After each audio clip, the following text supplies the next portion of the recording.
everybody, and welcome back to the United Strand. It is transfer deadline day, and this is the only place that you want to be. We'll be going right up until the final minute of deadline day, 7 p.m. We have so many special guests joining us. We've got Ben Jacobs giving us some exclusive transfer insight into Manchester United's window, and we'll be able to get a midfielder. He will answer them questions very, very shortly. We have the United Strand on.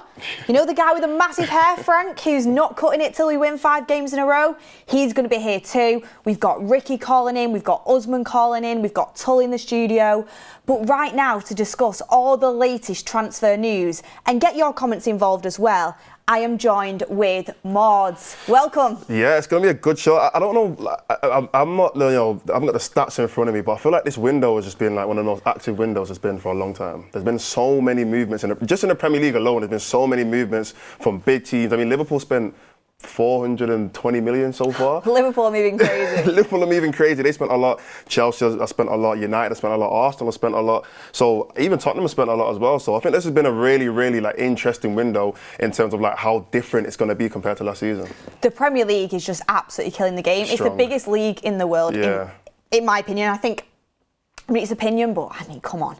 The transfers that are happening in and around the Premier League, even when you look towards the bottom of the table as well, you look at Atara going to Brentford from Bournemouth for 42 million, Amari Hutchinson coming in for just over 40 million as well. Like, even the bottom of the table or mid to lower table are doing serious business. Sunderland. So the Premier League is super, super strong. We're going to be talking about Manchester United's transfer business as well. Some people are happy, some people are questioning it. We've got to talk about Senne Lammens, Manchester United's newest recruit, a deadline day signing, a goalkeeper.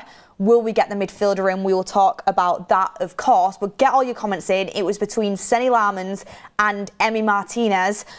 Honestly, ever since I woke up this morning, my phone's just been bing, bing, bing, bing, bing, bing, bing. Here we go. Exclusive news. Have you seen this deal? Have you seen that deal? I didn't even know Anthony had gone to Beth until like an hour ago. Apparently it happened early hours this morning. So Man United have been focused on outgoings, but we have also made one deadline day signing so far in Senne Lammens. So let me just bring in the news on Senne Lammens, what the updated news on that deal is now. I know Goalkeeper just spoken about it, but we want to break it down and talk about it as well. So this is the actual details of the deal. He apparently is already at Carrington, sorting out his medical and signing. I did see a picture of him like flying out. I was thinking, how did he did that? He found that picture already, but yeah, he's already there. That's crazy. When I saw him flying, I was hoping he was going to Birmingham. I was hoping he was going to Villa and Martinez was going we were getting up to Martinez. Yeah, that's true. That's what I was hoping. We'll get into it.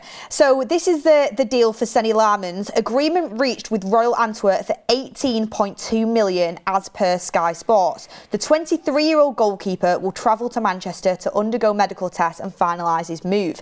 5-year contract agreed. So that was a little bit earlier. We know he's doing his medical now. He's at Carrington. So £18.2 million. It's cheap. He's young. And that seems to be the route that we're going down, Mordzs. Get your comments in. I'm actually going to get a poll running. Would you have rather Lammens or Emi Martinez? Because, and I'll come to you now, I just need to get the news out there. This was the latest on Emi Martinez, because I'm going to be completely honest. I hope Senne Lammens is the next Courtois. I hope he's the next Donnarumma. I hope he's absolutely fantastic. But my preference was Emi Martinez. Was it? Was yours not? If I'm being honest, it wasn't any of them. Only because there's, like you said in it, I really do hope that Senne Lammens is the keeper that we sign, and like, he is going to be able to replace Onana and Binder and do a good job. But for me, first of all, I don't think Emi Martinez is as good as people think he is. I think he has a lot of errors in him as well. He does. Every keeper does, though. But that's the reason why we're kind of but we're trying to replace Binder and Onana, because they make mistakes. Please, God, don't compare Emi Martinez to Binder and Onana. No. I was making the statement that he has a mistake in him as well. And all it takes is for one mistake, and all of a sudden it's, we've just signed another keeper with another mistake in him, whatever. And also age-wise, I mean, he's getting into his 30. I think he's around 30 right now. 33 turning, I think. Yeah, so he's getting a little bit on. He's not really going to be here for the next, 5-6 years. So for me, I would rather Senne Lammens, only because if I had to pick between the two, I would rather Senne Lammens only because, one, obviously he's younger, but two, I just don't see the point of bringing in a keeper who might make a mistake anyway, but also how long are we really going to have him for? See, I'm glad we've already got a topic that we can kind of debate a little bit, because this was my response to it. My response was buzzing that we finally signed a goalkeeper. We know we needed a goalkeeper. It was blatantly obvious. And I even said on the forum, I kind of did a little play the other day. I was like, if we don't... I've got it on my phone. That's how much I'm into the United Stand. I'm streaming on all devices.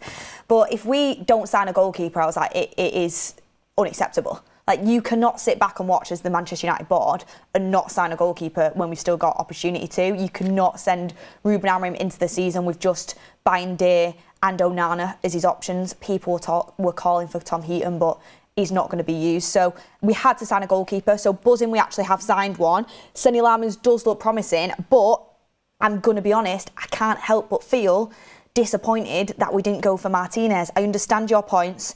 Young, maybe a higher ceiling in terms of you could potentially make more money off him. He can progress, and Martinez is on a little bit of the older side. But I was looking at it in the fact of, I think Man United have sometimes gone down the young and potential route too often. It's good bringing young players in that have potential, but we need players for now. Like, do you really think Ruben Amorim's going to chuck in Senne Lammens against City at the Etihad as his first game? I don't think he'll do that to a 23-year-old keeper who hasn't played in the Premier League yet.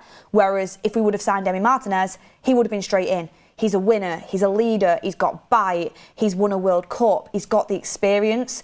I think that's what Manchester United were crying out for. I think they were crying out for, I'm not saying he was going to be Van der Sar because no one can be, but that type of keeper to come in and just be like, I'm here, I know how to win, I immediately demand respect off the back five.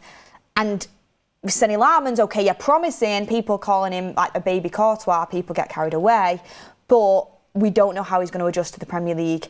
Nobody's watched the Belgian league week in, week out, so it is more risky, in my opinion. I completely understand that, and that was kind of my argument for both sides. I kind of looked at both keepers and I thought, none of them are the perfect keeper for us right now. None of them are going to come in and be like, okay, like you said, they've got the experience, but they've also got that side of the game where it's like they're not going to make a lot of mistakes, and they are going to be commanding, and they have won. Obviously, Emi Martinez has won the World Cup, but I don't know. I look at Martinez, and he was never my preference anyway going from even last season. I looked at him for Aston Villa, and I know thought, you never rated him. Never really rated him even before we even linked him. I thought he is a good keeper, and I think if I'm being totally honest, I really do think that World Cup is done serious benefits for his PR. I genuinely feel like that. Did you see save? What save? The save of, it was Kolo Muani, wasn't it? Yes, that was in the World Cup. Yeah, and then the penalties as well. Cool. Yeah, that was all in the World Cup. I'm not saying he's a bad keeper, by the way. I'm not saying he's a terrible keeper, but I just think the way how people kind of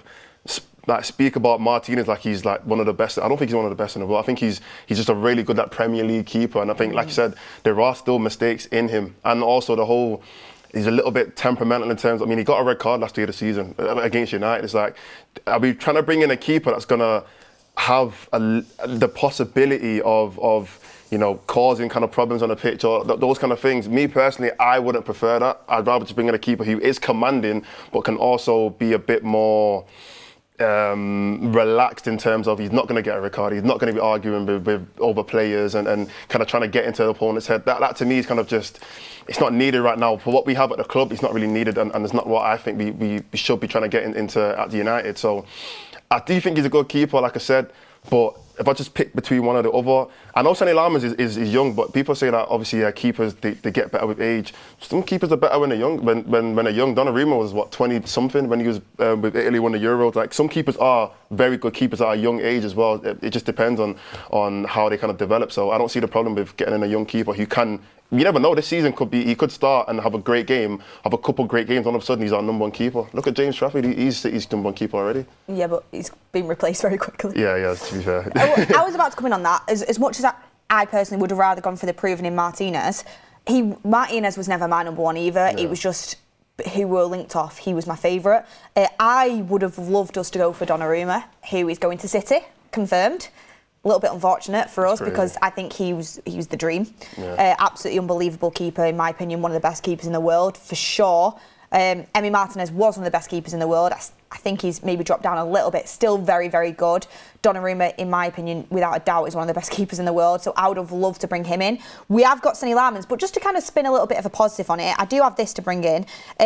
Senne Lammens has 5 penalty saves since the start of last season, so that's pretty good. He's ranked first with 14.5 goals prevented since last season as well, and he's in the top 1% for saves, penalty saves and goals prevented. I understand he's been playing in the Belgium League and he's still got a lot to prove, but there's some quality stats there. Also, just a little bit more coming out too. Sometimes you think, should we just trust the scouts on this one? Because Nathan Salt, who has got good insight from the Daily Mail, has said insiders are convinced that Senne Lammens is the best goalkeeper available on the market. And also this too, United prioritised Senne Lammens as their goalkeeping option months ago and have never deviated from their intentions. Antwerp may have made negotiations more difficult than anticipated, but the player wanted to play at Old Trafford. Lammens is regarded internally as one of the greatest goalkeeping prospects in the game. So, and then Chris Wheeler as well, saying there are no plans for Onana and Bayndé to leave Manchester United once Lammens signs, although there's still time for things to change. Onana has been expecting to stay, but not sure if that would have been the case if United had opted for Martinez over Lammens. So it's leaking out, probably through Manchester United, that Lammens is the number one, he's this great prospect, getting everyone excited, which is understandable. But there was also this from Fabrizio Romano. And this, he kind of broke down what happened with the Jadon Sancho and Emi Martinez deal, because we thought Sancho was going to go there and we'd get Emi Martinez in return. He said, with the Manchester United deal, Emi Martinez was on until this morning. The idea of Manchester United was to do a permanent swap deal with Jadon Sancho and Emi Martinez and not to involve any money in the deal. The valuation of around £25 million for both players, but at the moment, from what I'm hearing, it was going to be impossible because Sancho is only going on loan and he was not accepting a permanent move.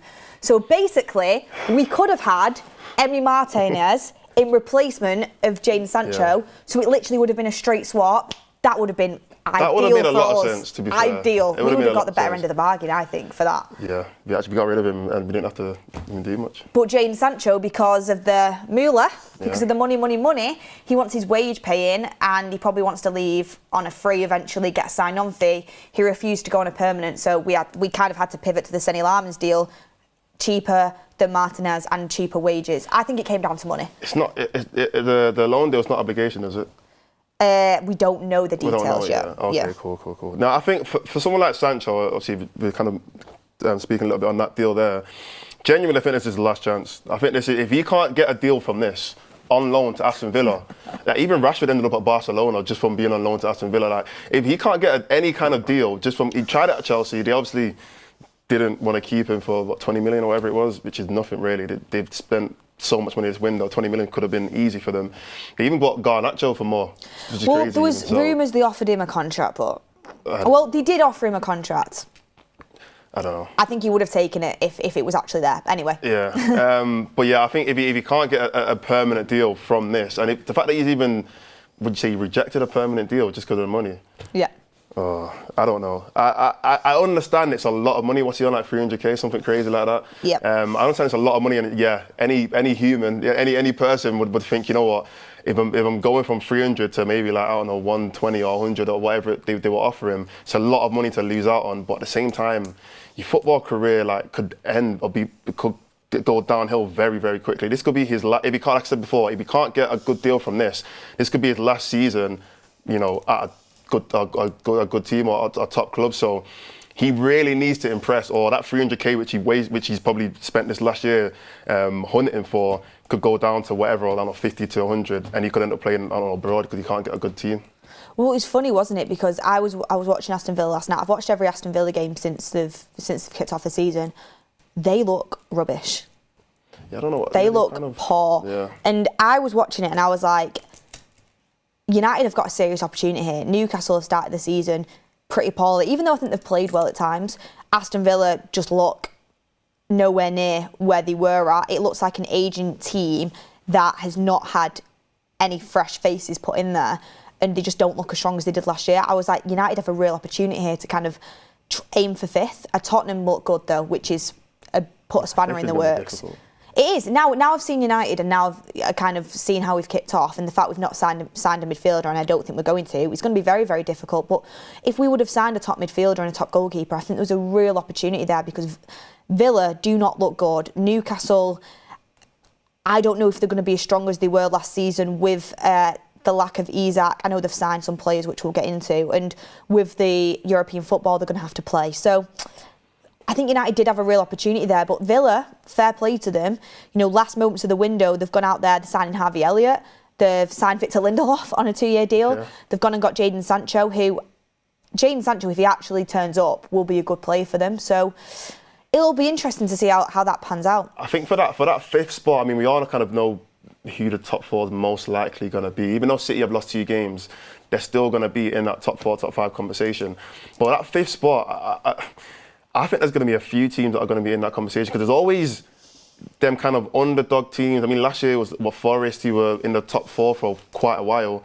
But surprisingly this season, and I thought they weren't going to do that well, but surprisingly, I think Bournemouth have actually impressed, or they've done a lot better than I thought they were going to do. I thought they were going to be a little bit worse, only because they lost, quite a few players. They lost Dean Hudson, they lost, who else did they lose now? They lost, Kirkers. I think there was one more player, I can't remember off the top of my head. They've lost a lot of players. They've lost Utara, they've lost other players. Yeah, I can't off the top of my head a minute. But because they lost a few players, I thought, Bournemouth might fall off a little bit, but I actually think they look almost stronger than they did last season. So I think you got them, obviously you got Spurs as well, who I think, even though they never won every single game, but even looking at them against City before, I thought, that's a pretty good team. Brighton are always going to be up and around there, been beating certain teams. So there are going to be quite a few teams in that, let's say, 5th to 8th kind of position, who are going to be really competing for that last Champions League, if we do get that 5th Champions League spot, but really competing for it. And it might be like an underdog team that kind of snatch it at the last minute, I think. Yeah, I mean, well, let's see how it pans out. Get your predictions in the comments. Going to come to some super chats in a second. We're going to talk about the midfielder. We have Ben Jacobs to kind of talk about the Conor Gallagher rumours, the midfield rumours. But just quickly on the midfielder, we have some news coming in regarding Kobbie Mainoo. So the news is from Fabrizio Romano. Manchester United have informed Kobbie Mainoo that there is 0 chance he leaves today. The case is closed. So Kobbie Mainoo 100% staying at Manchester United this season. Time for him to fight for his spot, Mordzs. Yeah, I mean, we didn't even really speak about it on the forum the other day, but look, it's gonna be difficult. It is gonna be very difficult. But at the end of the day, look, I think with United, they're looking at it thinking they're already kind of short in that position. I mean, they already don't even have, in my opinion, they don't have a midfielder who is confirmed as being like, this is the exact profile that we need in that position. I know we have Bruno, but I don't think Bruno is the exact profile that United want in that midfield position. They're kind of playing him there because he is a very good player and he can adapt and play in that position and have good games there. But I don't think in Amram's, the back of his head, he's thinking long term he wants to keep Bruno there. I think he's kind of looking, thinking, you know what, if we can still get 2 players who are the perfect partnership for those 2 midfielder spots, he's going to try and do that in the next coming window. So because we don't have a player there yet, to get rid of Mainoo wouldn't make sense, because you're kind of still looking for what works. We don't know if Ugarte is going to work fully or who he works with. We don't know who... Ugarte will be a squad player. As in, like, not a start, I mean, like, in general. Like, as in, like, he's not fully convinced on Ugarte. Casemiro's obviously been decent start of the season, but again, he's not necessarily a long-term solution. And obviously, he can't play every single game anyway. So that really just leaves Mainoo and Bruno as the kind of 2 other choices. And maybe Mount, if Mount wants to jump in there as well. So it wouldn't really make sense to kind of let Mainoo go, because then you're going to be a man short in that midfield to pick between one of those midfield positions. I agree. I also think it's a sign we're probably not going to sign a midfielder as well. Yeah. But I do genuinely believe that the plan is next summer. I think Bruno will go to Saudi. I think he'll take the money next year. I think he's probably told Amram that this summer. I think he's probably said, I'll stay for 1 more year, help with the transition into the to the new project, into this season where it's basically Amram's first season. I think he'll stay as the captain, and I think he's chosen to do so to kind of see through the transition. But I do think he'll go next summer. Casemiro's going to go on a free transfer next summer. I think we'll heavily invest into the midfield, probably Baleba. We've done the groundwork on that. And I do see our midfield too being Baleba and Kobbie Mainoo. I hope. But there was also some rumours that we were looking it a Bruno replacement this summer as well, which I would have thought that would have been Manu. So let's see how that pans out. We've got some comments coming into the chat. We've got loads to talk about, just news after news coming in. So have your say, everyone. This is your show as much as ours. We're here to talk about all the transfers, not only Manchester United, but other Premier League clubs as well, because that affects ultimately how Manchester United does in the Premier League. There's loads going off. I mean, Kolo Muani to Spurs is a big one as well. That's happening. Yeah, I mean, I don't think it's a big signing. I think they've already got strikers there. I don't see where he's not going to start for them. It's ambitious. I think it's ambitious. It is. And we were linked for him. I remember doing some shows here and talking about Muani to United as a striker. But I actually think in that department, because I think Richarlison's not done too bad at the start of the season. Yeah, he started well. He's not done too bad. Obviously, they've still got obviously Solanke there and whatever.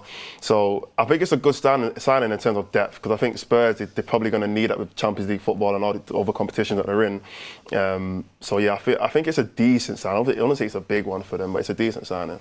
Aston Villa confirmed Victor Lindelof joining on a 2-year deal with an option to June 2028. Lindelof on a 2-year deal. It was funny actually, Ricky texted the forum chat the other day saying all of our players signed for clubs better than us, and Lindelof's doing the same. Thoughts in the comments? He's not wrong. I mean, fair, better than us. I don't think Aston Villa are better than us. Yeah, I know. They're not necessarily. They've started the season so badly. Yeah, last season, yeah, fair enough, you could say that. But right now, I don't know who's better than us right now. I was watching Ollie Watkins the first few games. I was thinking, he deserved to be in that United side. Like, Villa were better than us last year, right? Yeah. Of course they were. But I just think he's doing so much work for them and he's not really receiving much. And we could have done with a Premier League proven striker. That was my opinion. But let's see how the season pans out. We've got so much coming up, by the way. We're going to be rating our signings, talking about potential signing of the season, rating the transfer window, going to go through all the exits. Because if you're not up to date with it, Højlund has gone, Garnacho has gone, Antony has gone, Sancho has gone, Rashford has gone. The only one left so far on the list is Tyrell Malacia. So we'll keep you updated on that and we'll go through all of the exits.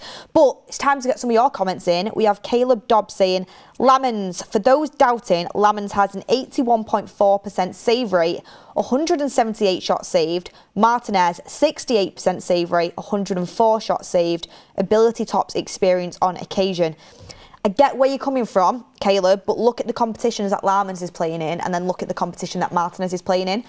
That does kind of come into it a little bit. You know, I don't want to be disrespectful to the Belgium league, but if you put, I don't know, Gyökeres in the Portuguese league, then you put him in the Premier League, it's probably going to score more goals in the Portuguese league. It's the same with keepers and save rates. Like, the quality is just different level, but I really do hope Lammens is good. And for me as well, Mordzs, bring you into this. Yeah.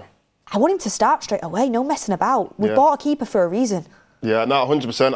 I said it on the forum, it can't get worse. Like, other than maybe the Fulham game Bayern day wasn't great either. I remember we were sat here watching it and we were like, every single time it was the corner, we were all worried because we were thinking, oh, he's going to make a mistake. And he pretty much did almost every single corner. So for me, even if Lammens was, hopefully he doesn't, and I pray he doesn't make any mistakes, but even if he makes one mistake and we don't concede from it, I'm still going to look at it and think, you know what, both of the other keepers we have would have done the exact same thing. So for me, it's like, bring him in, let him play, let him get used to it, let him get used to what he's playing like in front of. I mean, he's not coming from Inter Milan like Onana did. He's not coming from a big club. He's coming from a much smaller club. Let him get used to just being at a club the size of United, playing in front of that many people. So give him the opportunity, give him the chance to do it, and let's see what he does. But the point I wanted to make about the stats thing is, for me, when it comes to keepers, like, stats are great. I'm not getting carried away because I've seen it now in the stats before I came. Yeah, I mean, stats are great, but it's like, you really have to watch them for 90 minutes over, and not even just one game, like over and over and over again, because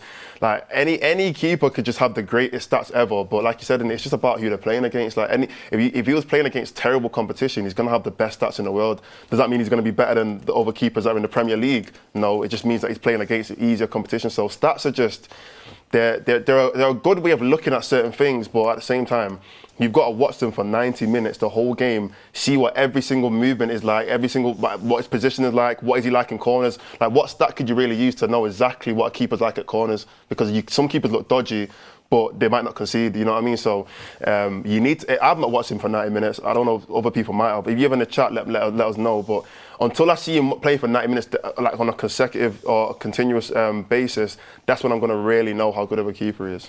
Well, on his little foot mob stats, It's crosses stopped is in the 99th percentile and crosses stopped percentage is in the 99th percentile. But I see all the green lines thrown on before he came in. Yeah, like you can never tell. Like you really can't tell.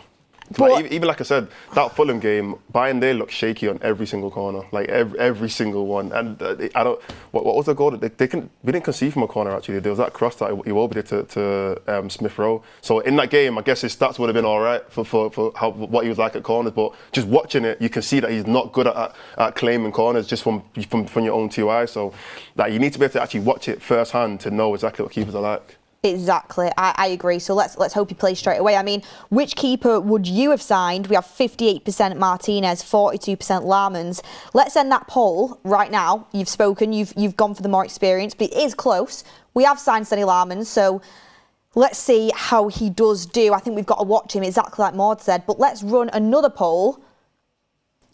We'll run another poll in a second because we have Ben Jacobs coming in right now. We'll get back to the Senne Lammens talk and whether he will start against Manchester City because I think that's a really interesting conversation.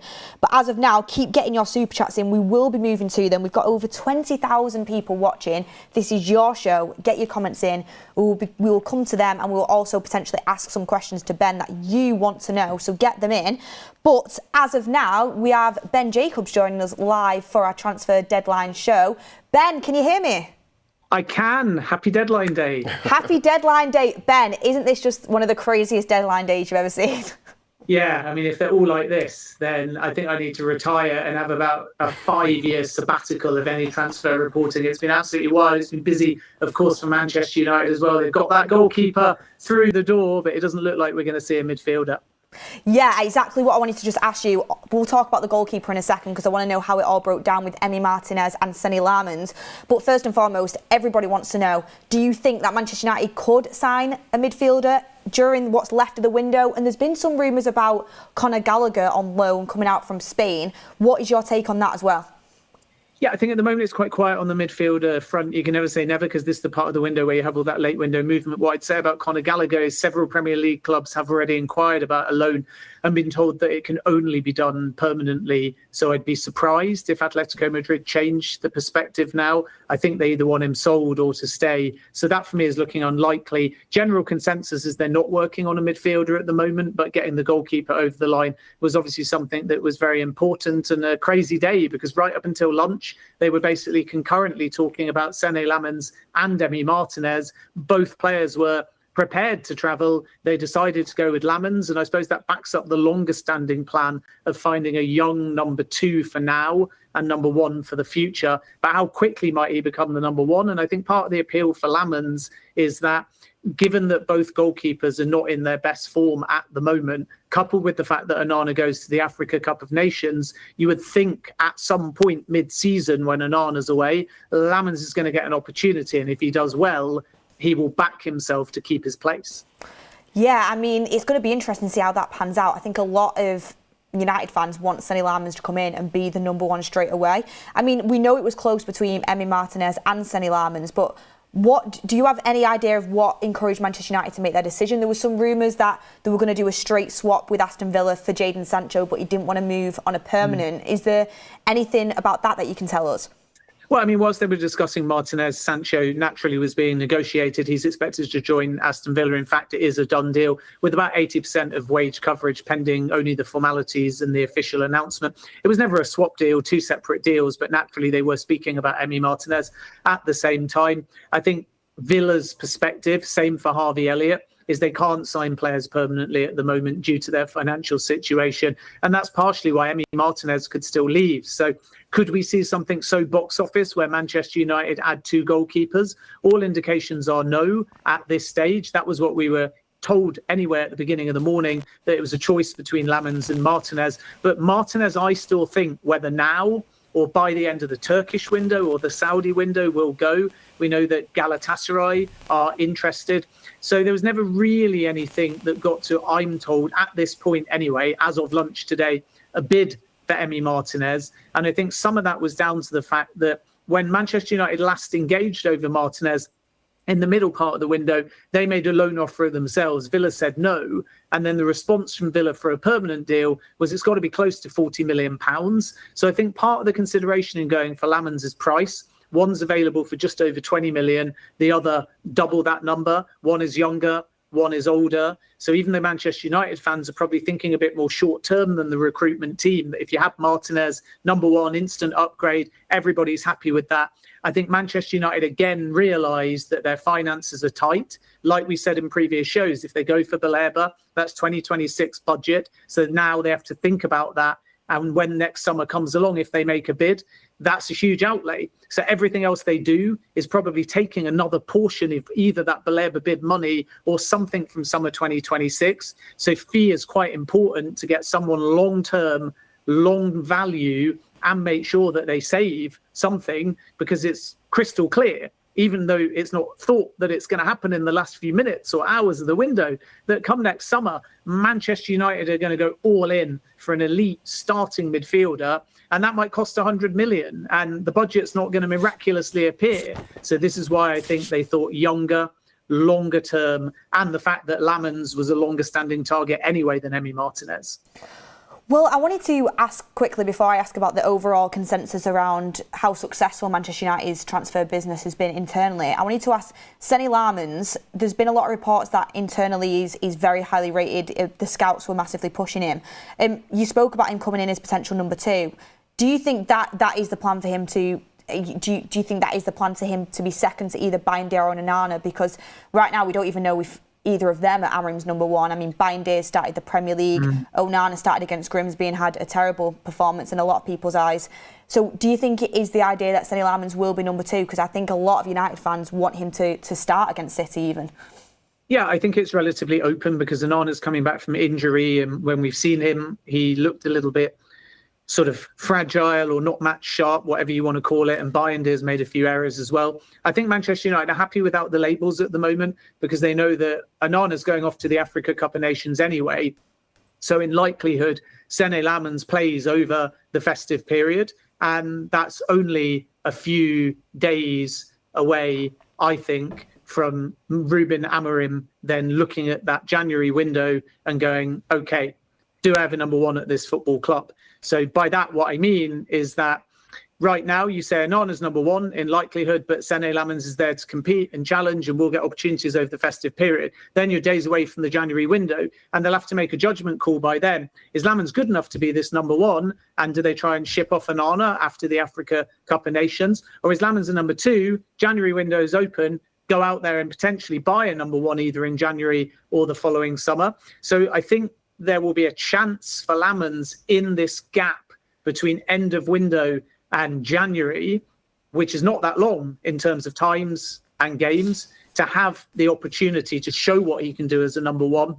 And then I think rather than Manchester United calling them one or two, I think it will just be a case of letting them have time, one or two, and then after that, looking in practice at who performs. Yeah, OK, so all eyes on the festive period as well for the goalkeeping situation at Manchester United. That could be a real turning point for us. Ben, I mean, I wanted to ask you, Manchester United, internally, are they happy with this window? Do they feel like it's a success in terms of incomings and outgoings? Yeah, I think they do. Sorry, lots of messages coming in. It's OK, no worries, I understand how it is. News. Welcome to the window. So I think they are happy with the window. I think they've spent a large amount of budget, more than they originally planned. I think they're very happy with the dynamic between Chris Vivell, Jason Wilcox and the ownership. So you've got a functional model in their eyes. Ruben Amorim wanted 2 10s. He's got his 2 10s. I think they're delighted with the proven Premier League experience of Cunha and Mbermo. Then I think landing Šeško, even though he wasn't necessarily their top choice right at the beginning of the window, they would have liked Liam Delap, for example, but they're very pleased to have beaten Newcastle to that particular deal. Let's see how effective he is and how quickly and whether his performances match that fee. But I think he's got huge potential. And they were all in on Benjamin Šeško a year ago too. So even though they had other targets at the beginning of the window, long-standing interest, I think they'll be delighted to have got in a young goalkeeper as well. And enough outgoings also. And Anthony is permanent, which is naturally something that's welcomed by all sides. Rashford's wage is off the books. Garnacho to Chelsea, 40 million, not a bad fee, but they obviously wanted 50 million. So all in, I think they'll be quite pleased. Where I think they'll have a few doubts are over Kobbie Mainoo and what they're going to do about that situation when the window closes. And clear disappointment that they didn't get Baleba, but I think Brighton's not for sale position was genuine. Well, lastly, to kind of ask you on the midfield situation, we've spoke openly on the show about how Ruben Amorim was pushing for Baleba, pushing to go out and go and get an all-action midfielder. I mean, do you know anything about Amorim's kind of been promised that maybe next summer that's where they go for the midfielder? And does it have any sort of alignment of Bruno Fernandes, Casemiro likely to leave Manchester United next summer, and that could welcome a big budget spent in the midfield? Yeah, I think so. So midfield is going to be the number one priority. We know they want an elite midfielder. We know they would have done it now if they could. Baleba wasn't possible. Manchester United don't want to damage the club-to-club relationship. But my feeling is that Manchester United, again, have taken some of their 2026 budget and spent it in this window. And that's partially because they know that they are going to be in a position where other exits happen. So you've got Rashford wage off the books, possibly a permanent exit. You've got some amortization dropping off on the 3-year cycle and big amortization as well. And that was the same also heading into this financial year. A lot of big amortization in the cycle that we're in and the cycle we're going into drops off. And that's important because it gives them a little bit more flexibility as well. You then have, I think, a likelihood that Bruno Fernandes doesn't go to Saudi in any late drama now, but is open to Saudi. And that's why we keep hearing all of the links constantly. My sense is that he'll do 1 year, play the World Cup, and then there will be a very serious conversation from all parties as to whether or not he ends up going. And should he go, they can get a big fee there. And I'd be very surprised if Casemiro did more than one season at Manchester United come next summer, even though Ruben Amorim favours him. That exit is possible too. So that frees up a little bit of budget as well. So all in, I think Manchester United realise that they can get sales and they can do that perhaps more easily and feasibly in a year's time than now. And this is why I think they chose to move a bit of the budget forwards. Because remember, once again, second half of this summer and the first half of next summer, they're exactly the same when you're moving things around. Because the second half of this summer, you're into this current financial year, 25-26. So if you spend in this summer, then you can deal with it in January or the first half of next summer to balance the books. So you can look at these 3 windows, second half of now, all of January, first half of 2026 as one challenge, solution, problem, whatever you want to look at it, to balance the books. In other words, were they to have signed Baleba now, you can offset it with an early Bruno Fernandes sale in a year's time. Are they to bid again for Baleba in the summer next year? You can again sell Bruno Fernandes. You just got to make sure that you get it done in the first window, in the first sort of month. And then again, your finances will be balanced.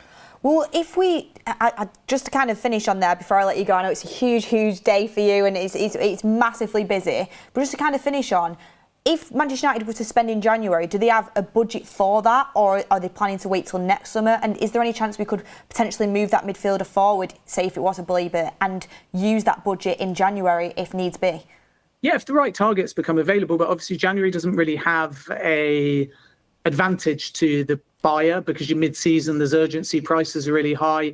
Baleba won't move mid-season. Angelo Stilla's release clause isn't available until summer 2026. Which is why they discussed a move and then chose not to. Adam Wharton, I'm told, has got a kind of verbal agreement with Crystal Palace that he can leave in a year's time. So again, available summer 2026, but not in January. So I think the point here is this new recruitment team at Manchester United, they don't want to panic buy. They don't want to put themselves in a position where they use budget recklessly and then don't have it for a big name player that's worth the wait. So there was opportunism for Baleba, didn't come off. I don't expect them to do anything reckless because they'll know that in a year's time, if they don't have that elite starting midfielder or they don't get it from the dynamic that they have within, there will be a lot of names. And this window's been, I think, the window of strikers and goalkeepers. The last summer before that was midfielders like Caicedo and Rice on the move. And I think, again, when we get to next summer, we'll be back to several clubs wanting a central midfielder. And that's why I think Manchester United, if they need to, will be prepared to wait. Thank you, Ben. Just quickly, I think Mordzs wants to ask you one last question. One question, Ben. Based on the signings that United have made, I just want to know how or what percentage would you say are these Amorim signings compared to United signings? Because I feel like in the past we've had a lot of situations where previous managers have had players come in and they've come out later on and said, that wasn't necessarily the player that they wanted, but it was just a player that they were given. These signings that United have made this so far, and even Dorgu included from January, how much of it is, okay, this is a player that Amorim specifically said that he wanted, and how much of it is plays that the club have kind of given to Amorim to kind of use? Yeah, I think you have this sort of irony where Ten Hag had a veto and Amorim doesn't, but Amorim has urgency because it's his first pre-season and is more forthright than Ten Hag, which is ironic because Ten Hag had the veto, but maybe that means he didn't need to be forthright. So this new recruitment model is not about one person, it's collaborative. And Ruben Amorim is very, I'm told, loud and forthright and frank and open and honest. He fights for what he wants and he's not afraid to give his opinion, but he doesn't have the veto. So you have this healthy freedom to challenge. And it's not an Amorim signing or a Vivell signing or a Wilcox signing or an Ineos signing. It is very much truly collaborative. And you don't have a functional collaborative model if everyone just agrees. So you want that kind of argument. For example, Amorim put forward Ollie Watkins, but they decided together Šeško was the better option. So when you kind of look at has Amorim got what he wanted? Yes, in terms of positions, because he argued for 2 10s and he got 2 10s. He argued for a brand new striker. I think that was obvious. He's argued for a goalkeeper. They agree with him. And he was pushing for a midfielder, but he didn't get one. And he wanted a fullback and he didn't get one. So I think most, other than 2 positions that Amorim wanted, he's got. But has he specifically got the names in those positions? Not necessarily, because Chris Vivell won the battle of strikers and Benjamin Šeško was the majority view. Brian Mbeumo and Mateus Cunha were not really disputed. I think Amorim wanted them, but so did the entire recruitment team. And they had early buy-in from both those players. So they were always going to get done. And they were probably quite smooth internally in terms of the debate as to how to move, when to move, what to pay. Everybody was very much on the same page. Amorim had put forward Estepinian. He ended up going to Milan and Manchester United didn't bid. And it'll be really interesting post-window to see, because I think this is going to be a clue, who was really getting Lammens over the line. The deal was done by Chris Vivell. But the point here is, did Amorim say, get me a more experienced number one? Because he knows that the long term means nothing if he's not at the football club, and that's the life of a manager. So it wouldn't surprise me, speaking to sources today, if the Martinez move was quite Amorim driven, which may suggest he does feel he needs an experienced number one. But again, it's a collaborative model. No one person gets to make the decision. They have a frank and honest and open debate.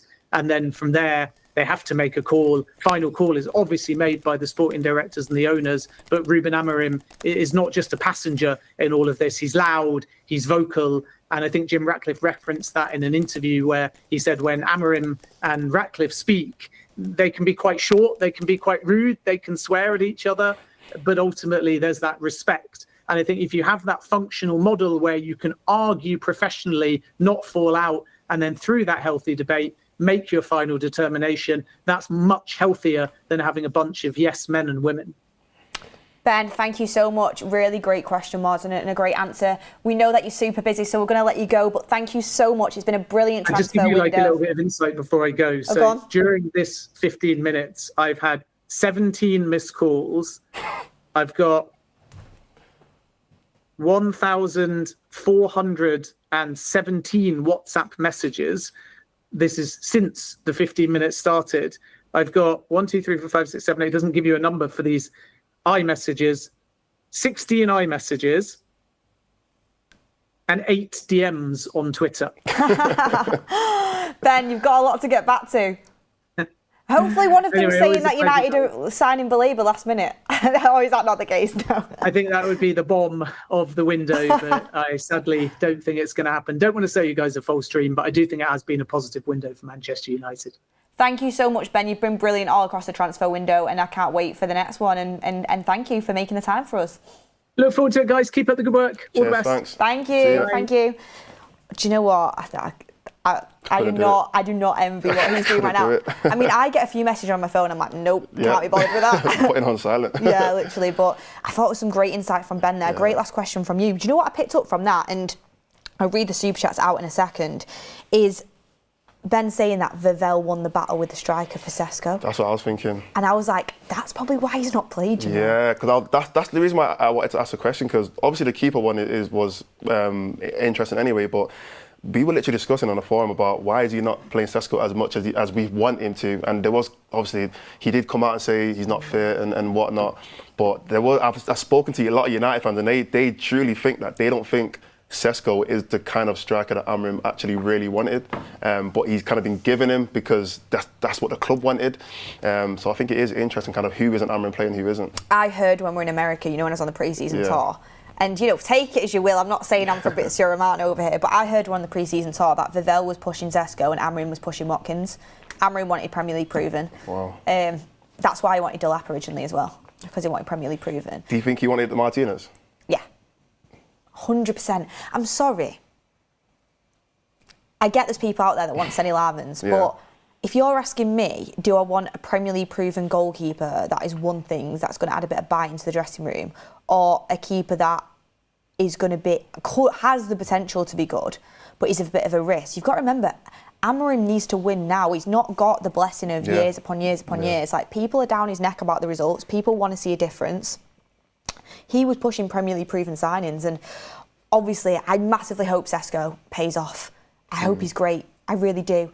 I hope Senne Lammens is great, but at the time I do think Amorim wanted Watkins, and I think he wanted Emi Martinez as well. But like Ben said, like he's just revealed, it's a collaborative effort. It's a collaborative project. But if you're Amorim, you want a striker in that's going to do it now. Yeah. You don't have to wait for, because Sesko might be the striker for the next manager if he doesn't get the results in time. Yeah. Same with Senne Lammens. You want someone who can come in and do it now. And I mean, I'm not going to say I said this, because Sesko might be amazing, he might be brilliant, but I did say at the time, Sesko is another project. As good as he might be, he's another project, and that takes time to develop. Yeah, and I think with Amorim, especially because of how last season went, I think he knows in the back of his head he is on the line almost. I don't think it's a case of he's going to get sacked of anytime soon, but he knows that like results have to start coming in eventually, pretty soon. If he had a very good first season, kind of like how Ten Hag had a pretty good, came third and whatever, then he would have had a little bit more time in the bank, in my opinion. But because of how last season went, in the back of his head, this window, not even in the back of his head, but at the forefront of his mind, this window, he must have been thinking, okay, I need players that, like you said, I need players that are going to come in and just go straight away. And I don't have 6 months, 7 months, 8 months to kind of wait for a player to develop before they actually start playing well. And he might even be thinking that with a lot of the young players as well, because we noticed that he's not necessarily playing, like someone like Kobe Mainey's not playing a lot. Obviously, he let go of like Garnacho and Højlund and all those guys, but he might even be thinking that as well. I kind of want a bit more experience in my team right now. That's why he's playing Casemiro a lot more, because he knows I need to get results. I need this team to kind of play now, because he might not have a full season if the results keep on going like this. So yeah, I agree. I do think Martinez was probably his first choice, but obviously United are probably looking different direction. Yeah, and it is a collaborative effort. I mean, with Ten Hag, he obviously got his own way on near enough not everything, but on a lot. And then it all comes back to him, and you're like, why did you do everything the manager said? Because obviously it didn't work out. With Amorim, he's probably sat there saying, go and get Watkins, and they're probably like, he's 30 and he's going to cost us more money, and you might not be here in a few years, so we're going to go and get the young project. Yeah. With the goalkeeper, they probably thought the same. They clearly very much value youth and resale, which I can understand, but when you need to win now, we need to get up the table now. That's where I would have gone in the direction of Amorim, of getting the proven in. I would have gone with Watkins over Sesko. I would have gone with Martinez over Lammens, but that doesn't mean I'm not wanting them players to do well. I want them to absolutely smash it. But that's kind of what it feels like Ben was saying that Amorim was pushing towards and maybe didn't get. But get in the comments what you guys think. It looks like we're not getting a midfielder as well. He kind of completely shut that down. Yeah. We have Chicken here saying, is there any news about United getting a midfielder? Doesn't look likely as of now, as per Ben Jacobs, who we just had on. Sir Dave said, morning Beth, would have preferred Martinez to be honest, but happy regardless, happy transfer deadline day. Morning, it's 2:53. Maybe it's morning where you are. Different country.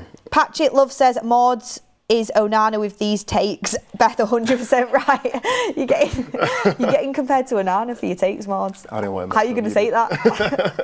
Roro P29 says, if Beth wanted Martinez, I'm absolutely certain and happy that we've got Lammens. If you know, you know. Fairs, you know what? Give it me. GC says, no offence, Beth, but you've not got a great track record on keepers. Yep. Ali Javed says, Martinez is quite the same as Onana. People were saying Onana had the perfect character to succeed at United. Martinez is a bit hyped up, prefer Lammens. Shane Matthews says, don't see the point in Lammens. He won't be starting for us, so nothing will change. We are stuck with the two clowns. Brian253 says, wasn't Beth part of getting rid of the last keeper? Can I just say, I wanted Raya originally. You all bantered me, and Raya's one of the best keepers in the league. So You're never going to live this down, by the way. Oh, ever. Don't, honestly. GC says, when life gives you Lammens. Gaza M, thank you for the super chat. Nick J says, I don't understand why we let Collier go on loan if we're not bringing in a 6. If Casemiro or Ugarte gets hurt, we'll be in big trouble. Thoughts on that? Because obviously, you know, Toby Collier's gone on loan to West Brom now. Surprised we didn't keep him around if we weren't going to get midfielder in, just for squad depth, really. Yeah, even in the forum, a lot of people were talking about it before. It's just this depth thing. It's about having I mean, it's not even just necessarily depth, but yeah, we do need a few players in that position, but we don't have the 2 starters yet. Like, we don't have the 2 players that we know this is going to be, for every single game, this is who is going to be our 2 players. I know right now it is kind of Bruno and Casemiro, but is Casemiro going to play every single week? I don't know. And obviously Bruno most likely will play most games. But from speaking to a lot of the fan base, if I asked everyone right now who are your 2 starters, everyone gives different answers. Some people might say Bruno. A lot of people, I mean, we know people personally that wouldn't even start Bruno in those 2 midfield positions. So I think with Collier, it's a case of, because there's actually there's 4 options there. I guess if you include Ugarte and maybe 5, if you want to include Mount in there, it's like, if he wants to get game time, if he wants to actually develop, he's still he's 22 years old. If he wants to get game time and actually get to the point where he could become a starter, is he going to get that at United right now, especially with Kobbie Mainoo staying as well? I don't really see it kind of being the best choice for developing him in his game. He'll probably develop a lot more going to another club and then hopefully coming back and then being that player that could, I don't know if you start, but being another option in that rotation. I agree with you. For selfish reasons, I want him there as an option because I think our midfield's weak. But in terms of his development and him eventually for being a good transfer fee for United or potentially even coming back and doing well, it's good for him to go and get that game time and develop. So I agree with you there. We have Kisele saying Glinios thinking Santa's going to give them a midfielder in December. United 16 says, just got here. Any updates on a midfielder? Guys, Sorry, but the midfielder don't look like it's happening. Jared Palmer says, I'm surprised we didn't go and get Ramsdale. I know he's not the greatest keeper, but surely he's better than what you've got, plus probably cheaper. I wouldn't have wanted Ramsdale personally. Nope. Holloway Oki says, now that we know it was Sancho that made Martinez deal fall through, Mark should apologise to Ineos for ranting against them this morning. Leroy says, why do we always get our pants pulled down by the club? Farron Tariq says, thoughts on Ten Hag's sacking? Oh yeah, I see that. I mean, he's not a good manager. Like, it's just, I don't actually know, I'll be honest. To be fair to the guy, they sold all the best players. Yeah. And they've sacked him 2 or 3 games in. Yeah. They've barely given him any time. Something must have gone on behind the scenes. But it's not a great look for United, especially like Marlow FC has said. Solskjaer, Mourinho, Ten Hag, all been fired in the last week. This club destroys managers and players. Abdullah says, heard Abdullah Hamadi signed as well. Thoughts? Not really got any thoughts on that as of now. And G said, regardless of what happens today, get Bruno out of the pivot. Cunha's out, so move Bruno to 10. Casemiro with Ugarte is an aggressive pivot behind Mainoo for rotation. I just don't ever see the good in playing Ugarte over Mainoo. I think Mainoo's a better footballer. I'd like to see him, we see him play together, but for me, I'd rather play Casemiro and Mainoo together. Yeah, I agree. I think Ugarte is the bottom of that list right now. Yeah. I think Ugarte's got. I think he's super low on confidence. I want to back him. I want him to get through it. I want him to succeed because we paid decent money for him. But for now, I'd rather play Mainoo. But it's time for our next special guest, Mordzs. We keep coming and coming. We are joined by somebody who I think you're all going to be super, super excited to hear from. We are joined with the United Strand, Frank. Frank, welcome very much to the show. Hello, thank you for having me. Well, thank you for joining us. The hair is only just keeping in line with the screen. I'm having to sit quite far back to fit it all in. Just to kind of talk to our viewers who might not know, I'm sure anyone who is in social media following United right now will know, but can you just explain why you have got the biggest hair I think I've ever seen? Well, last October, I started the challenge of not cutting my hair until Man United win 5 games in a row. And as we all know, it hasn't gone that well. Well, yeah, as we do know this, I can't believe it's been since last October 2024. I think you might be waiting until 2034 at this rate, Frank. But was there a reason why you decided to do it? It was to make other Man United fans laugh. That was literally the only reason to start it. Obviously, we were going through a bit of a tough time. So it had just, if you think, back in last October, we'd had a bit of a tough start to the season with Ten Hag still in charge. There were quite a few draws and a couple of losses, and I thought, it'd be kind of a funny thing to do to kind of keep the spirits up for other Man United fans. But yeah, when I first started, I thought it would go on for like 3 or 4 months or something. I had no idea that it would go on for this long. I thought it was just a blip. Yeah, I mean, I can't believe how long it's gone on, but I do think it'll keep going. Mordzs wants to come in quickly. Yeah, I got a few questions. Obviously, we spoke a little bit on social before.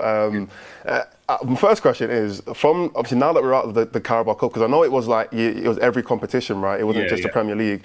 So now that we're out of the Carabao Cup, when do you actually think that we're gonna be able to get these 5 games in a row? Because it would have been a bit easier if we had more competitions, the FA Cup, Carabao Cup, even you'd be in Europe, it would have been a little bit easier. But now that it's pretty much Premier League and just the FA Cup, when do you genuinely, I know you've looked through the fixtures and you're probably predicting where it's going to happen. When do you think it's going to really happen? Yeah, I mean, even obviously not being in Europe was a massive blow, because I thought, now I've got to go over the summer break and now into this season. And less games to play just means less opportunities for it to happen. It's like, it doesn't even matter who you play, it's just less opportunities. And now out of the Carabao Cup as well, it's just, it's not looking good. But there's a group of games, I think, towards the end of November into the middle of December that kind of look good. The only thing is, I suppose, with the FA Cup fixtures, I can't remember when the first ones are, but when they get announced, then that could either make it a lot easier or a lot harder, depending who we draw. So we'll have to see. But at the moment, I think middle of December, basically, I'm hopeful for. Hopefully. Frank, a lot of our viewers are asking if you can do a job up front. That hair could nestle a couple of headers, I think, into the net. Do you think? Header. Yeah, it'd be great. It'd be like having Fellaini back. That little cushioned header, put him up front for the last 10 minutes. That could be a new tactic for Amorim. But I wanted to also ask you, is there any point where this could go on for where you think, sack it, I'm not waiting around anymore? Are you genuinely going to go until them 5 games? What would it take for you to be like, sack this, I'm going to have a haircut? No, I'm fully committed now. I can't go back on my word now. I've got this far. If I was going to quit, I would have quit already, I think. But I think the thing about it being 5 games in a row as well, obviously it's not the easiest thing to do, but it's also not as unrealistic as people seem to think it is either. Especially when it is in all competitions. Not that we're in that many at the moment. But I think that it would be a nice moment to get to, because obviously 5 wins in a row, no matter who they're against, there's a feeling of, United are back. So it feels like, it'll be a nice moment at the end. And so, I've come this far. I've got to stay till the end now. United they'll have to get you on the pitch. They'll have to get you there and waiting for when we're 4 games in, and they should shave it at the end as like a little as a celebration. That'd be the perfect way to end it, wouldn't it? It would be. I mean, do you have confidence in the new signings that they can help you get this haircut? Like, how do you rate the incomings? Mbeumo, Cunha, Sesko, and also from today, Senne Lammens. Do you think it's been a good window for United? I think it's been, it has been pretty good. I mean, with Cunha and Mbeumo especially, I think they're great signings. But Sesko, I think, will be great. I just think that at the moment, there's a lot of pressure on him to be the finished product immediately. And I just don't think he's quite there yet, which, is nothing against him. It's just that I think, all of us as fans kind of need him to be the finished product. So there's a lot of pressure on him. But I do think he'll come good eventually. We just need some patience. The goalkeeping situation is, I don't really know what to say. I mean, it's not even that I really wanted Martinez either, but I think Lammens is, I hadn't even heard his name until about a week or two ago, or whenever it was that the reports were first linked. But so it's kind of like we'll have to see with him. But I do think Cunha and Mbeumo have been amazing signings, really. I think that, obviously Cunha's injured now, but hopefully not for too long. But I think that they'll have a massive impact on the team. Yeah, I have to agree with everything you said there. I think I agree with you on the Sesko stuff. We need someone now, but that's not his fault. Hopefully he turns good. Cunha and Mbeumo are the big two, and then Lammens, we've just got to kind of cross our fingers and hope and pray that he's going to be a number one, because God knows we need it. I mean, Mordzs, did you want to come back in there? Yeah, I'm more curious about your hair. So I want to know, first of all, how has your life changed? Like, 'cause I feel like you do a lot of like interviews and like content and stuff like that. Obviously your socials are kind of blowing up and you've got loads of followers. Do you still like work a normal job, or do you just do this? No. So the thing is, I didn't when I started, and that was really part of starting. So I had a daughter 15 months ago, and so my partner's from Spain, so we decided to sell all of our stuff in the UK, pack up and move to Spain, and basically live on savings for a bit so that we could spend as much time with our daughter as we can. So that's what we've been doing. So I think from that, like, I remember one of my mates said to me, he was like, and this was only a few months in or something, he was like, do you think you would have started it if you still stayed in the UK? And I was like, well, probably not, because I would have been working full time and all that kind of stuff. Yeah. But when I started this, I didn't even think about it being like, I don't think of myself even now really as a content creator or something. It's kind of like something that's just accidentally happened almost. It's been a really nice kind of positive journey. I think that people understand that I'm having a laugh and trying to spread some humor and stuff. So people are just kind of laughing along the journey, which is nice. It's been, especially since this season started, it's been pretty overwhelming with the how quickly everything is moving. All positive. I got one more question on the hair and stuff like that. Mordzs is so obsessed. No, literally. My question is, who is like the most like famous person that's kind of interacted or spoke to you about it in terms of what you're doing? And has any like footballers, like United players, kind of message you or liked a picture, liked a video or anything like that? So I think that there's a little bit of a weird thing where, obviously for the current team and stuff, that they probably can't be seen to be kind of liking things or stuff like that, because obviously me having this hair means that they haven't been winning as much as they should. So I think that there's a little bit of a thing that they probably aren't allowed to. But I do know that, I've heard through a few other people that they definitely know about me by now. I'm not surprised to be fair. But I know that the first one that came into my head, because it was not long ago, is Wes Brown started following me the other day. Micah Richards, obviously he's not United, but he follows me. There's a few people here and there, but it's crazy. Did you ever expect it to go as viral as it's gone? Because I literally must get messages near enough every single day of people sending me like your videos and stuff. Did you ever expect it to go as viral as it has gone?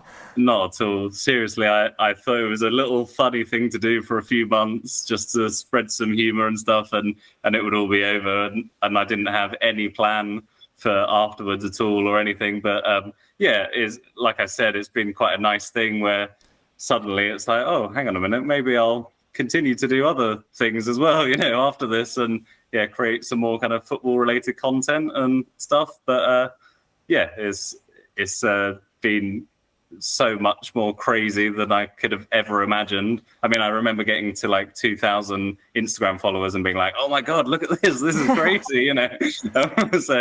So yeah, it all just happened by accident, really, in terms of that side of things. But sometimes the best things do, don't they? Yeah, exactly. And it was great to hear that you're, kind of a fan of the channel, watch the channel a little bit as well. Of course, for years now. We love that. We love to hear that. And where can everyone go and find you if they don't already know you, just to kind of, plug that out there for everyone?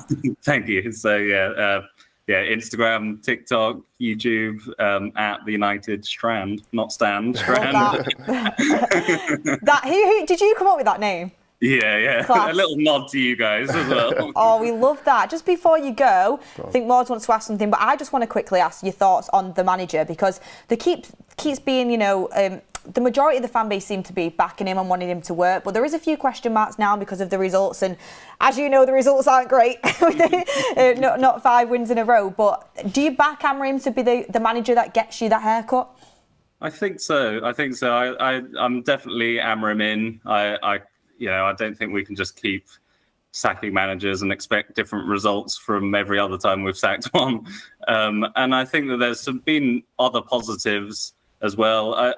Even things like, even this season, every game we've had like loads of shots, So it's, if a couple of those go in, suddenly we're having very different conversations. So, I don't think everything's as bad as people actually think it is. Obviously, there's a lot of work still to do, but I do think that things are kind of heading in the right direction in certain ways. Lovely. Mordzs, did you want to? Yeah, and I just wanted to know if you had any plans to come down to Old Trafford this season. Hopefully, we can get to meet you. Yeah. So I will be coming to the Chelsea game. That's the next one, and then I don't have any plans after that. Yeah, like I said, because I'm in Spain, it's a lot more difficult than usual to get there, but definitely planning to come to a few over the course of the season at least. Sick. It'd be great to have you if we can organise something. We'll definitely we'll message around that. I think someone in the chat has just said February 2024 was the last time we had 5 wins in a row. So it's been a while. Let's hope that you get it soon. But look, just to finish off, can we have your favourite player post Fergie, signing our player if that comes to mind? Post Fergie, I wasn't expecting that. I think it's got to be Bruno, really. It has to be, doesn't it? The impact he's had on the team since the moment he signed has been massive. So got to be Bruno. Captain Bruno. Well, let's hope he gets them performances levels up and we can have a good season, get you the 5 wins in a row. Hopefully Senne Lammens is the next Courtois or Van der Sar, like everyone's been saying. We'd love to see it. But thank you very much, Frank, for joining us. Have a lovely day and hopefully we see you for that Chelsea game. Yeah, nice one. Thank you. See you soon. Bye. Sick. I love that. I actually love it. Do you reckon he'll get his haircut soon, be honest? I want to be positive. You actually never know. We've got the Burnley win in the bag now, so could go and get some results at City and Chelsea. And I think after that, we've got Brentford and like Sunderland and someone like that. So you never know, to be fair. You never know. I mean, let's read out some of your super chats. Keep getting them in. We've got so much more to talk about. We have Castle Whelan Red saying, Anana just needs more time. Wow. Do you know what? That is someone with a bit of faith there. Raja Badhan says, the poor lad. St. Blanco says, why doesn't this brother just do cornrows? Ben says, surprised he's not got Head and Shoulders sponsorship yet. True. Chidu says, Amorim should use Martinez as a holding midfielder. Fraz1L says, will Frank go skin-balled if we go 5 for 5? I mean, you would assume so, wouldn't you? We have Wolfie 35p, Kev, a mix of Fellaini and Kevin Keegan. Carlo Montana says, should get some braids. Bees Leg says, Ugarte tracks back and defends. Mainu can't, that's why. Unless Mainu improves that part of his game, we sign a better midfielder. We need Ugarte. We Are United says, would you use Martinez in a deeper role and get Bruno into a more attacking role as a midfield? A lot of people speak about Martinez being a midfielder. I don't think so. I was going to say it before. I see that so much. I don't know. I don't see it. It's one of the ones where it sounds like it would work, but in real life, I don't know how well it'll do. Michael Brissot says, good morning from Alberta, Canada. Hope you're well. Chinudu says, if we don't get a midfielder, I don't see us getting close to top 10. Missing out on Martinez is awful. We don't have legs in midfield. Darren Mullaney says, are we not loaning Gallagher now? We're going to talk about that in a second. Adioko says, Mr. Plug and Play Ollie Watkins has 0 goals and assists in 3. Yeah, but the Aston Villa team aren't performing. If you actually watch his performances, he's been quite good. It's just the rest of the team. Hamza Hack says, classic example is Klopp wanted Brandt from Borussia Dortmund, but the board insisted on Salah, which worked out well. That is a very good point, to be fair, and hopefully that'll be the same with Benjamin Sesko. Jack Sutton Film says, thoughts on Amorim playing players that are the best for the team and not letting personal agendas dictate who starts. Cheers, guys. That's a good topic that we'll bring into the show as well. WGFFH says, understand why Ben Jacobs has to present as positive United window, but his message was that Amorim got 2 of the 6 players he wanted. Note on Facebook mentioned 2. Yeah, well, you can obviously read into what Ben says, and we will break that down and talk about it as well, but it's a little bit interesting to hear who kind of drove each signing. Sarah Barr says, don't understand the age angle on Martinez. Van der Sar signed for us when he was 34 and proceeded to have the best years of his career. Yeah, not everyone will be Van der Sar, though. He is kind of a, special keeper and special player, but I never understood the age thing either because, keepers do go a little bit longer. Mr. Cheetah said, great question, Mordzs. It really was. James MCC says, I like the signings, but it's not a ready team. Abdi says, what about the Stuttgart young midfielder? If you're on about Angelo Stiller, it's not going to happen. They're not going to let him go. Is that who they're talking about there? A-Level 100 New says, why don't United use Nice like Chelsea to do Strasbourg? Of course, could have got Emi by now. Lammens to Nice to develop until we need him. There'll be a reason why we're not doing that. I think they think Lammens is probably more ready than that. It's not as if we're blessed with a range of keepers. We need someone now. We have Sterling Chapman saying, a chant for Mbumo. He's got a chant there in the comments. We'll try and get Kev to do that when he comes in. Avid Traz says, Sky is announced there's no further business for now. Doesn't look like it, unless we last minute get a midfielder in, but it doesn't look like it. We are going to talk about Conor Gallagher in a second. And G says, regardless of what happens today, get Bruno out of the pivot. We've done that one. They're basically saying move Bruno to the number 10 role. Well, we're going to talk about a potential lineup against Manchester City later on in the show. But thank you everyone for your super chats. Keep getting them in. Keep getting your comments in. Any polls you want, let's get them going. I am going to run a poll right now, and my poll is going to be, will Lammens start against Manchester City?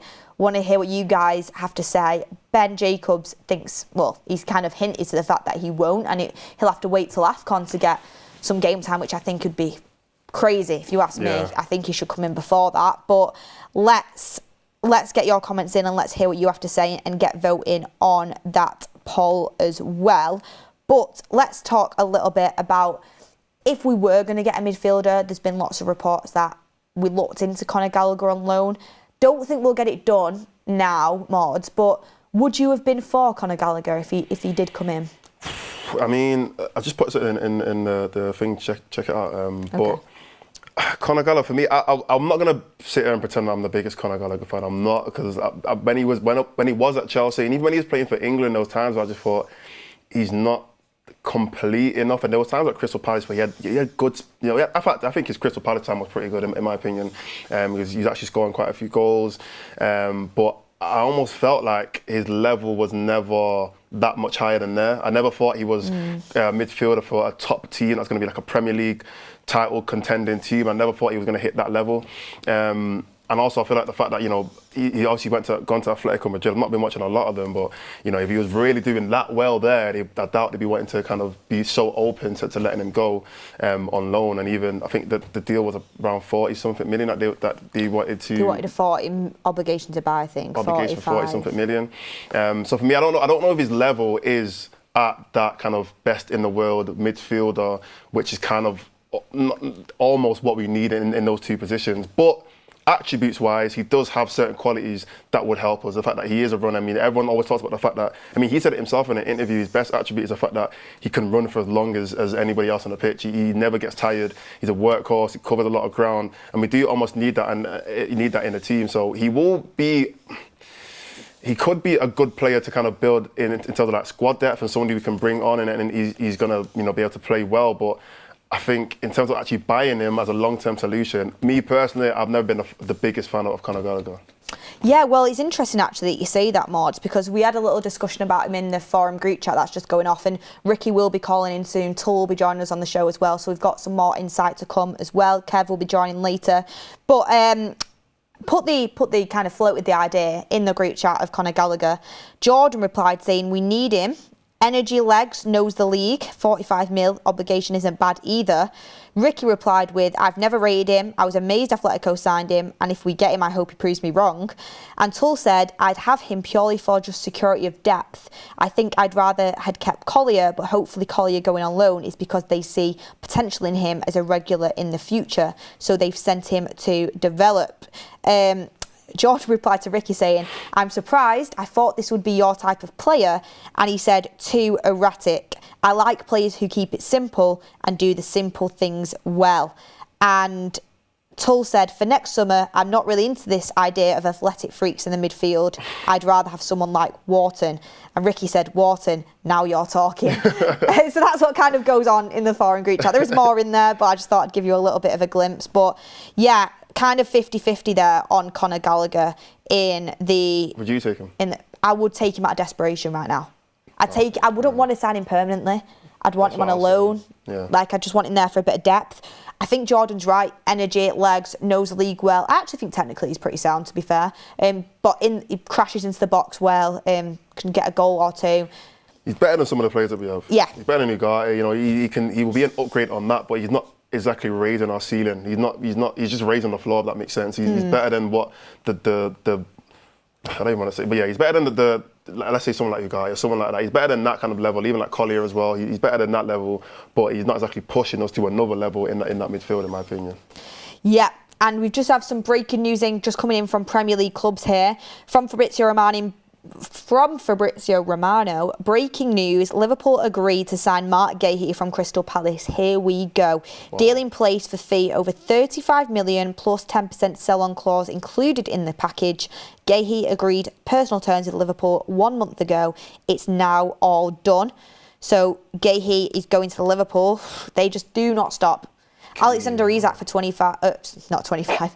Alexander Isak for 125 million, and then with it going up to 130 this morning. Now Mark Gahey for 35. 35 is not even that much, I'll be honest. He's only got a year left in his deal, though, hasn't he? Yeah, but it's still good for he is a very, very good centre-back. Yeah. Very, very good. Probably England's, in the Euros anyway, I thought he was England's best centre-back. Right now, I don't know, but I think he's an international player. 25.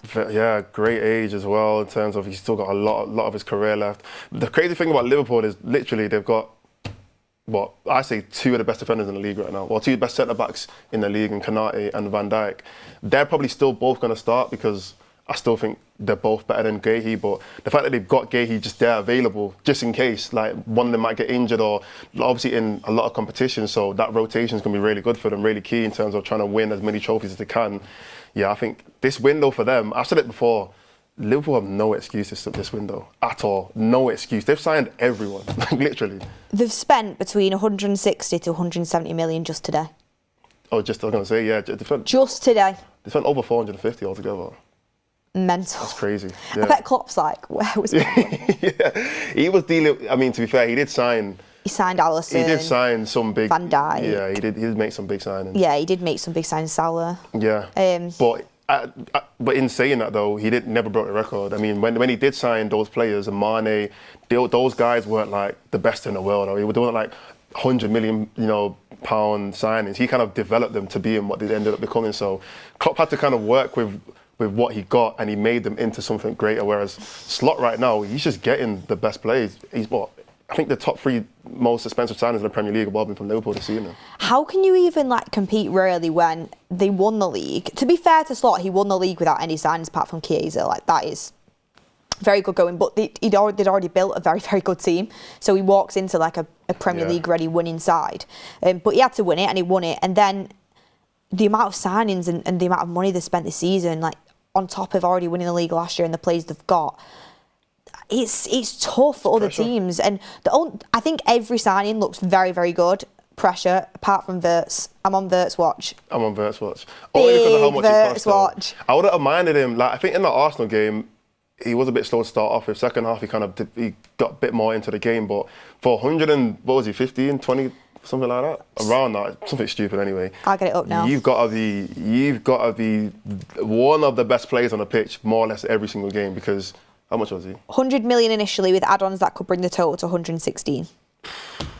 Yeah, I had to see more, because when we had the most expensive signing, every single game was criticism for United. And who was it? Pogba at the time? It was like, oh, he needs to be doing this, he needs to be doing that, Let's keep the same energy for Wirtz. Don't let it go under the cover just because it's Liverpool and they've got other big players. No, let's keep the same energy for Wirtz. And we spoke about Bundesliga all the time. We constantly speaking about Bundesliga with Sesko all the time about some players can't adapt and whatever. No, let's keep the same energy for Wirtz. Is he able to adapt as well? Because it's seeming like he's not necessarily hit the levels that everyone thought he's going to hit straight away. Yeah, I agree. And I did think he looked like a quality player before coming into Liverpool. And I know sometimes it takes players time to adjust. And, he probably will go on to smash it.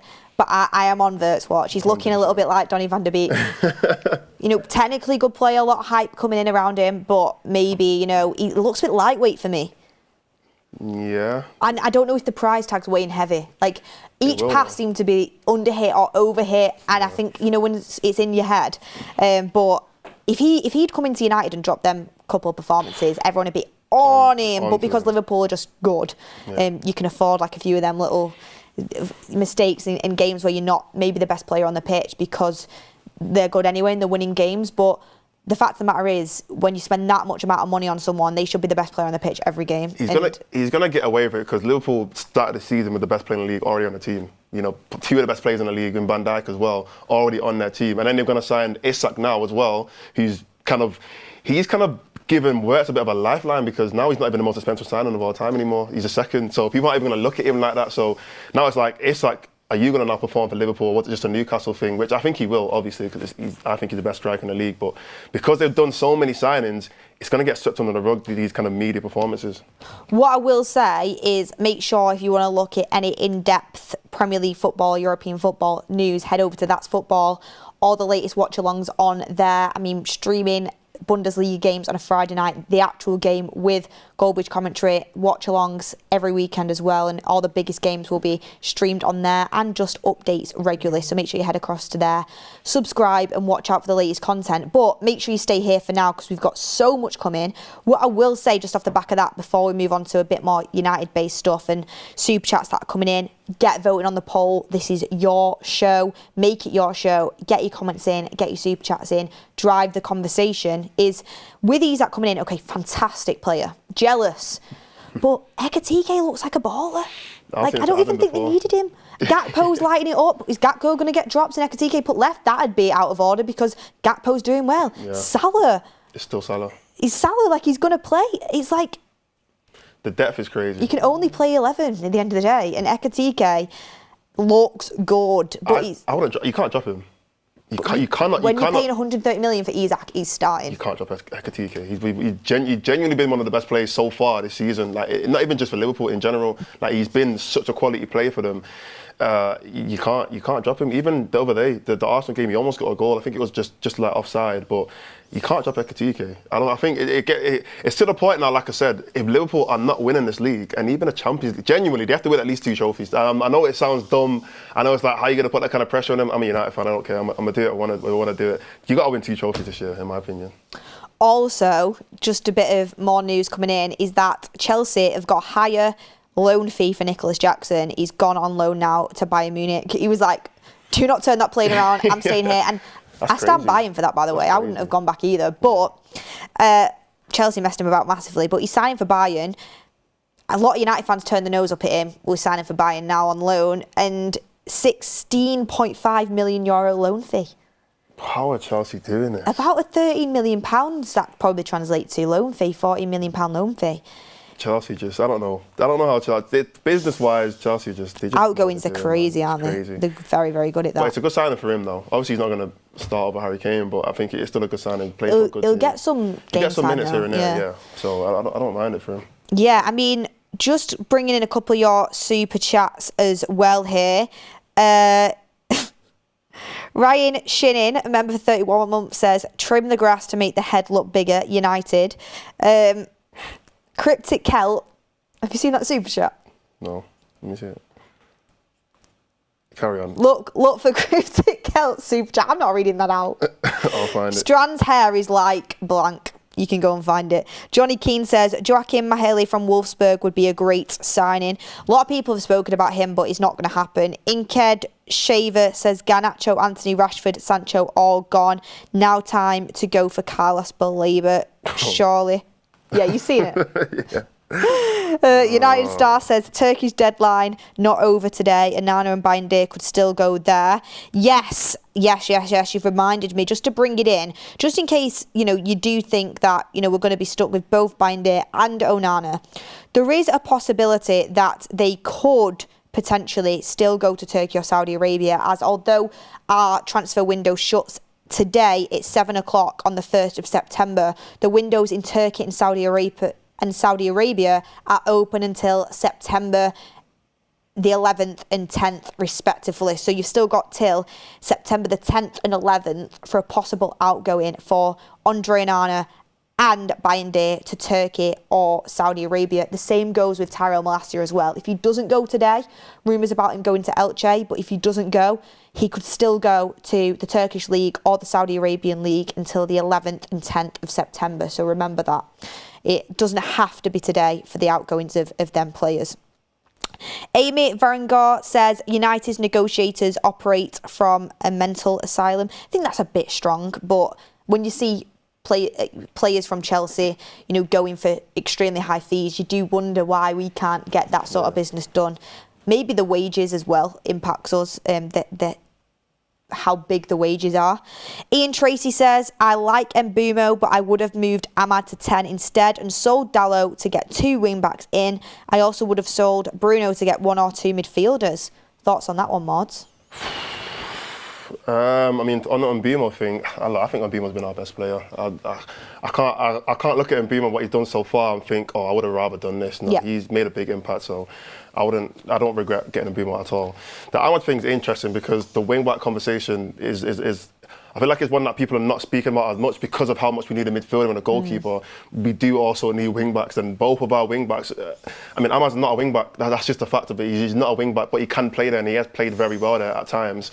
And on the other side, I mean, he was even our starting left wing-back. I mean, Dalot started the last game. Dog didn't even get a minute on the pitch.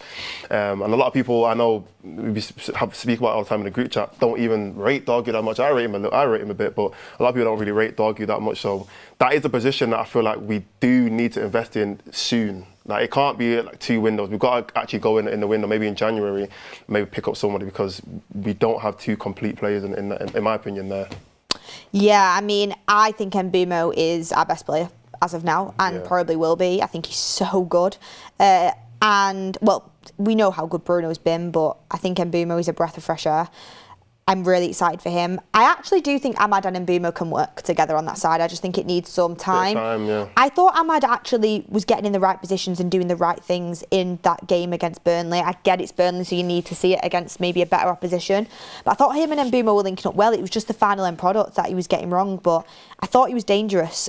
So I think it'll work, but I agree. I think we massively missed wing-backs, and it's very interesting that, like Ben said there, Amorim pushed for Estepinian, and he was also pushing for a left wing-back. And he keeps playing, not keeps, but he has played Dalot there on occasion, dropped Dorgu for the last game. He's obviously not completely confident in his left wing-back options, so interesting that he wanted that. I don't even know if he's confident in Ahmad there either, because he's played Dalot there over before. You can't get everything in one window, but wing-backs were big for his system. Yeah, and even, I think it was either Ricky or Tour that was saying that when Mazraoui comes in, he thinks that there could be a chance that Mazraoui could even start there at one point as a right wing back. So, yeah, I don't think he's got in both of those positions the play that he necessarily 100% wants. So, yeah. We have Stephen Willocks saying, get a heater pool confirmed, ridiculous team now. Yeah, it's crazy. Mini Dan says, do you think we will still get a centre mid? Thank you both for what you do. You are both loved and appreciated. I just wanted to say that God bless you both. Thank you so much. That's so nice. That's a lovely, lovely super chat. And it really does get appreciated. And do I think we'll still get a centre mid? Not in this window, unfortunately. Yeah. Kevin McQuaid says, Czech was 22 years old when he moved to the EPL. Age is just a number. Mateste123 says, why for every signing do people say here we go? It's obviously just Fabrizio Romano's tagline, isn't it? Saint Blanco says, guys, what do you think of us getting Tchouaméni next season if we qualify for the Champions League? So with Bruno gone, our midfield pivot is Mainu and Tchouaméni. It's a big if, innit? Yeah. And he'd only join if we had Champions League football. I don't going from think Real that's Madrid very to United, likely. it's got to make sense. You know what I mean? So I don't see it happening. I really like Tchouaméni and I like what he's got and what he can offer, but I just don't think it'd happen. The only way I see it happen is because what happens with Real Madrid is they just churn over these big players or these good quality young players. Like someone like Rodrigo shouldn't be leaving Real Madrid. I don't think he will leave Real Madrid, but next season there's a very high chance that he could. And I know obviously City were looking at him this year, Arsenal were looking at him this year. A player like that with that kind of quality really shouldn't be leaving, like I said, that level of a club. But when you've got so many players in the same positions, that's what's going to end up happening. A player that have that quality isn't just going to want to sit on the bench, even though they might be winning trophies and playing, Champions League final or whatever. He's not going to want to sit on the bench every single season. So the only way I can see Tchouaméni coming to United is if they go and bring in maybe another midfielder and the space for him isn't necessarily there as much. That's the only way I can see him really leaving. Yeah, I mean, I'd love to bring him in, but he can play in multiple positions as well. Yeah. To be fair. He's played right back before us. Yeah, he's played everywhere. So. But yeah, he's a very good player. I know he's had his ups and downs, but I'd like him. I struggle to see us being able to pull off that sort of deal, unfortunately. It's like with Frimpong and Ait Nouri, I would have loved them. But, when you've got clubs in the Champions League that are competing for the Prem, going in for you, United is a harder sell, like it is. Away says, breaking news, Mark Gaya undergoing his medical in London for Liverpool, authorised by Crystal Palace. Yep, he is going there. Inkhead says, Garnacho, Anthony, Rashford and Sancho all gone. Now time to go for Carlos Baleba, surely. Not till next year, it's looking like. And Robert McCormack says, I'm sure Mazraoui will play, just not sure where. Dimitri says, so now we need to rebuild a whole midfield next summer. How can this be even close to possible? Big Shot says, without a midfielder, it's a 3 out of 10 window. Glazers out. Mrs. Stone says, Gallagher got me excited. What's the probability? Not very high. We've inquired, but I just don't think we've got the money to do it. Garnacho. And Darren Mulaney says, let's go and get Hackney on loan to buy. And Harvey Lees, thank you for your super chat. Going to go and look at the Garnacho stuff now. I think he's put a post out.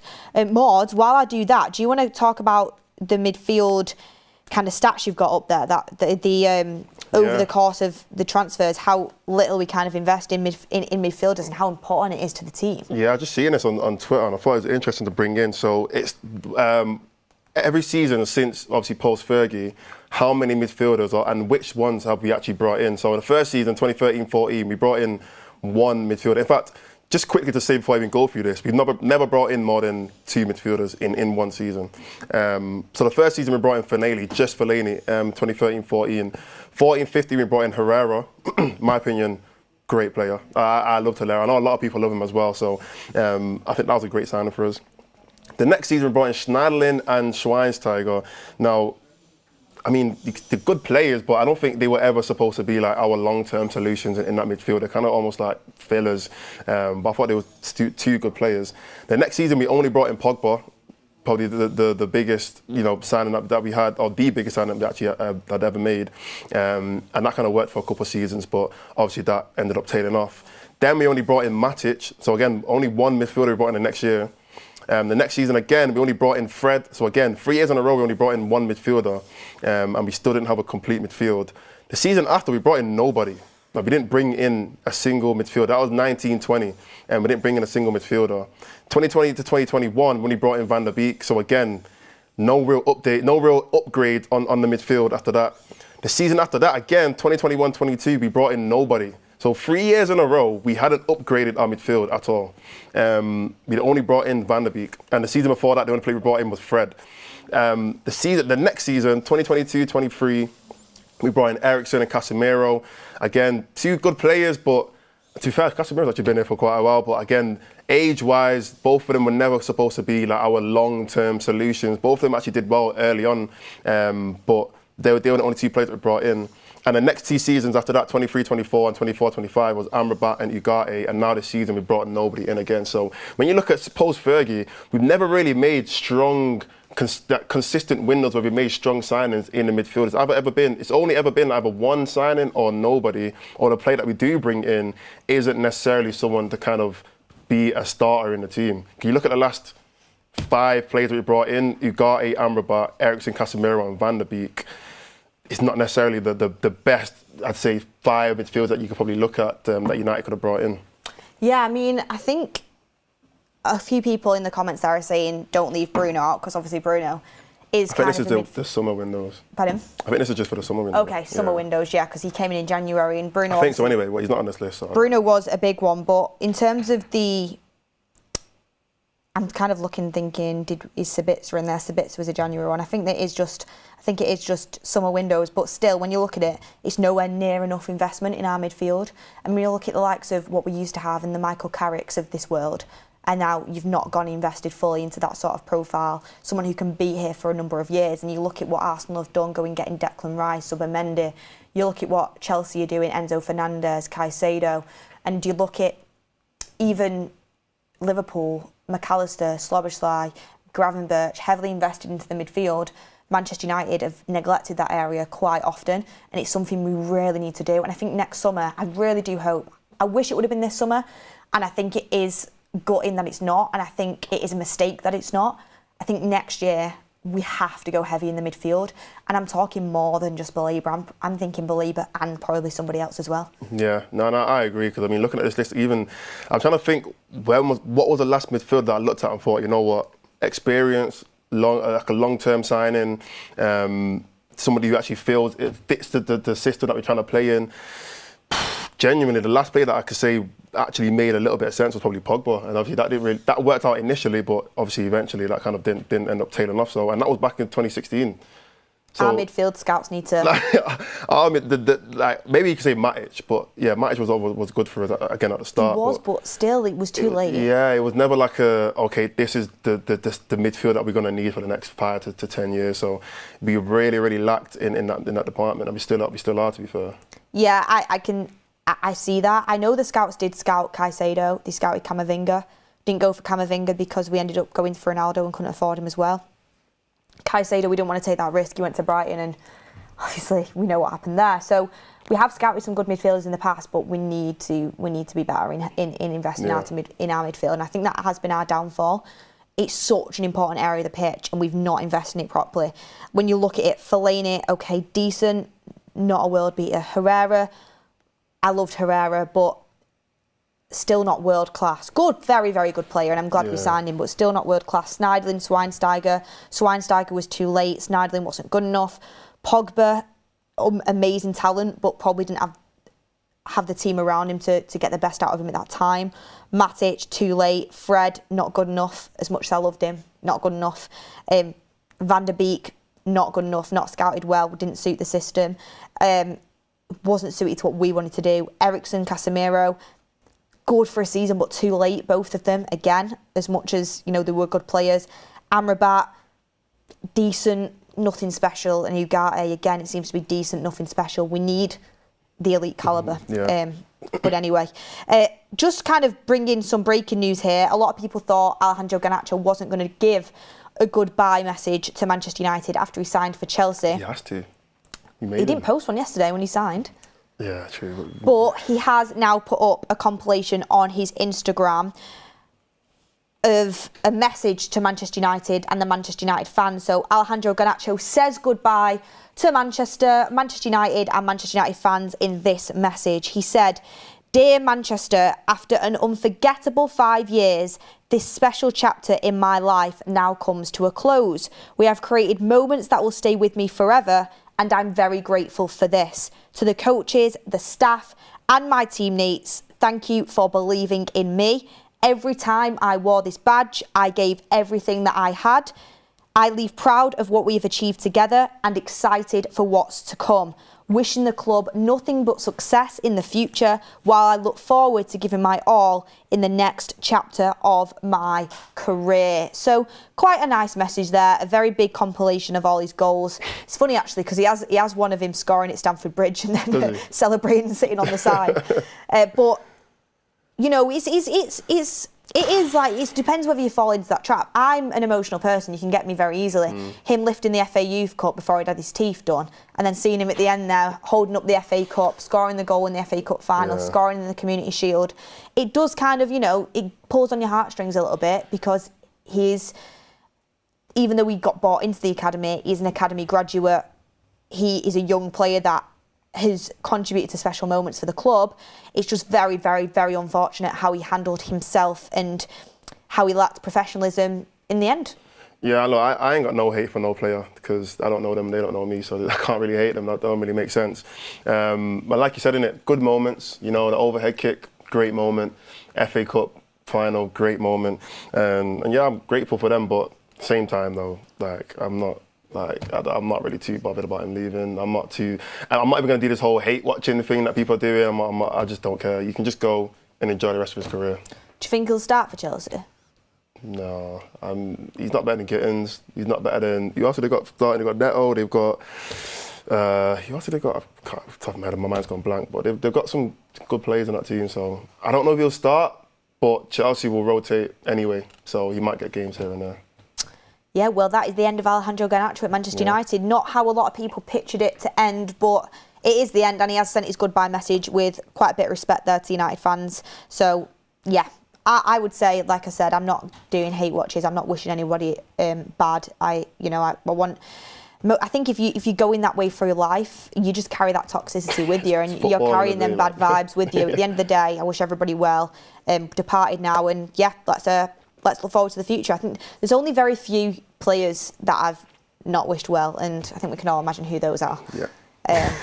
Some players at this club that I just cannot actually sit here and wish them well. But Alejandro Garnacho, he's contributed to the team.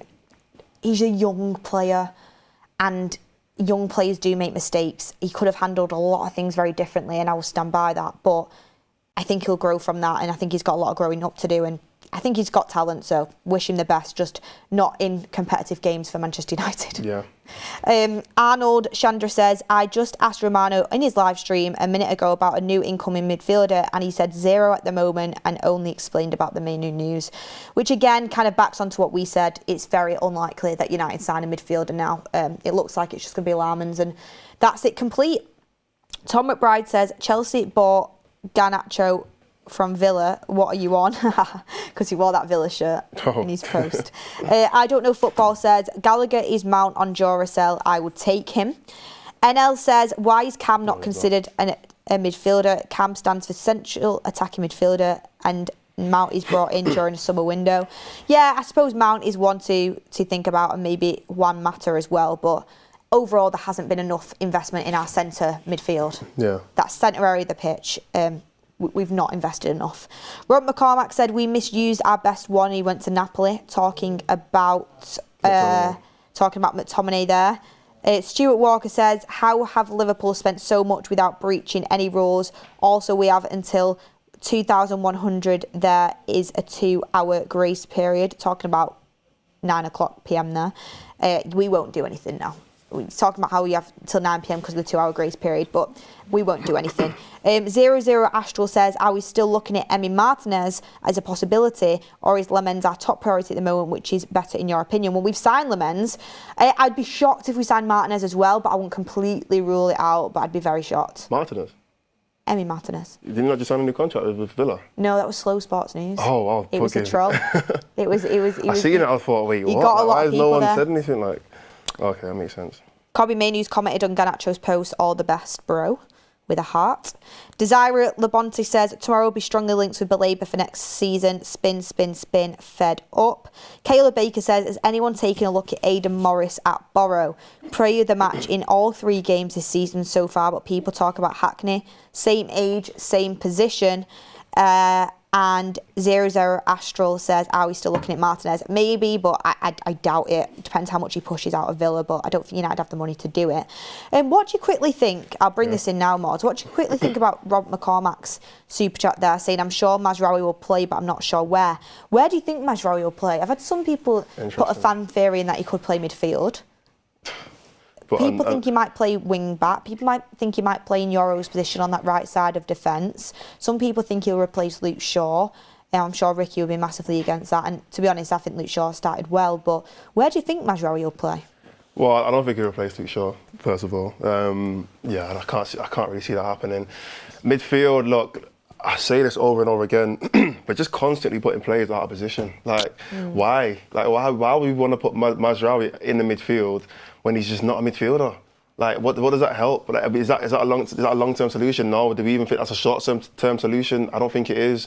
Like, just constantly just sticking players in positions that they don't even want to be in. So the only positions that I can see him playing is right wing-back and right side of centre-back. I think it's more likely to be right side of centre-back because in the right wing-back it's Dalot and Ahmad. That's kind of the two players that are competing for there. So I think, if anything, him and Yoro will kind of just alternate between whoever starts. And I think, to be fair, it's not a bad thing anyway, because Yoro is still young. He had an injury last season. We don't want him to kind of get played out and get another injury. So I think at most he will be a right-sided centre-back, kind of alternating with Yoro.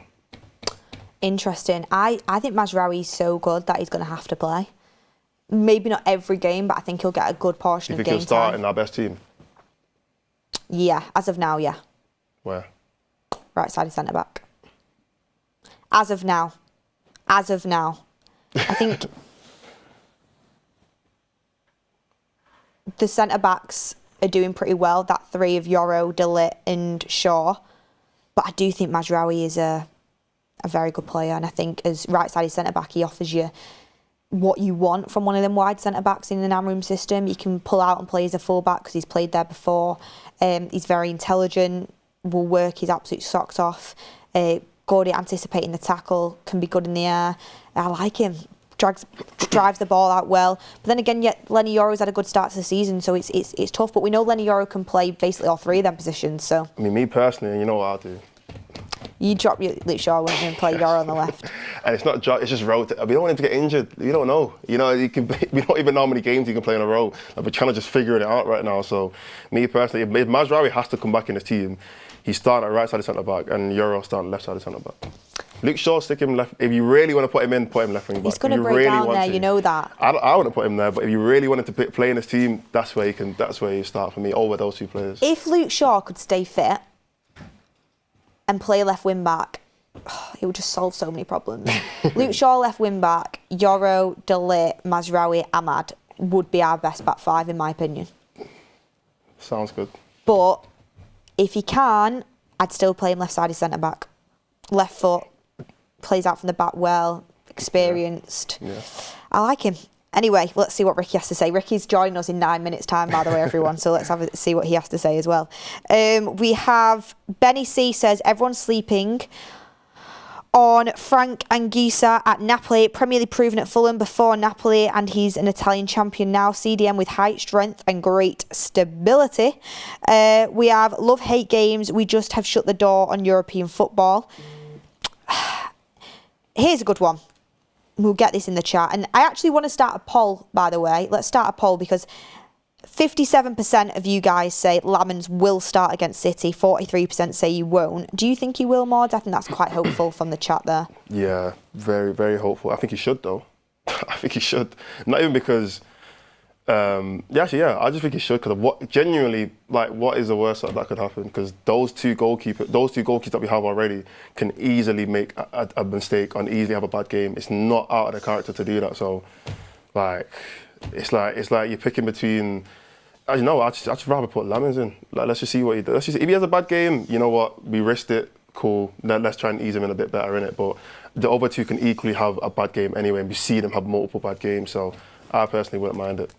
Yeah, I mean, for me, I highly doubt that Amram's going to throw him straight into City and Chelsea.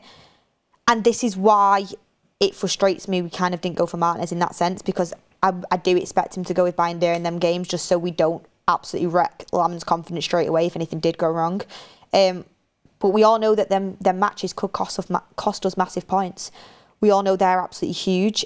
I mean, we're above City in the table. You say they cost us massive points, but I always say, look, these games, like, let's say City and Arsenal, Liverpool, to me, it doesn't matter how bad United are, we can always go to them games and get a result. Always. I think we always have a chance. Every other manager that we've had has beat City or Liverpool or Arsenal. All he had Pep's number. Like, he was beating City for joke. Last season we saw, not last season, the season before that. Yeah, it had last season, Ahmad. Yeah, last season actually we did Ahmad. But I was going to say under Ten Hag as well. We beat Liverpool, we beat City. Like, we've always got these guys' numbers. So I think in any case scenario, I'm going into that game thinking we can definitely win. Well, let's start a poll as well while I'm just discussing this on would you have signed Gallagher? Would you have taken Gallagher on a loan obligation to buy the 45 million? Let's start a poll on that because I want to hear your guys' opinions. But just to finish off on that, what I was saying is what I think is that them games are crucial for me because, you know, a pretty poor start to the season from United, but still ahead of City. You beat City at their place. That's good for us in terms of competing with them. Confidence. Same with Chelsea, and a goalkeeper can be so decisive. I mean, taking points off Chelsea at Old Trafford would be great because they are ahead of us right now. They've had a good start. Them games can be so decisive on confidence and you know, them runs of form, and a goalkeeper can decide them games. Like Bayern Day, I don't want to blame it all on him, but big reason why we didn't get a draw, at least in that Arsenal game. And we could have even gone on to win that game, you know, if something like that doesn't knock the game. So that should be a reason to start Lammens then? It should be, but then he's not going to want to start a young keeper because he don't want to damage his confidence. It's a risk. So if we would have actually signed an experienced keeper, or we would have signed Lammens earlier because we were chasing him all summer, and we could have signed him all summer, he could have been up to speed now and be ready. Yeah. So again, I think you've got to look at United there and think, why weren't we ready? Because if we are still not able to start Lammens, like at the Chelsea game at Old Trafford or the City game away, like the reason being is because you opted for a cheaper keeper that could cost us games, or you could have bought Lammens in way earlier and just pulled the trigger and he could have been ready by now. So it's one of them ones where like the risk can go either way, because imagine we start him against City and it's a great game. We're singing. Yeah, exactly. We're singing, we're thinking, you know what, we've done it. We've finally done it. We've got a keeper, and confidence for him will be through the absolute roof. Like, everyone will be talking about him. It's like, okay, we've done it. We've actually got a keeper that's had a good game in a big game as well. And going forward, it kind of just helps us so much. But then obviously on the flip side, you get a bad game, it could go the other way. And also as well, because it's international break, it's almost it's not the greatest time for him to come in anyway, because none of the players are going to be there. He's obviously going to be, I don't know if he's a Belgian, if he's going to go away Belgium or whatever, but it would have been best for him to kind of be at least around the team for the next couple of weeks, so we can at least get used to them, and then they can at least get used to how he plays and whatnot. And I've heard a lot of people say that like he's a very commanding keeper, so like he's very vocal. I'd love to see him do that with our centre backs. I don't want him to kind of come into this team and kind of be like, oh, I'm a new goalkeeper, so I'm going to keep quiet. I'm going to let them speak. And I want the goalkeeper to be the loudest player, you know, in that defence. I want him to speak to the centre back and say, this is what I want you to do. So it would have been better for him to be there with the players, but obviously international break, a lot of them are probably not going to be with the team. Well, this is kind of the Senne Lammens update on the Belgium national team. The Belgium youth international is yet to make an appearance for the country's senior team, but received his first call-up in March 2025 and is seen as a long-term replacement for Thibaut Courtois. Last season, Lammens made 30 appearances in the Belgian Pro League and kept 7 clean sheets. So he's kind of seen as like that transitional period where they do want to transition him in, but he's not yet made an appearance for the senior team. Again, it's a big risk for United. United should have a keeper in that is, you know, ready, international, but let's just keep our fingers crossed that he is ready and he's going to, you know, kind of, everyone's going to look at the end of the season thinking, wow, Senne Lammens, if United got him before he went big. He's brilliant. Is that too much to ask? Yeah, I mean, someone even commented before about Czech. I don't know exactly how, I need to fact check it myself, but said that Czech when he came to the Premier League was only like in his early 20s, early / mid 20s. I said it before, even Donnarumma when he first came through was very, very young. A lot of people are surprised about how young Donnarumma is right now. A lot of people think that he's like 30 or something like that. He's actually pretty young. So some keepers actually are very good at a young age. They kind of adapt very quickly, and they hit a high level very early. So let's just hope that is Senne Lammens as well. 55 million, by the way, for Johan Wissa. Is it for Newcastle? Yeah, it's a lot. That it makes me look at the Mbumo deal each and every day and think we got a good deal there. 55 million. Wow. It's mad, isn't it? How inflated these fees are this year. Yeah. Who else did they sign? They signed that I don't even know who he is, but the striker. Guy from the German league, the Bundesliga. He's from Stuttgart, isn't he? Voldemort. And it's not Voldemort. It's not Voldemort. He's got a name like that. I can't actually get his name Voldemort right. is hilarious. But Daddy, I've made a. Voldemort's funny. But I've made a couple of signings, yeah. Yeah, Nicholas I need to get that up fully, but that's what his last name sounds like. Nicholas Carlson says, play Euro as a CDM. He's young and can go forward. I think he'd be great winning balls in the mid. Not going to happen, mate. It's not going to happen. Daniel Bununik says, we had all the transfer window to get a midfielder. Why on earth didn't we get one? They were great, cheap options. Too focused on the positions, but, you know, Ruben Amorim wanted one. We're going to go through, actually, you know, in a bit. We're going to rate all of our signings, our outgoings, who we think is going to be signing the season, who do we think is, you know, current, like, you know, signing of the window in the Premier League. We're going to talk about all that. Daniel Bunik says, oh, we've done that one, thank you very much. Evan P says, hey, y'all, from South Louisiana. Amorim needs his puzzle pieces. How do you build a throne without the right tools? Get the man a proven centre mid. United Star says, back five, Lammens, Managerial, De Ligt, Yoro, Martinez, Leon. Not my pick, but obviously this is a community and we'll all talk about that. Daniel also says we had all the time to get a midfielder. It's annoying. Quickly on that one, Mod. Do you think it can be an excuse for... Do you think it can be an excuse for Amorim that he's not got a midfielder, or do you still think he has to go out there and perform? Definitely has to go out there and perform. When I say perform, like, look, there's levels in it. I don't expect Amorim to be like, you know, this team to just become a top 4 team or top 5 team just overnight. I don't expect that. But at the same time, like, come on, win a back-to-back game at least. Like, he hasn't won a back-to-back game. I don't think you can use not having a midfielder as an excuse for not winning 2 games in a row. There's levels and there's a line. There's a line where it's like, I'm not going to expect the whole world from you because there is still a lot that needs to be done, and you are still newish, you know, in terms of you've only been there for a year. But like, there has to be an improvement in the results. We have to be able to win at least 2 games in a row. Sorry, I can't believe I said Voldemort. Yeah, Voldemort's hilarious. I think his name's like... It's Walter Maid, isn't it? On yeah, but I think it might be pronounced like V. Yeah, it's like Voldemort. I don't know if I'm going to say it. So. Yeah, you not got the. I just get I get criticised all the time. Voldemort's hilarious. I just blame it on the Manc accent. Yeah. I know he got 12 league goals last year, and they've paid what, over £70 million for him. Something along them lines. Yes, I think it was 85 million euros. I think it was like £71 million or something like that. Yeah. But I've heard from people that like watch the Bundesliga quite regularly that he's actually quite decent. So we'll see. I'm not gonna lie, I'm watching him very close as well, because 85 million euros is not cheap. That's not cheap. Sesko's cheaper than him, I'm pretty sure. Ekitike is cheaper than him. Like, there's been quite a few players that have been cheaper than this window. 23. So you're spending that amount of money on a striker. 6'6". Is he? German international. Yeah, so spending that amount of money on a striker, I want to see something. Just because you're Newcastle, I don't think you're going to get... We're not going to speak. Like, we have to evaluate and see how well he really does. Chrisman says, you watch Voldemort scoring a hat-trick against West Ham and Potter getting the sack. Oh, gosh. We've got Bobby Ikaigwe saying Donnarumma was Milan's #1 at 17. Jared Willis says, I think we'll move for a midfielder in January. Not preferred, but I think they've seen Bruno do a job. I'm going to wait until then. Thank you, everyone, for all your comments coming in. We've got Ricky, should be calling in any time now. Just waiting for him to join. Let me give him a little nudge. He might be working out how to work his phone. Just on that, Mord, quickly on our outgoings, just seeing pop up on screen there, £21.5 million for Anthony.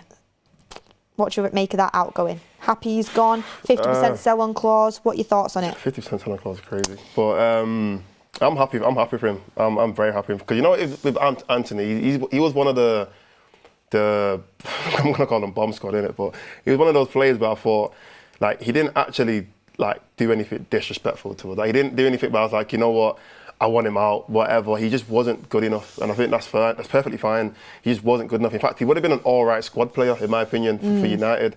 But I think it's good that he's able to go and actually play for a team where he's one of their better players. Well, he was anyway on loan when he played from last season.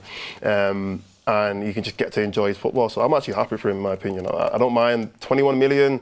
Yeah, obviously we bought him for what, 90, 80, 90. Crazy price difference there, but that's our mistake. Ten Hag, irreversible damage. I always say this. He just signed a whole bunch of his friends. But yeah, that crazy price difference. But you know what? I don't mind it. Let him go and enjoy his football. Yeah, joined Real Betis for €22 million plus a €3 million fee. Man United will have a 50% sell-on clause on profit for the future sale. So it's a permanent move. Do you know, it's funny, my friend said he would have kept him for that price as a wing-back. 20 million? Yeah. He's just not a wing-back. No.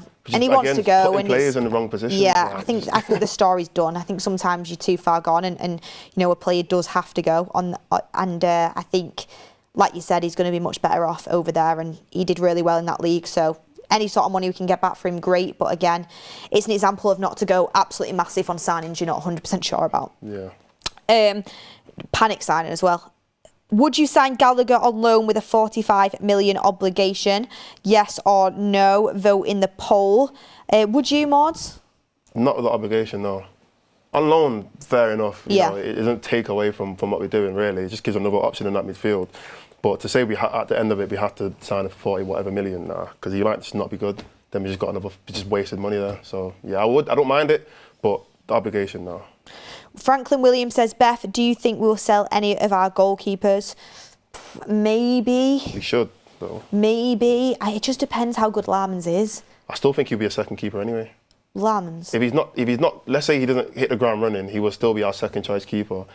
There's no, if we have all three of them, Tom Heaton as well, four of them, what's the point? Really, in my opinion, I don't see the point of having four keepers. So I wouldn't be surprised if one of those, I wouldn't be surprised, but in my opinion, it makes sense for one of the two to go. My question would be, as well, who would you rather sell, Bandera or Nana? Does it make a difference? If you could only get rid of one, who would you get rid of? Genuinely, there's no real big difference between the two. Mine would probably be a Nana, To get rid of him? Yeah. They're both just clunky. They're both just messy players. I couldn't tell you which one would make the biggest difference. Just because he's known as the number one, innit? So I feel like if you move him out, Binder is less of a headline maker, maybe. Yeah, possibly. Yeah, I hear that. Betsy999 said, "How are Chelsea getting 70 million for Nicholas Jackson?" 70. Yeah, they're not getting 70 million. It's a loan. Oh, can I say? It's a loan. They've got a €16 million loan fee, which is high. But it's a loan. Anyway, the Godfather's joining us. The Godfather is about to join us all the way over from España, Spain. Ricky, heard any news over there about Conor Gallagher coming to Manchester or what? I saw a snip earlier that where you suggested we might be getting him on loan. Is it actually happening now, is it?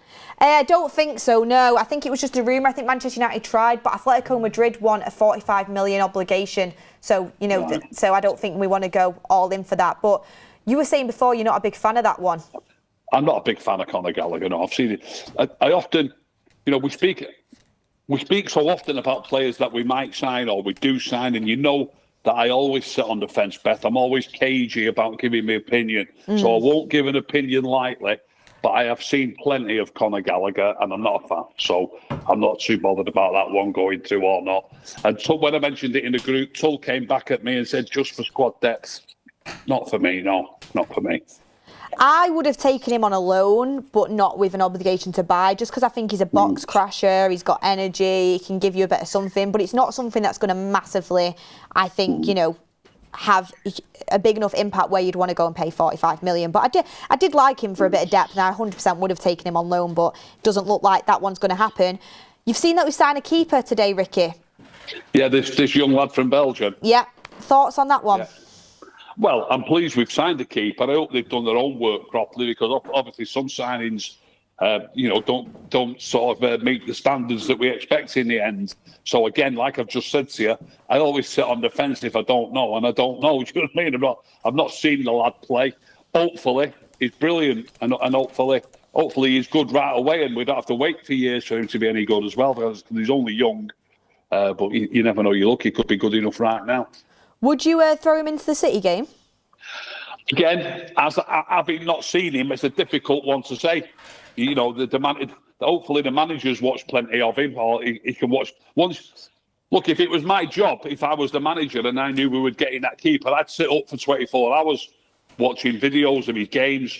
And it's no good just watching the saves and the catches. You need to watch the actual match, see his distribution. You know, you see everything. So if I was the manager, I'd have watched 12 games or something in the last few days, and then I would be able to say, but because you're asking me and I've not seen him, I can't really say if I'd throw him into the Manchester derby or not. I really can't. I know what you mean. I think I'm going to do a bit more homework on him over this international break and maybe go and have a little bit more of a look. I think we're just hoping and praying that he's going to be decent. I've already said on the show, I wish we would have gone for someone proven, like a Martinez, but I'm just hoping that this Senne Lammens is the next big thing. I think that's all we can do, really. I also wanted to ask you, I mean, speaking of the derby, Ricky, can you believe it? United are above City in the table. I know. I put something on Twitter as soon as City lost. As soon as City lost against Brighton. When did we last play them? While we were above them in the league. It must be years ago. I don't know if it would be that. And maybe. There will be certain points in the season where maybe we've just maybe had the edge and then City have gone and ran away with it. But it is going to be a massive game, and football can turn really quickly. In that game, Ricky, I know you're a footballing man, you like to talk football. What would you do if you were Amorim to do the best you can to get a result for United? He's obviously going to go with the same format, so there's no point in saying that I would change the format. But he needs to get the right players in the right positions for me. I won't be surprised one bit to see Mazraoui come in for Euro. I watched the Fulham game back, like I said I would last week after we spoke, and I was explaining that Euro's passing wasn't good enough. Yeah. And I noticed it again at the weekend in the first half, particularly. 4 or 5 forward passes that are just off target. They're just off target, and it's not good enough. And I've got a feeling he's going to lose his place to Mazraoui. Well, it might not happen straight away in the derby, but it'll happen soon if he keeps playing like that. So personally, I would change Euro for Mazraoui. Kuna's probably going to be out, I would guess.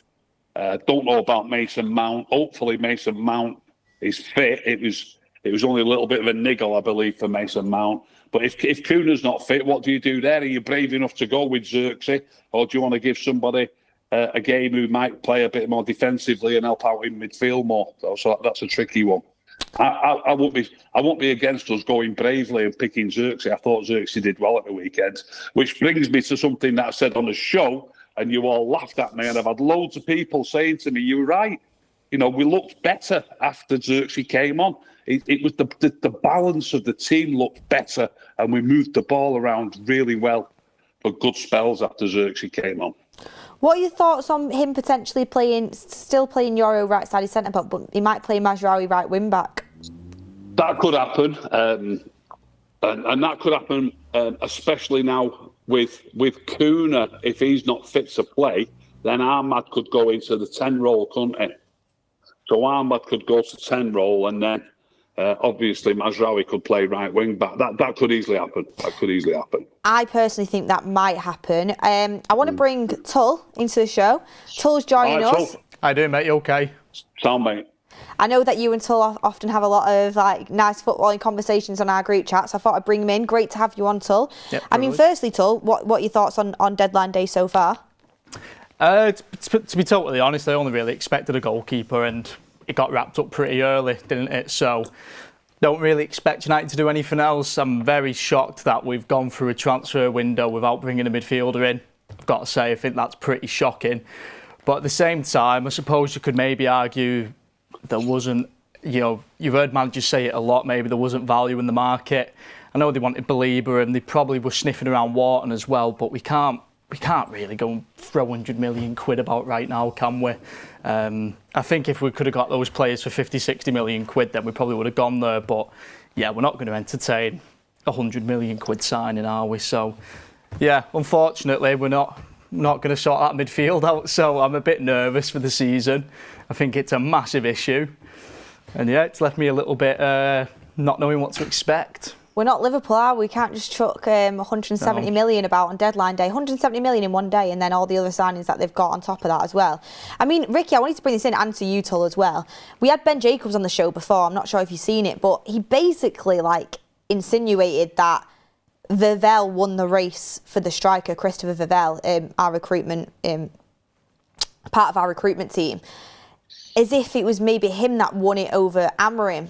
In terms of, because I've heard that Amorim did want Ollie Watkins, so that could maybe have something to do with. I know we spoke about the injury. He spoke about his injury and a little bit of a kind of cramp in the game against Grimsby, but interestingly that he mentioned that Vivell won that race for Sesko, and it might kind of give some indication of why he's not fully gone with him yet. I'm a bit concerning. I didn't see that part of the show. I've not seen much of the show, to be honest. I've been travelling to Spain today.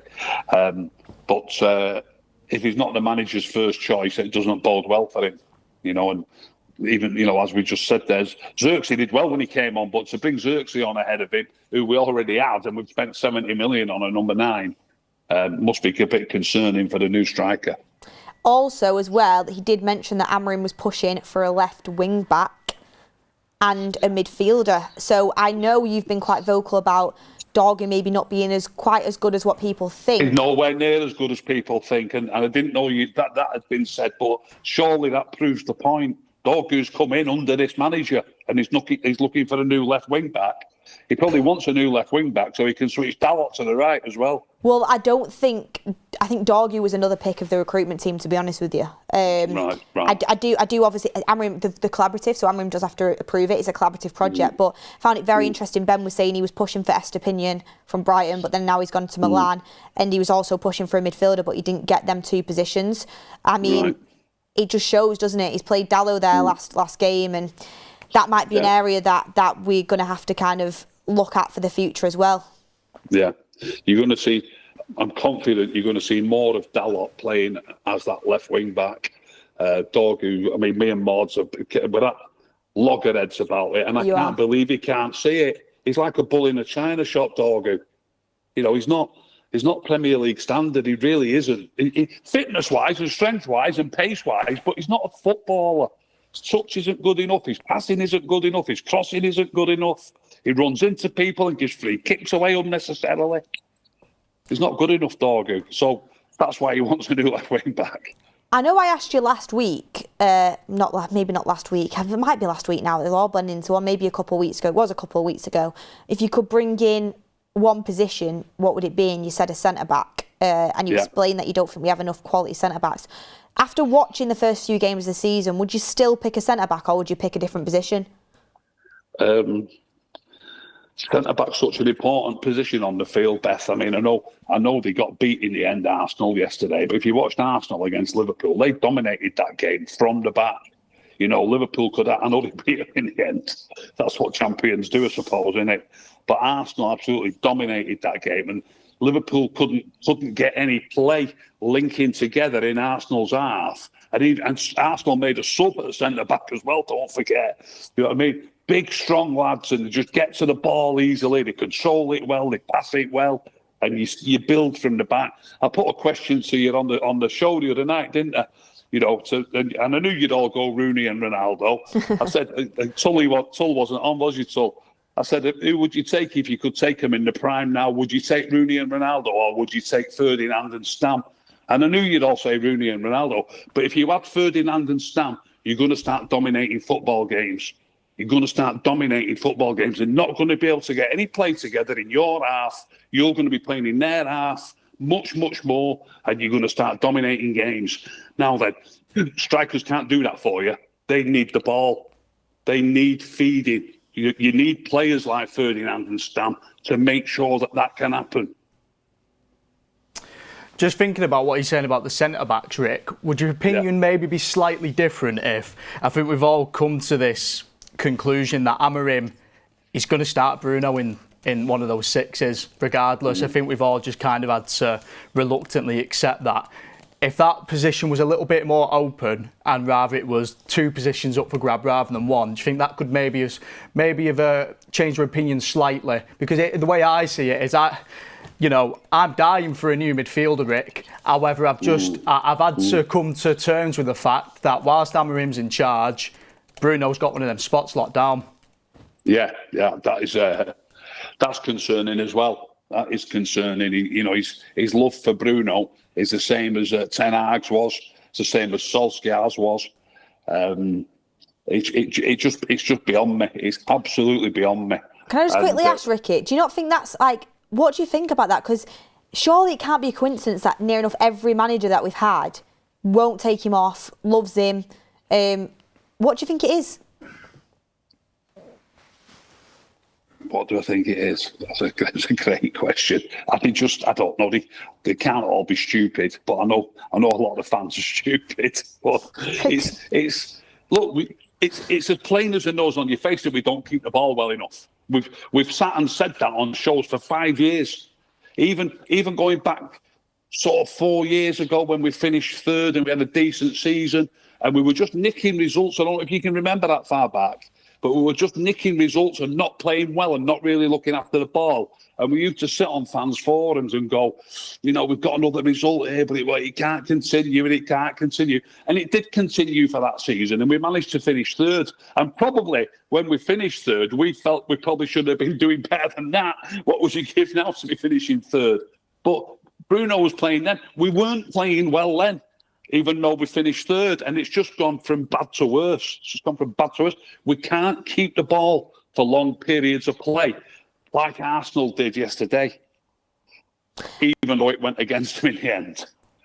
After watching the first few games of the season, Ricky, I know you were predicting potentially 5th for United in the Premier League. Do you want to change your mind on that? Do you think that might be a good prediction, or have you kind of thought to reassess? There is some good signs. But we do, obviously Mazraoui's back now, but we do need to be better at the back. Have you managed to watch my Instagram post from yesterday about De Ligt's defending yesterday? I have. We're raving about De Ligt, and he's doing well enough, De Ligt. But there's certain things in his game where it's just got to be better, and it's no coincidence. Look. We tend to overrate our players year on year. We finished 15th. De Ligt was playing nearly all the time last year, wasn't he? So I know you've got to sort of decide which players are good enough and which ones aren't.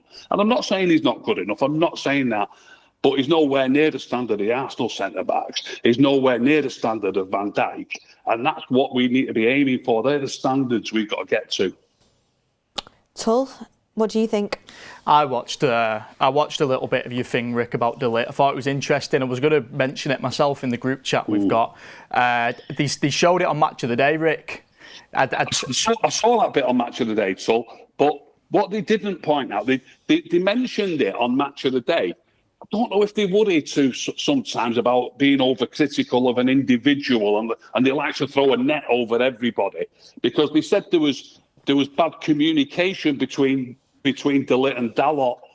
If you watch it back and watch it closely a couple of times, when you're playing as a centre-back, if you end up in the left-back spot and the left-back's covering you inside, you have to stick to that position until the danger has been averted. You can't start moving around. If you're watching closely, Tull, you'll see De Ligt moving inside, but he's not just moving inside, he's moving forward. He's not even moving, really. Not exactly to where he should be moving to. And the reason for that is when you're playing the game and they've got the ball in that little sort of quarter of the field, they've got the ball. You've got to have your eye on the ball. You're watching for their players who you should be getting. He's supposed to be making a run back to his position, but he's not supposed to be. He shouldn't be running back there at all. But he's not even running back. He's running at the wrong angle. He's going too far forward. There's too many things that he's trying to do all at the same time. Watching the ball, watching the players move back into his own position. Just stick where you are. And Dalot was sticking where he was. And again, if you watch it back and concentrate on Dalot is standing in the left-sided centre-back role, which is the position that he's been forced into. And he's doing the right thing. If he starts moving to the left while De Ligt's moving to the right, can you see me finger? You've got two players going like this. while they're trying to come forward with the ball, it'd be an absolute shambles. So the one who's at centre back, which is Dalot, he can't afford to vacate that spot.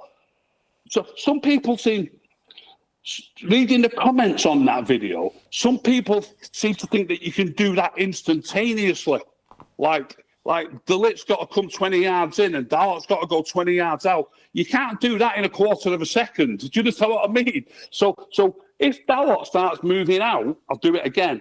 As De Ligt's moving in, that means there's a big gap. That Dalot can't leave that gap at centre back. That is, I know it ended up in a goal anyway, but the position that Dalot is in is the most dangerous position. That's the centre of the field in front of the goal. And he's playing centre-back at that moment. He's got to stay there, basically, until De Ligt's there or nearly there. He can't just leave that space. Now, I know it goes to the winger and he crosses it and he scores it, but the last thing you can do is just leave a space in the middle and let him run right through the middle. Do you know what I mean, So if you, again, as I say, if you watch it closely, De Ligt starts moving in from left-back to go back to his position while the ball is still on that side of the field. And it's absolutely calamitous defending that. And it's down to De Ligt. It's not down to... I've had loads of people saying to me, with Dalot, it's not Dalot. Dalot's done the right thing. It's De Ligt that hasn't. Yeah, totally get you, Rick.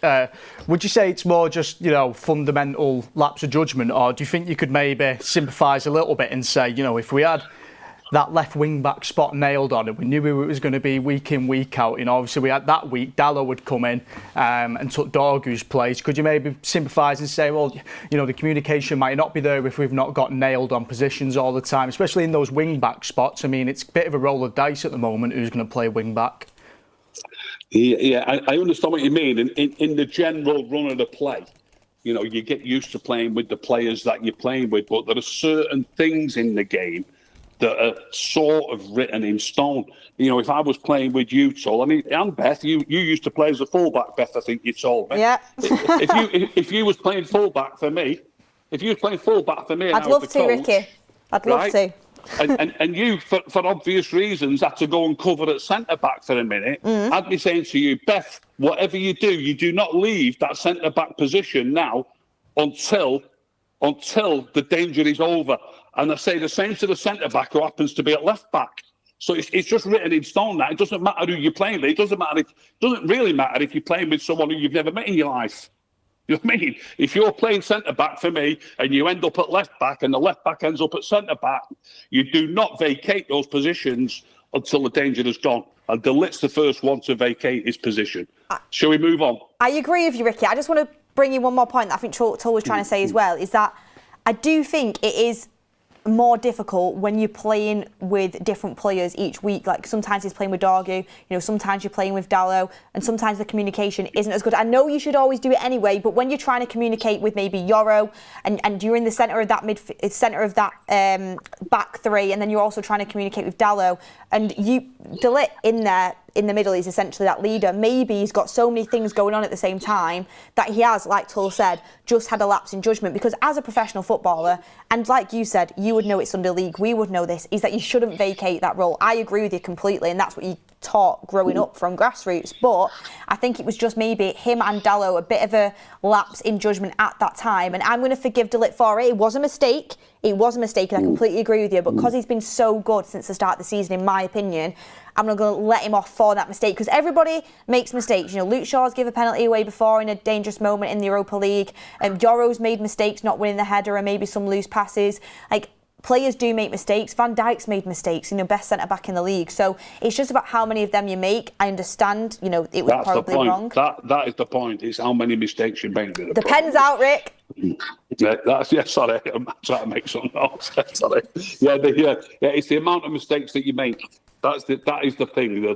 The fewer mistakes that you can make, the better player you are. And like I say, that's just one thing but it was a major one. The reason it's a major one, like you mentioned, you mentioned Shaw giving a penalty away. You mentioned Van Dijk, might make a mistake. Yoro's making loads of poor passes. Plenty, trust me, 6, 7, 8 poor passes a game Yoro's making. It's too many. And the things that you're talking about giving a penalty away or this, that and the other, they're things that are really unavoidable. When you're playing so many games in a career, things like that are unavoidable. It's not unavoidable to understand that I should stay here now. That's different. That's different. It's a different type of mistake than going in for a challenge and being a second late or whatever like that. It's a poorer error. It's about understanding I've just got to stay here. Well, let's keep an eye on it. We just have a little bit of breaking news coming out that I wanted to bring in, and that is, at this moment in time anyway, exclusive, deal off for Crystal Palace, reaching an agreement with Brighton to sign Igor. The deal is off now. Palace working on defensive signings and minutes therefore not guaranteed. Igor has decided against joining Oliver Glasner's side. Instead, he is now in talks to join West Ham on a season-long loan. Deadline drama. So we'll see if that affects the Mark Gahey deal, because obviously Palace do need a replacement for Mark Gahey, defensive replacement. So let's see if it affects it. And also there's some news coming off saying that the Gahey deal might be off the back of that, but we'll keep you updated. It's not been absolutely confirmed yet that the Gahey deal is off to Liverpool, but it is hanging in the balance, so we'll get the updates on that as they come. Just quickly before we let you go, Ricky, because I know you're in Spain, you want to enjoy yourself, but I want to ask you, just based off some of the comments coming in, say if you were coaching me or Tull, in a Sunday League game, say we were playing a United Strand game and we're playing like a little charity game against, say we're playing against another media outlet or something like that, what would be like three words of advice or three little coaching tips that you'd give us? The first and most important thing that I ever say to an amateur player or a part-time player is concentrate on getting a good first touch and look for a short, simple pass. If you do that, every time you get the ball, you'll have an half-decent game. Get a good first touch and get a good, simple pass. And I've had a few lads who don't play a lot, who've gone to play games, and they play a few games, and I've said that to them. And I've had phone calls saying, can't believe how much more I enjoyed that game after you told me that. Just get hold of that ball. Don't be frightened of getting hold of it as well. But you must be ready to pass it quickly as soon as you get it, and not thinking that you're Bruno Fernandes and you're going to take 3 or 4 touches before you pass it. Just get it under. Work hard, that's the main ones. Work hard, first touch. You know what Brian Clough said to Roy Keane, don't you, on his debut? Do you know Roy Keane made his debut at Anfield for Notts Forest? You probably don't, do you? He made his debut at Anfield for Notts Forest. And Brian Clough, he was only a kid, Keano. He was only a kid. And he got a grip of Keano and he said to him, can you pass it? He said, yeah. He said, can you control it? He said, yeah. He said, and can you run? And he said, yeah. He said, do those 3 things and you'll be all right. And he said, I went out and I played a blinder. Love it. Just do those 3 things. Love it. I absolutely control it, pass it and run. Love it, Ricky. Thank you very much. Got the international break now. Thank you for joining us. What do you want to say? Dead quick one. We've not mentioned Jadon Sancho. I know you'll have touched on it. Go on then. He's gone to Villa, hasn't he? He has gone to Villa. Along with Lindelof. Yeah, 2-year deal for Lindelof there. I'll be tuning into Villa's games as often as I can. Did you watch Villa yesterday? I did watch it last night. Yeah, they look poor, in my opinion. Rick. Yeah, well, the thing is, this happens in football, and this is the difference, I think, between good managers and great managers. It looks like it might have gone a little bit stale, and sometimes you just need to hear a different voice. You get a different voice in the dressing room, because let's be fair, for where Villa were when he took over, it's been absolutely brilliant for 3 years. It has been absolutely brilliant. They qualified for Europe 3 years in a row, and they were 3rd bottom when he took over. He's done an absolutely fantastic job. So whether there's just a little blip and whether they'll come strong again, I'd like to think they would, but it could easily be that they need a new voice in that dressing room. Let's see what happens. Let's see what happens. Last but not least, Ricky, because I know you're away now and it's international break, any words of wisdom going into that City game? Do you think United might get some points? What are your predictions? I think we've got a chance. I don't often watch City's games. I really don't. But I've watched a few games recently because I've actually thought that they might struggle. I watched the Brighton game. I thought they might struggle, and they did struggle. I watched the Spurs game. I thought normally I wouldn't, honestly. I don't watch them normally. They're normally that good. But I've not been that impressed with them. And, we've not been fantastic, but we've been a bit better than last year. And as I said, we're above them in the league for the first time in some time. I think we've got a chance, yeah. I agree. I think his team selections haven't been on the money. I think they've been unbalanced. His team selection. So let's hope he does it again. Knowing us, he'll pick like the best possible team, and it'll But hopefully, I think we've got a chance as well, and it'll turn the tide a lot. I don't know what's gone on at City with Jack Grealish. Oh but yeah, Jack Grealish. They haven't got a player to hold the candle to him, as far as I can see. And he's playing for Everton. I don't get it. We seem to have them problems. We let go all our best players. They seem to have let go of their best player at the minute for me. Anyway, I'd have Grealish over Doku and Savinho, both of them. Yeah. Grealish is an unbelievable player. We've had that out on the show, and we've had people messaging in saying, "Oh, he's only got 5 assists and 3 goals all season." But they win the league, well, until last year. They win the league every year, and he's a major part of it because he keeps hold of that ball so well. He controls it, he passes it, and he runs. So there you go. Let's call it a day, eh? Let's call it a day. Ricky, sorry, I just distracted. So many news popping up on my screen there. But no problem. Thank you so much for joining us. And, You're welcome. Enjoyed it. Would you say quickly that Jack Grealish is probably like one of the best transfers of the summer then? Because I was going to ask you that question. They've got him on loan, haven't they? I wish we had him on loan, put it that way. Wish we had him on loan. He's brilliant. He's absolutely brilliant. Would you have him over Cunha or Mbeumo? Yes. Yeah. He's brilliant. He's absolutely brilliant. He's a very, very good player. I don't think I'd have him over Cunha and Mbeumo, though. And Mbeumo looks really, really sharp. He's got something really going for him. But Grealish could hold that number 10 role. Grealish is better than Cunha by some distance.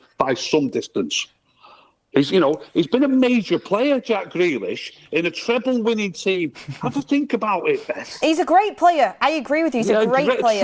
But I think Cunha and Mbeumo are great players as well.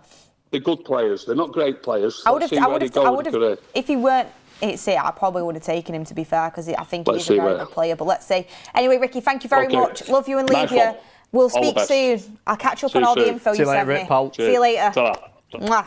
Right, Ricky is out of here. Always divides opinion. Our guy, Rick. Yeah, to be honest, I think I agree with him on Grealish. I'm a massive Grealish fan. Huge Grealish fan. I think Grealish is a very good player, and I think he's showing it now at Everton. I got so much stick, because I think I tweeted out a while ago, ages ago.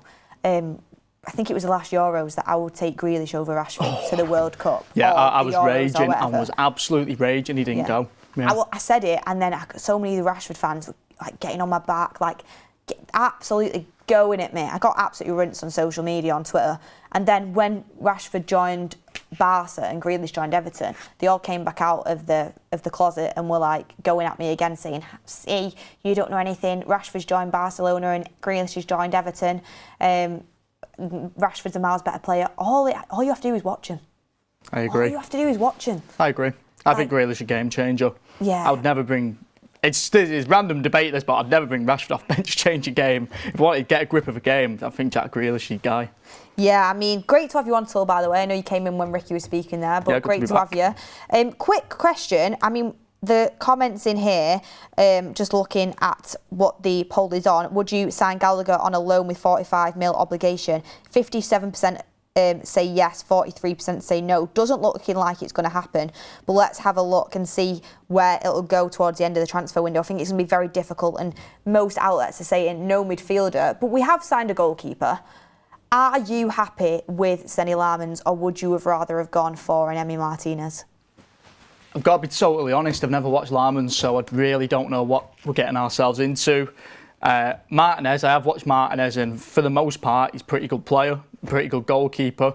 Obviously, you see it all the time. It happens all the time with goalkeepers. Get linked to a goalkeeper, and then all these mistakes they've made start showing up on Twitter. But realistically, the mistakes that are coming up, they're probably over like a 5-6 year span. I mean, you go and look what he did for Argentina in that World Cup. He was massive for Argentina in that World Cup, and I think more so than just the technical ability of a player, I liked the idea of Martinez bringing a bit of character into the squad, a bit of fight, and I thought, what a way to kind of, instill even more confidence into our back line, which is probably the strongest part of the team at the moment anyway.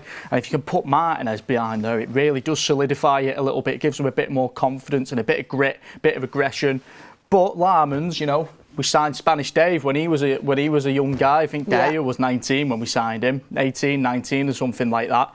Took him a year to get into it, so we are going to have to be patient with Lammens, unfortunately. However, I think with how bad Onana and Bayinde have been, I think fans will be patient. I think they were, he really cannot do much worse. Do you know what I mean? It's got to be, he'll have to be making 2 mistakes a game for him to be doing worse, because right now, those two are making a mistake every single game, which is just, it's ludicrous. So yeah, I'm excited to see him. That's what I'd say. Yeah, I'm excited. I don't think they'll chuck him in straight away though. I think they might even drag it out as far as January. Yeah, well, Ben Jacobs did say that on the show earlier. He said that he thinks that he'll get his chance when Onana goes to AFCON. Yeah, I don't see them chucking him in. I've seen some people say... Unless they carry on making absolute howlers. Yeah, unless it's tragically bad. I think Bayinde will be the number one until someone can get moved out the door. Interesting stuff. I mean, we've got some super chats coming in here, and don't forget, this is your show as much as ours. Get your comments in, get your super chats in, and there's been so many people watching throughout the day, which is fantastic to see. An amazing community.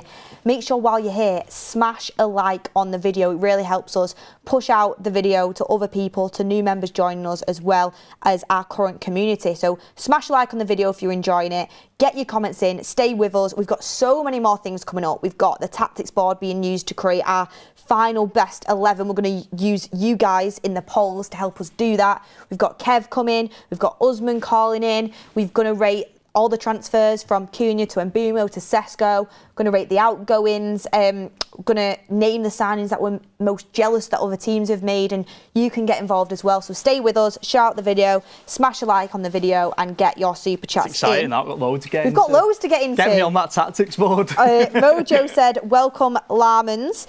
Martinez said, Sam Hull says, Martinez would have been the right keeper at the right time. Gallagher is class, but we need a more defensively minded midfielder.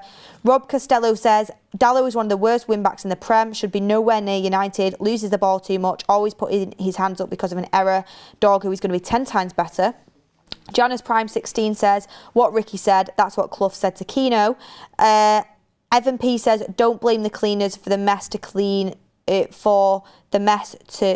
you. Don't blame De Ligt for saving us. You are saying nonsense. Simeon says, Gay's at Liverpool. He is at Liverpool, but Fabrizio Romano did put out this just before.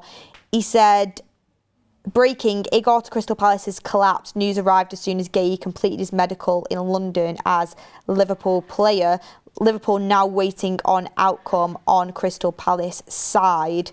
And there is a few journos saying that deal is hanging in the balance, but I do think it will still go through. But very tense times for Crystal Palace and Liverpool right now. Colm Kelly says, media target us every season trying to sack our managers. 3 games in, better window than most. Why is it always United? Absolutely sick of it. Aben says, well, in my opinion, De Ligt was the best centre-back against Arsenal. What do you guys think of Saliba being on loan at Ineos-owned Nice and not buying? I mean, things change in football very quickly, but yeah, it's one that we probably would have missed out on. Evan P says, De Ligt has been covering everyone back there. That's kind of my thought process on it as well. He's been holding it together. So, when you're trying to do 5 things at once, you can have a mishap in judgment sometimes. Rohith Krishna says, our leadership team wears tuxedos at a mud match. The season is gone. The window is a failure without midfield. None of the games are won. I mean, we will win games. It's just harder without that midfielder in. Andreas Goose says, Ricky are dreaming. Dallo is terrible. Dorgu is great. Roosh says, Amorim wanted Mendes. Jim gave him Dorgu, under 21. Yeah, he did want Nuno Mendes. I mean, it's like me going out there saying I want a brand new Lamborghini tomorrow. Sometimes you've got to be a bit more realistic, though. Nuno Mendes is class, but PSG were never going to let him go. Yeah, there's no point even going there. What I'm frustrated about is Aït-Nouri was right there, who literally linked up with Cunha at Wolves, has a relationship with him, and I think they ended up paying an extra 10 million for him, City, around that.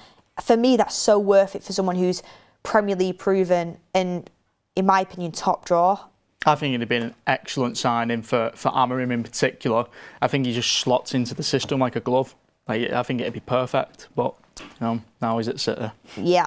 Robert McCormack said, do you know what? If we would have done that in January as well, paid a bit extra, we would have been able to get him before City got their hands on him. So frustrating. Robert McCormack said, feet up listening to Ricky is a good day. Astral says, is Lammens to United an official move? I mean, it's not been announced officially yet, but it is happening and he's signing. Edward V says, any concrete news on a midfield to come in? How much of a failure do you consider this transfer window to be, especially when Amorim is their choice? I'll talk to you about that in a moment. I mean, do you think it's still a good window, Tull? It's a good window, but I think maybe they could have. It's hard to say that, because by saying we could have spread the money out a bit better, you're saying we shouldn't have signed players that we signed, which feels harsh because I like the players that we've signed. But you could make a case that maybe the money could have been used a little bit more intelligently. You thought keeper would have been done straight away, to be honest with you. You'd think after last season with do you remember in April when we were going into that Europa League semi-final or whatever it was, and there's just a whole debacle over who was starting in net. In a European semi-final, we're debating who's starting in net. You'd think anyone off the back of that, first day of the transfer window, they'd just get a keeper done on day one. Yeah. So I think it's a bit mad that they've left it till last minute to get the keeper. And midfield again, but they obviously see it a different way to us. And the majority of fans think we're a midfielder down, because a lot of us don't really see Bruno being in that position long term, but they obviously do. Bruno's their guy. So, yeah, I just thought it would make sense as well. Casemiro's going to go next year. So how many midfielders are we going to sign next year? 3. Do you know what I mean? So I thought we'll sign 2. I thought it would have made sense to just bring one in now. Yeah, I think we'll sign 2 next year. I would have liked to bring one in this year. But let's welcome Tony to the show. Tony, thank you very much for joining us. Hey, thanks for having me. I mean, it's great to have you back on. I wanted to go straight in with a question I was about to ask Tull as well, and we can kind of discuss it. What would you rate, now it seems like on deadline day, Lammens is going to be our final incoming keeper, young keeper, probably a bit late like we were just discussing there, but what would you rate the transfer window for Man United? I would rate it a 7 out of 10. I think overall it's been a decent window with the incomings. I think getting a keeper, as Tull alluded to earlier, was like essential. We should have done it earlier. But we've got a new front three, considering we scored like 40 goals last season, which was a must do. And at the end of the day, we signed some good Premier League proven players. So if they do what we've already seen them do before, we should see that in a Man United shirt. I think it could have been one of our best windows ever. I think our best window since 2007, I would have said, if we had got that midfielder, if we'd got like the Baleba signing or a midfielder just to help, because I think that's the main issue in our team now, if the goalkeeper issue is fixed. I think if we had got that midfielder, it would have been our best window since the 07 window, where we got the likes of like Hargreaves and Nani and Anderson and all in one window, and then went on to go win the Champions League after that. I'm not saying we're going to win anything because we're not even in Europe, but it could have been a window. But I'm happy overall. Just wish we got that midfielder. Yeah, I agree with you on the Premier League proven signings in Cunha and Mbeumo. Sesko obviously is a bit more of a project. I mean, we've gone and spent near enough £70 million on Sesko, so let's hope he does come good. But considering he's not started the first few games of the season, would you have rather United gone in for that goalkeeper or midfielder before the likes of a Sesko, or do you believe it was the right time and choice to spend that money on him? I think it's the right time. I think Sesko will become a good striker. I feel like it's so easy to compare it to Rasmus Højlund, but I feel like Sesko's played a lot more football and has a lot more experience in bigger games than Rasmus Højlund to start with, and whether he comes good or not will be seen. But I feel like we needed to sort out the front three. I know the midfield has been an issue for God knows how many years, and goalkeeper was a massive issue last season, but we didn't score many goals, right? And our front three was atrocious at the end of the day, so we needed to sort that out. I think even if we didn't sign a striker and we were waiting for the last day to sign a striker, I don't think Xerxes would be starting right now because he was injured during pre-season. So like Sesko not starting, I think is just down to Amorim and his starting 11. I think he'll start eventually, and once we get going in the flow of the games of things, I think Sesko will become an all right signing. Yeah, I hope so. I really do hope so. I do think it's a bit frustrating we didn't have a keeper, and it has kind of cost us our first few games not to have that keeper. But we have signed Lammens now. I mean, it was between Lammens and Martinez. Do you think United made the right choice? Yeah, I do. I'm not Emi Martinez's biggest fan. I know he had a good World Cup, but the World Cup was nearly 4 years ago now. And even still, I think I remember the last game at Old Trafford last season, Martinez threw away that game for Aston Villa, and it must have been a game where they needed to make Champions League football. There was no reason for Martinez to get that red card. I'm not saying obviously he's better than Onana and Bayindir, but he's got a few errors in him, and we really didn't need that. In regards to Lammens, I'm not going to lie and say, yeah, I watch Royal Antwerp games week in, week out, but he seems like a really good keeper, and it feels like a more data-driven signing. So the fact that we've gone in and tried to use data and say, like, you know what, this is the best young keeper now, it's fitting in the Ineos role of getting people around the 23 to 25 to 26-year-old range. And if we get Martinez, that's just going away from what we're trying to do. So at the end of the day, I hope it goes well for Lammens. I think he comes in straight as a number one, and yeah, hopefully it goes well for United and we actually have a keeper. I hope he goes in as a number one. There's a lot of speculation on whether he will or not. I think Ben Jacobs before was alluding to he might have to wait till AFCON, but then I'm like, I expect Bayindir to be the number one over Onana anyway if it was now. So I want him to come straight in. I agree with you, and I really am liking the positivity, and I hope that you are right in the sense of we actually are trusting our scouts now, and it will pay off for us in that sense. Just had some confirmation there that he's just completed his Manchester United medical, so that deal is definitely happening and he will be new Manchester United keeper. So excited to see him play. I hope that he's being brought in straight away to be the number one. Would you start him against Man City, or do you think it's too early? If you start at the end of the day, like, I know it's too early. I know Man City away is a big game, but we won there last season and Onana was in goal. So do you know what I mean? If you're good enough to play for Man United, you got to play these games at the end of the day. So I know it's a massive fixture, but you've got time. I'm not sure if he's in the Belgian squad in the international break. He might be, but he's not Belgium's number one yet. So I know it'll be hard to get used to your teammates. But at the end of the day, do you guys want to start Bayindir and then we concede a goal because of Bayindir, or would you rather just Senne Lammens just get stuck in? And do you know what I mean? It's one of them ones. I think if you're good enough to play for United and you sign that contract, you might as well start. So. Do you think you could maybe break him a little bit too early though, Tony? Do you think maybe, think about Rasmus Højlund where he got chucked in straight away? I can link it back to Sesko. I've been talking to people about Sesko recently because, there's a bit of a thing right now where people are like, we spent 8 million quid on Sesko and we're not starting him. What was the point? However, I think we've got a bit of a luxury at the moment where we don't have to start him straight away, which we've not really had the past couple of years. I think we can kind of bed these players in now because we've got a little bit of extra depth. It's different with the goalkeepers, obviously, because, you put Bayindir in there against City and, a mistake's pretty much guaranteed because every single game at the moment there's a howler. However, can we maybe accept that a little bit extra pain for just a little bit longer, just for the future longevity, shall we say, of not really crushing Lammens before he even really gets going? I do agree with you in that sense, but he's 6'4". Do you know what I mean? Like, he's a 6'4" keeper, and at the end of the day, like, we need to. I know at Bayindir, it's the corners for me. I think Bayindir's not bad with his feet, but it's the corners. I remember when we watched that Fulham game, every time it seemed like he was just flapping at the goal. So I think Lammens just come in, mate. I remember when De Gea came in, right? He was a 19-year-old cheese string, and he wasn't as good as his first few seasons. But at the end of the day, he got used to the Premier League. The best way to get used to the Premier League is by playing in the Premier League. So, like, at the end of the day, if Lammens has to come in and you come in straight in the deep end, so be it. You're a Man United player.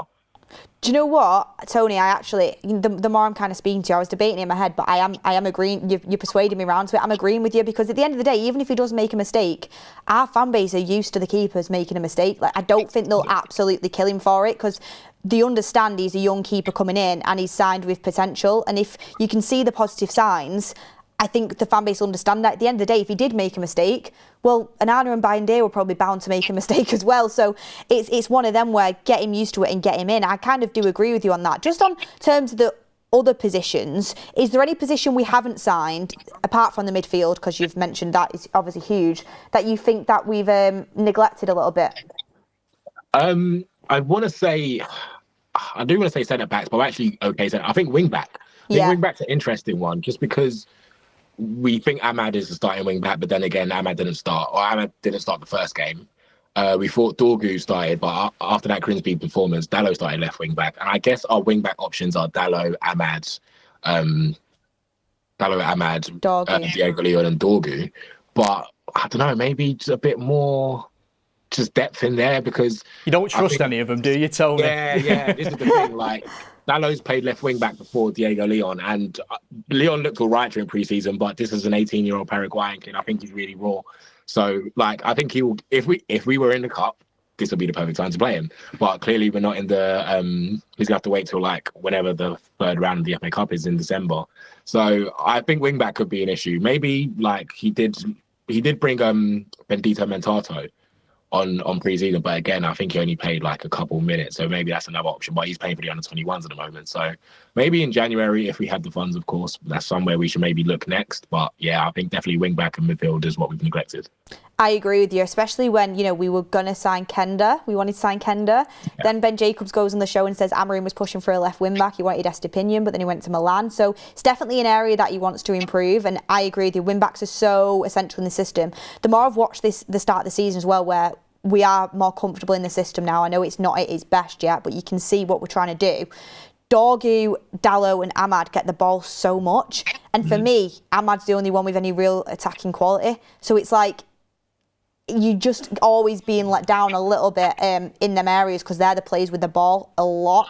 So I do think we should have got a win back in. I agree with you on that. And when you see players like Ait Nori and Frimpong on the market, it does make you think, should you have gone in for that? But also maybe the management side of things are thinking, well, if we go all in on wing backs and then potentially it doesn't work and you get a manager in that wants to play 4-3-3, then you're a little bit stuck there. So I'm not sure. It's an interesting one. You'd like to think they're all in on Amorim, but we'll see how we go in January. Just kind of another question for me before I let Tull kind of round it off with you is, if you could steal any of the Premier League signings that they've made, if I said to you, Tony, like, today you can steal one player that one of the Premier League clubs have signed, what signing would you pick?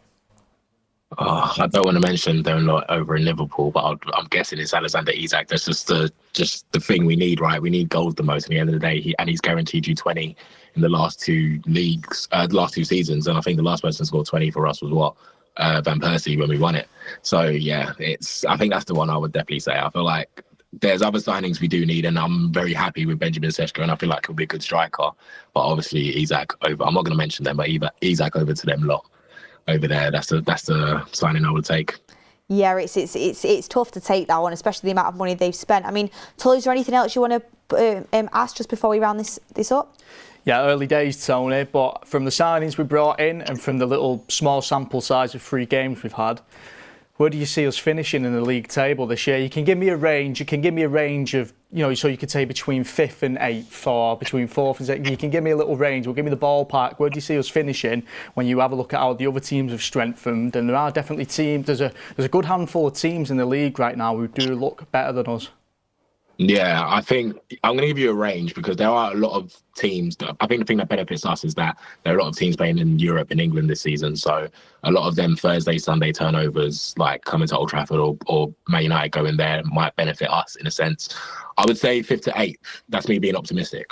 I still think our midfield is a massive issue. I think like it's going to look like the same old. I think results might be a bit different, but it's going to look like the same old because we still haven't fixed that midfield. But I think 5th and 8th. Right now we're 8th from what I remember. So that's better than what we're used to. So I think 5th and 8th. I think we can definitely get into Europe. Whether that's, I don't want to say Conference League, but whether that's Europa League or Champions League, I think that should be the aim, and that's just where we should be looking at. Do you know where I think United dropped the ball? And I've just seen someone put this in, so I'm not going to claim to steal it for myself. But now they've, commented it, I really do think it is.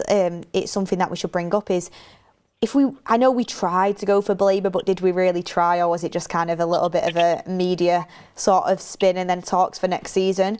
But Palhinha to Spurs, right? Exactly the position we need on a loan deal. I know he's 30 odd years old, and maybe it wouldn't be like the solution for the next 5 to 6 years, but I think this season he would have provided the depth that we badly needed there, and I think we missed out on that Palhinha deal looking back, and maybe United didn't go in for it because they thought they were going to sign a midfielder, and now looking back at that, I think we should have gone for that. I do agree with you, but that just reminds me of signing Casemiro or signing Ugarte. On loan for a season though. Yeah, no, on loan for a season totally makes sense when we don't have a midfielder, but I feel like why can't we just use our scouts and go get a young midfielder. I feel like for the money we were going to spend on Baleba, we could go to France and get Lucien Gume. I think, I'm not saying Lucien Gume is the perfect signing for Man United, but I feel like he would have done the job that we've needed for so many years. And that was 35 million. If you want to go get another, there's a kid in Lille called Aya Bouadi. Again, he's French under 21. He probably could have done it as well. I think Man United could have just used the scouts a bit more and just gone and made these signings, but we're getting there. Like, I know we've been bad at signing players for so long, but we're starting to see improvements, but I guess baby steps. Yeah, baby steps. Tony, thank you so much for all of your insight. Really do thank you for making the time and coming on. And I think, the Agumi shout is a great one there, and one that we're not going to do, but I think you could have bought him this summer and then also still gone for Baleba because of the price of it. And you have two good players there, giving some midfield depth. But thank you very much for joining us, and hopefully we have a good season. I'm sure we'll see you throughout the season. Cheers, thank you for having me. Oh, wait, before you go, quickly, where can everyone find you on socials? Oh yeah, at TonyFOK, TONIAFOK on all my socials, Twitter, Instagram and YouTube and all that. Nice one. Everyone go over and follow him. Great insight there, and enjoy the rest of your day. Cheers, thank you. Thank you. Cheers, Tony. See ya. Some great insight there, and I think some positivity that we needed. Told's not going round to it. He's like, still not got a midfielder. It's just the midfield thing, innit? I'm just really scared that we're going to be sat here in 2 months going, why didn't we sign a midfielder? Well, it just seems nailed on. I don't know. We'll see. On the poll, over 24,000 votes, would you sign Gallagher on loan with a 45 million obligation? 58% said yes, 42% said no. So you see, the obligation's the deal breaker. Yeah, it is, isn't it? Yeah, big time. Also, nearly 2 hours left of the window now. We are at 4:58, so 2 hours left of the window. Will there be any last-minute changes? Well, we will be here just in case anything does break. And we've got so much more to talk about. We've got Francisco Rapola saying, why not Ward-Prowse? Cheap and Prem-proven. Oh, Ricky'd love that. But for me, not the one. Matty, men for 2 months, says, absolutely fuming with Jim for not sanctioning midfielder this summer for Amrim. I feel like the midfield is an issue and will be run at. Appalling. Well, Amrim did want one. Andreas Gu says, need proven players for now. Ruben doesn't have time. Liam said, why is everyone complaining about a midfielder? It was Amrim's decision to not sell Bruno and reinvest the profit. This decision will decide his future. Rob Costello said, Villa, the new Everton, taking all our rejects. Beth Whelan says, Beth, do you think we should take Gallagher and just pay the termination fee even if there's an obligation? I mean, I would have taken him on a straight loan, but the 45 mil is a no from me.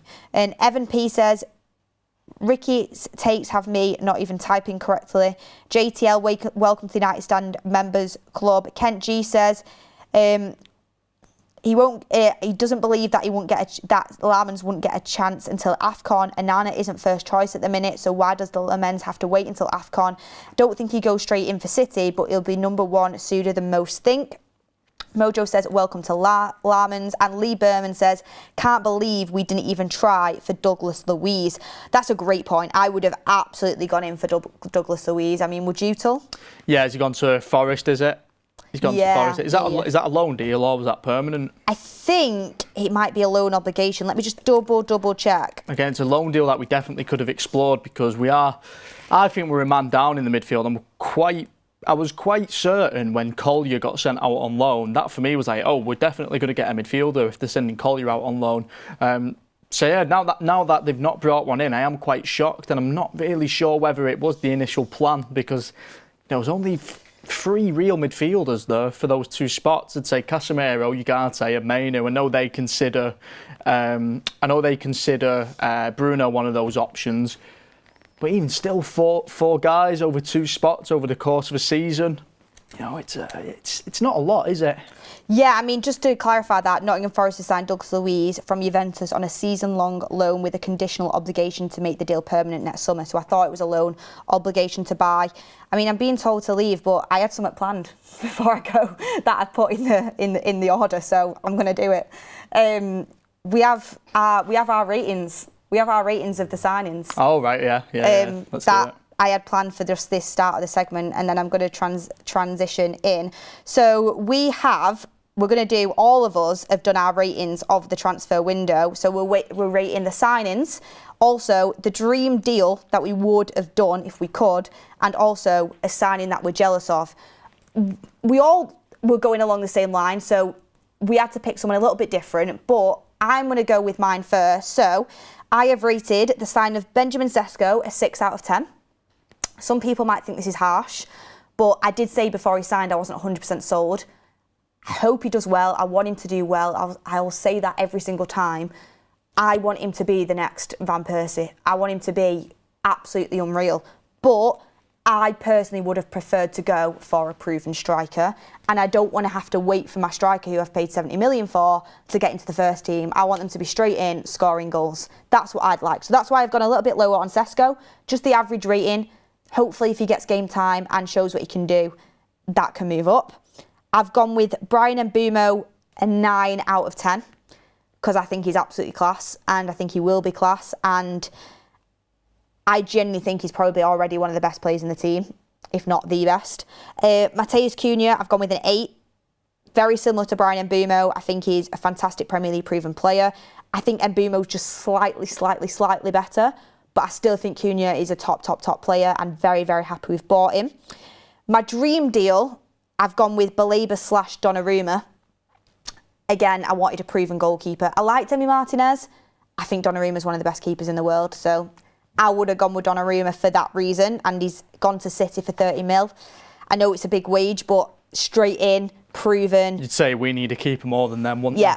you? He's going to do the business, and you just know it. It's certified. I don't think United have time to mess around.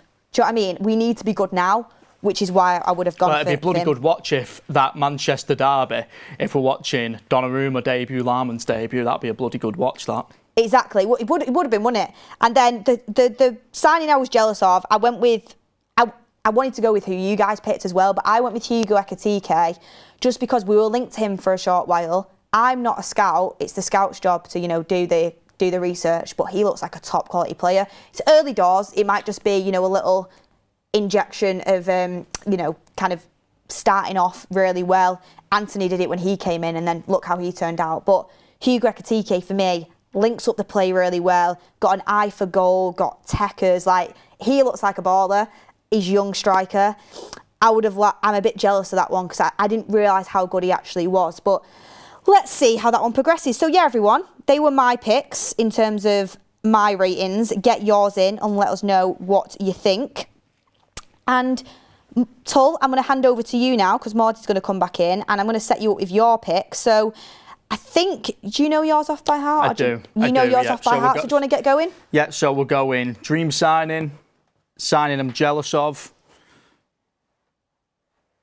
What was the others? But dream signing I'm jealous of. And your ratings of the... Oh, and that's it, yeah, my ratings. You want to start off with the ratings We'll start with my ratings, yeah. So Benjamin Sesko, I went 7 out of 10. My ratings are very similar to Beth's ratings, to be honest, but I've gone 7 out of 10 for Sesko. I put him slightly below Cunha and Mbeumo just because unproven in the Premier League, and I think it is a little bit more of a, let's say, high-risk signing. You've thrown a lot of money at a new striker, and it's more of a statement as well. This is supposed to be the guy who's going to lead the line for us for 5+ years. So yeah, if you've thrown that money at someone like at the calibre of Erling Haaland or Alexander Isak, then you'd probably be a bit more confident to say 9 or 10 out of 10 signing just because you know exactly what you're going to get. But there's always the risk with these signings that you're going to get egg on your face. So, yeah, with Sesko, I'm not really in a rush to throw him in the starting 11. I know a lot of people are dying to see him starting, and it makes it, I do get it. It's a shiny new toy, isn't it? We've just spent a load of money on a striker. Everyone just wants to see him score a goal, especially because we've been so goal deprived for the last couple of seasons. However, I do think right now, with how stacked we are with number 10s and people who can just play along that forward line, I think we have the luxury where we can ease him into the team, and I think we will benefit from the long run by just giving Sesko 30 minutes a go and then maybe 45 minutes and just slowly let him work his way in. We don't have to throw the pressure on him straight away. People keep saying, oh, but look at Gyökeres. Gyökeres has gone straight into the Arsenal side. I don't agree with it.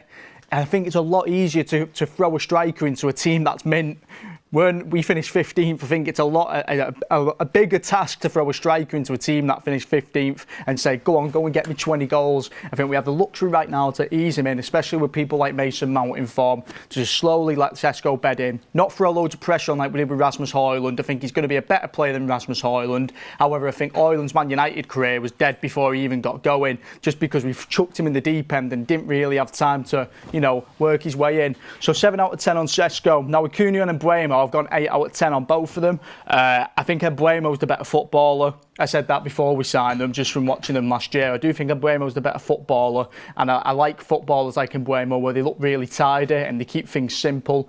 However, I think in terms of looking at the system and filling in gaps, I think Cunha made a little bit more sense. There was a glaring spot for that left 10 where it was like, we need a guy in there. However, for that right-hand one, we had Bruno and Ahmad. So that's the reason why I've knocked Mbeumo down to Cunha's level. Like I said, I think Mbeumo's a better player, but I think in terms of a signing, Cunha made more sense just because he slots in a little bit more easy. In terms of my dream signing, now I probably would have gone Baleba like everybody. However, I suppose I am a little bit biased from the first 3 games of the season because I've watched Crystal Palace a couple of times and I watched Palace in that Community Shield. And I think Adam Wharton looks spectacular. And even though Baleba's the more physical presence and people are saying that's what we need, someone who can really put themselves about the pitch, I'd love someone in there who can control the game of football, who can put the foot on the ball and just dictate the entire game, 90 minutes at the speed they want to, and I think Adam Wharton would do that. So my dream signing right now would be Adam Wharton.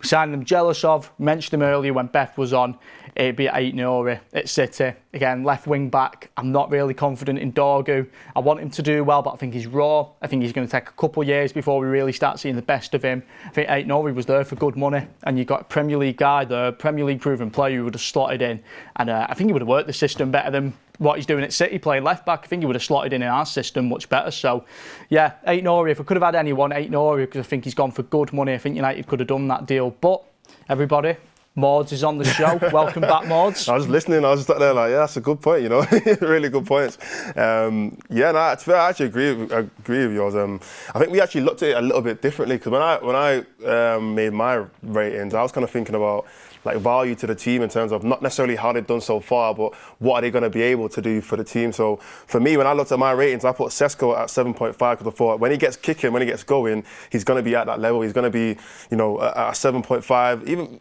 You can say around 7 to 8, but around that kind of ranking in terms of putting goals into the net, putting the ball in the net, that's exactly what we need. And I feel like Sesko will be able to get there. Obviously, so far he hasn't been able to get, hit the ground completely running. But you could put that to a bunch of different things anyway. But I think eventually, the way I looked at it was Sesko will be around a 7.5. Then with Mbeumo, I think he'll be the best of the lot. I think already he's shown that he is the best of the lot, and we spoke about it before on Fan Forum, and even the show earlier in this show. He might be our best player. Like, genuinely, I say might, he is. He is our best player as of right now. So for me, I put him at 8 out of 10. I could have gone 9, but I just thought, 9 is kind of like, you've got to really exceed. The only reason I pegged him down slightly is because you can make a case that, well, Fernandes can play there and Ahmad can play there, so was it totally necessary? Yeah. But the quality is undeniable. It's undeniable. Yeah, What's even impressed me a bit more about Mbeumo is I didn't actually expect him to be this kind of like not out and out, but like this main outlet for our team. I thought he was going to be more of play in his kind of styles and like a touchline winger, and be a lot more of a facilitator rather than being the main outlet. And right now it seems like, especially on a counter-attack, we're looking for Mbeumo. We're trying to find him. He's the furthest player forward, and he's very, very dangerous in that position. So I think the way how he's being utilised right now is actually helping a lot. He can probably be utilised in different ways anyway, because of how good of a player he is. But right now it's seeming like he is the best sign that we've made. So I've put him at 8 out of 10. Cunha, similar to Sesko, I feel like, again, this isn't based on what he's done so far, but based on how important I think he will be to the team. I think he'll be just a little bit under Mbeumo, not too far off. There will be games where Cunha will be our best player. I think he's got that ability in him. He's got the talent in him where we'll look at him and think, you know what, Cunha's had an amazing game today. And to be fair, that's exactly what we need. We need multiple players where we're not having to rely on one of them. The past how many years, how many times have we had to look at one player as our main guy? It's been Bruno, it's been Rashford, it's been Ronaldo. You know what I mean? It's been Pogba back in the day. Constantly, we have to look at one person in the team and think, if you don't play well, we're probably not going to have a good game. But now that we've got 3, maybe 4, even 5 players potentially that can do that, I think that's going to help us a lot in, especially going through this season when things might be a bit difficult at points.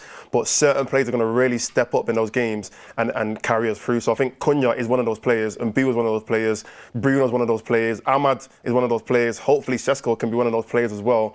But yeah, I put Cunha in that conversation. But yeah, look, going on to my dream deal. I mean, it's Baleba. I mean, let's be honest, it's Baleba. Before, I think the reason why you guys probably didn't put him was because I put him, because we've been put in the group chat before, and I think Beth was saying that like she would have put Baleba as well. But look, to say that he's going to fix the midfield is very, very. It's a lot of pressure. Dreamland, yeah, it's a bit of a dreamland. It is very much a fantasy to say that he will fix the midfield, but he will definitely improve it a lot. A lot. He covers up for the weaknesses of the players that are around him. For example, let's say you've got a player like Casemiro or even Mainu, who's not really the quickest or whatever on the pitch. Baleba will be able to cover that space. If you've got a player like Bruno who might cover a bit too much space and they go forward, Baleba's going to be able to hold the defensive responsibilities down for him when he's kind of like bombing forward. And even if you need someone who let's say we want to play Mainu or Casemiro next to him and they're going to be more of a sitting holding midfielder, Baleba can go forward and drive the ball. He can pass it, great range. He can even strike a ball as well. We've seen him actually have some great goals where he's shooting from outside the box and he's putting the ball in the net. So I think he definitely covers up for a lot of the weaknesses in other players, but his strengths are so strong. He complements, I say, probably most midfielders that could play next to him. So for me, that is a dream signing for me. And I was actually struggling to even think of a player because you already picked, Beth already picked Ekitike, I probably would have said him. And I think you picked Aït-Nouri, I probably would have picked him as well. It took me a while to I was thinking, who am I actually jealous of? And I thought, you know what? Reinders in that I remember in that first game and even a couple of games after that as well, I just thought, this guy's a player. Looks like he can do it all. He's a player. Yeah. No, he's genuinely a player. He's got so much about him in his game.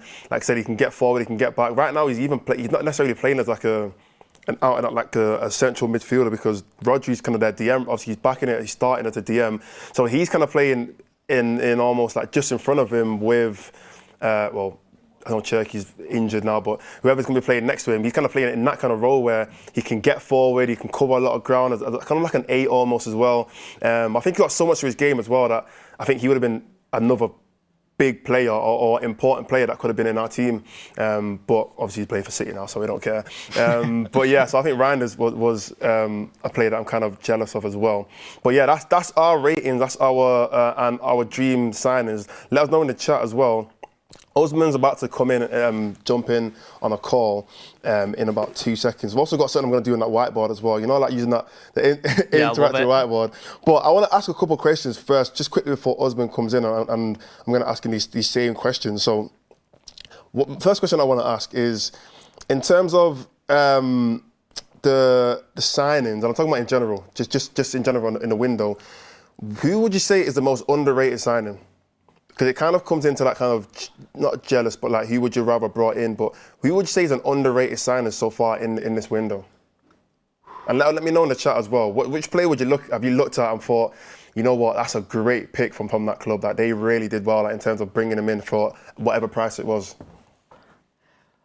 I'm tempted to say Zubimendi. Okay. I feel like I'm surprised Arsenal didn't get anything yesterday. I really thought they'd come away from Anfield with something. Small sample size, yeah, but from the first 3 games of the season, I've got them as my league winners, I think. As your league winners? I've got Arsenal as my title winners this year. Big call. You're going off 3 games, but I just think they have something which no other team has. I think they just have the ability to completely, and it looks boring sometimes. Like, they look boring to watch, but they set the tempo of every single football match they play. I mean, how many football teams go to Anfield and just completely go, you're going to play how we want you to play? I just think that spine of the team, Saliba, Gabriel, Rice, Zubimendi, I just think that is so strong. And I think if they can start putting the ball in the back of the net and creating a few more chances, I really don't see them conceding many goals this year. I think that's the main thing. I think they could go a full season only conceding 25, 30 goals. And I think you do that, you've got a very, very good chance. I think when you look at the main competitor they've got, which is Liverpool, they're far better at Liverpool at controlling a game I think so. Yeah, I just think when Liverpool have got a better, generally got a better team, like overall. I think the thing with Liverpool is just that break. They're so susceptible to that counter attack, and I think there's too many games in the season where the games away from home, because at Anfield they're going to win every game at Anfield. It's just what they do. That's just what they do. They win near enough every game at Anfield. But away from home, I don't think they'll get away with last-minute winners all the time. I think eventually, and do you know what? If they do, if we get halfway through the season and they keep getting last-minute winners, then maybe I'll go, do you know what? They're going to do it because it's just happening, innit? They keep scoring winner in the last minute. It's going to happen. But I think eventually, I don't think they'll get away with it forever. I think there's too many teams in the mid-table which will punish them. I think they were lucky against Bournemouth. I think they were very lucky against Bournemouth. I think teams like Everton, I think teams like Fulham, I think teams like Palace, I think they'll have a tough time against those teams. I think they can get it on the break too easily. Arsenal, however, I think the Man United, the game against United for the first game of the season was strange to me because that was like it's first game though, so you never know. It's first game, innit? Yeah. I just didn't expect to see Arsenal on the ropes like that. But yeah, I just think they've got the sturdiest spine. I think they on paper they look like the most sturdy and reliable team.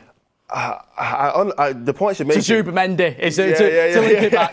Zubimendi is the player where I think Zubimendi and Rice in midfield that can really I can't think of many midfields that are going to be able to step toe to toe with them too. I think the points you're making are all valid for Arsenal. They're 100% valid, but I don't think they're valid for taking them above Liverpool.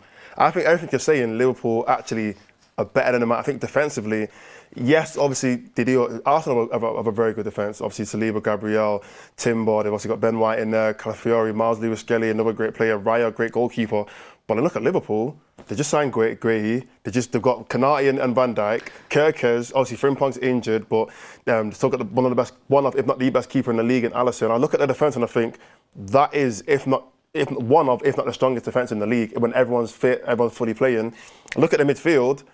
Very good midfield, McAllister, Gravenberch, obviously got Wirtz in there as well, Szoboszlai, like very, very, in my opinion, very tidy midfield. And then their attack is they have the best attack in the league, maybe the world. Like, and I'm not even exaggerating.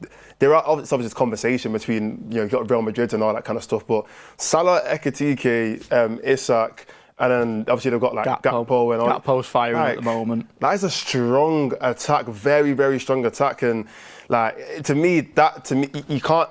I wouldn't put any other team in the Premier League right now above them. I'd put at most on par. At most, I think any other team is on par. But for me, Liverpool are the strongest on paper in the Premier League right now. So I understand, back to the question, I understand there's a many chant because I do think he has actually added to them. I was trying to think under the radar as well. No one's really talking about him that much. You know what I mean? I could have gone and gone Isak, but I was trying to go unexpected. Do you know what I mean? Yeah, maybe think about it too much. I mean, look, we've got Osman in here. Osman, can you hear me? Yes, boys. Can you hear me? Yeah, how you doing? How you doing, man? Yes, good to see your beautiful faces. Look, I'm going to quickly just ask you this question as well. We were just discussing before we move on to the other conversations about United. But I asked Tull about his most underrated signing in the window. And obviously you mentioned Zubimendi. Who for you would be the most underrated signing so far this window? Oh, it's funny, and you said that Zubimendi was mine as well. Oh, is it? Oh, fair enough.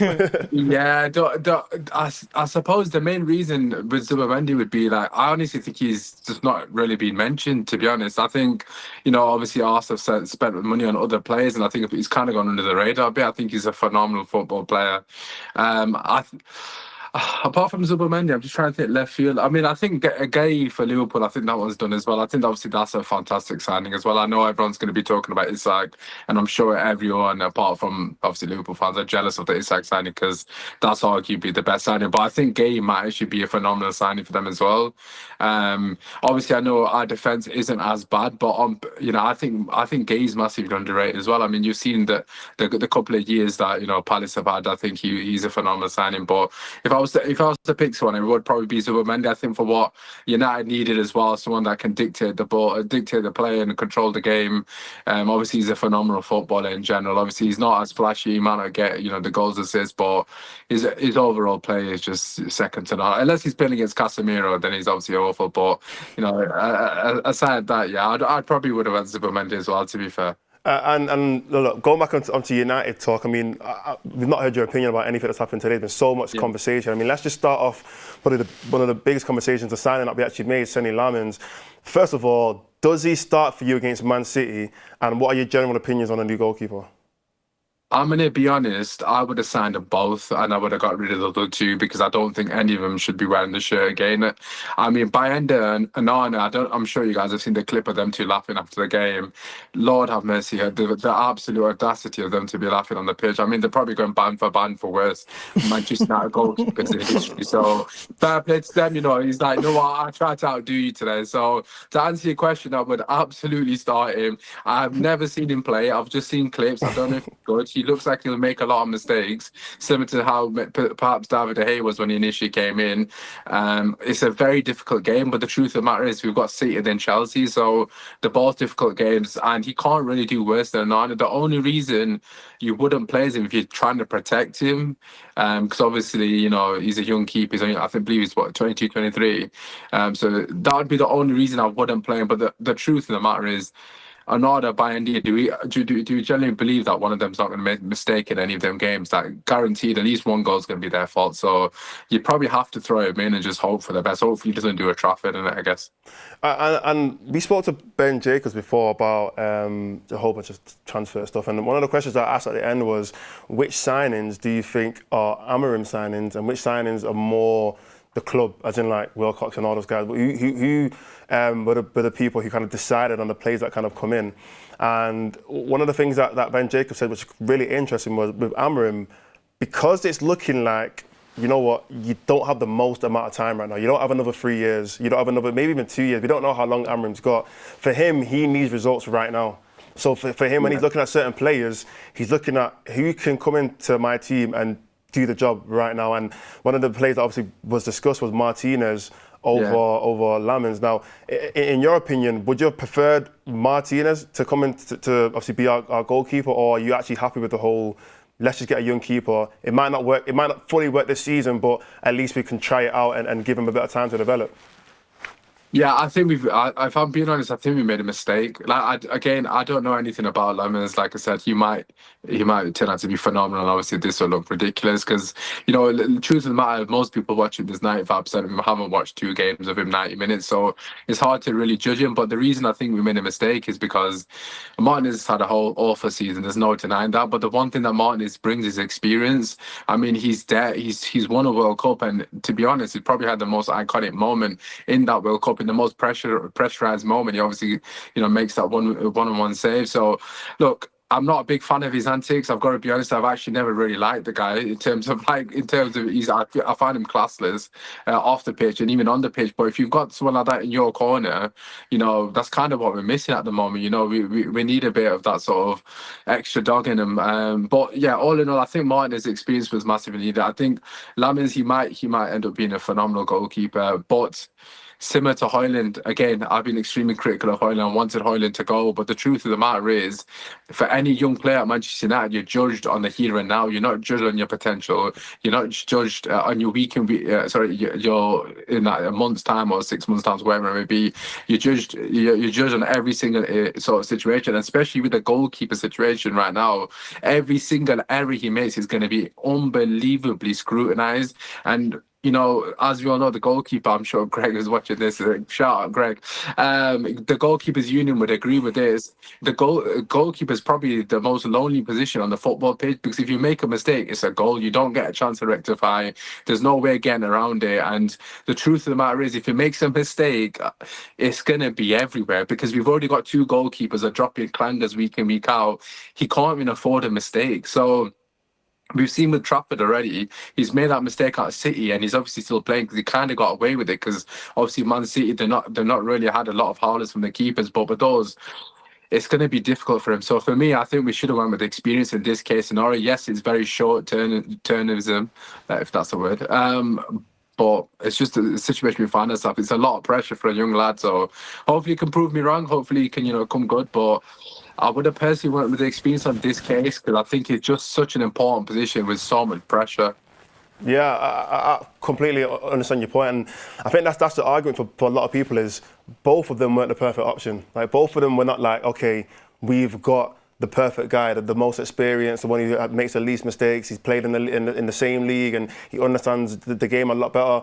Both of them don't have every single attribute or every single factor that we need as a goalkeeper, but you're kind of just picking which one would you prefer, you know what I mean? And I think literally just now, Donnarumma's just confirmed his signing for City, which obviously, I wonder what's going to happen there with obviously him. I'm going to just go out on a whim and think Donnarumma's going to flop at City. I know that's ridiculous to say, but wow. The one thing he does make a lot of mistakes, but let's be real, he's had a phenomenal season at Paris Saint-Germain.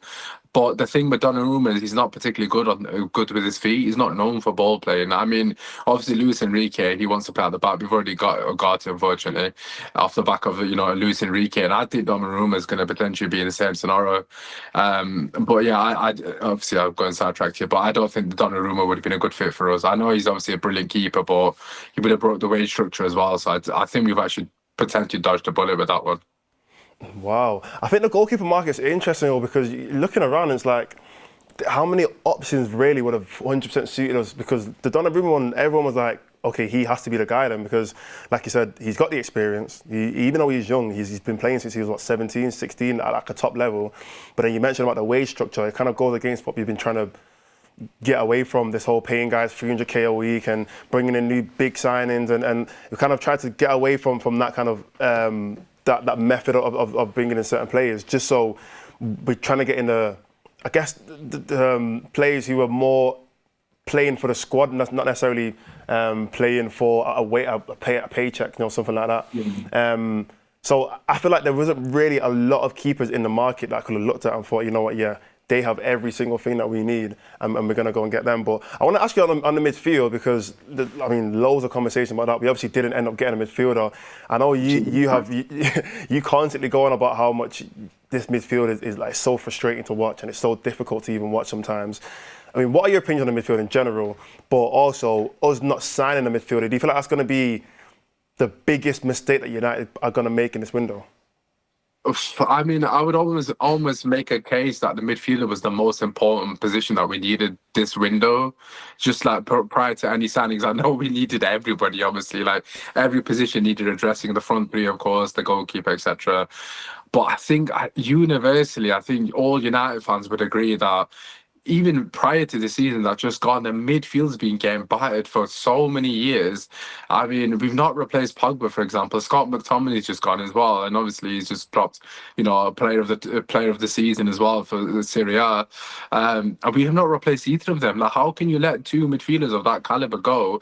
I mean, we had Amrabat, he went, Sabitzer. That's 4 midfielders off the top of my head. I probably missed a couple as well that have come and gone, and I don't recall us bringing anyone in since they've gone. And I just think you can't lose that many midfielders. We're now in a situation where we're genuinely relying on Casemiro. For me, I don't think Casemiro should be at their club. Like, I love him to bits, but the truth of the matter, he shouldn't be starting. So, yeah, the midfield situation is absolutely dire.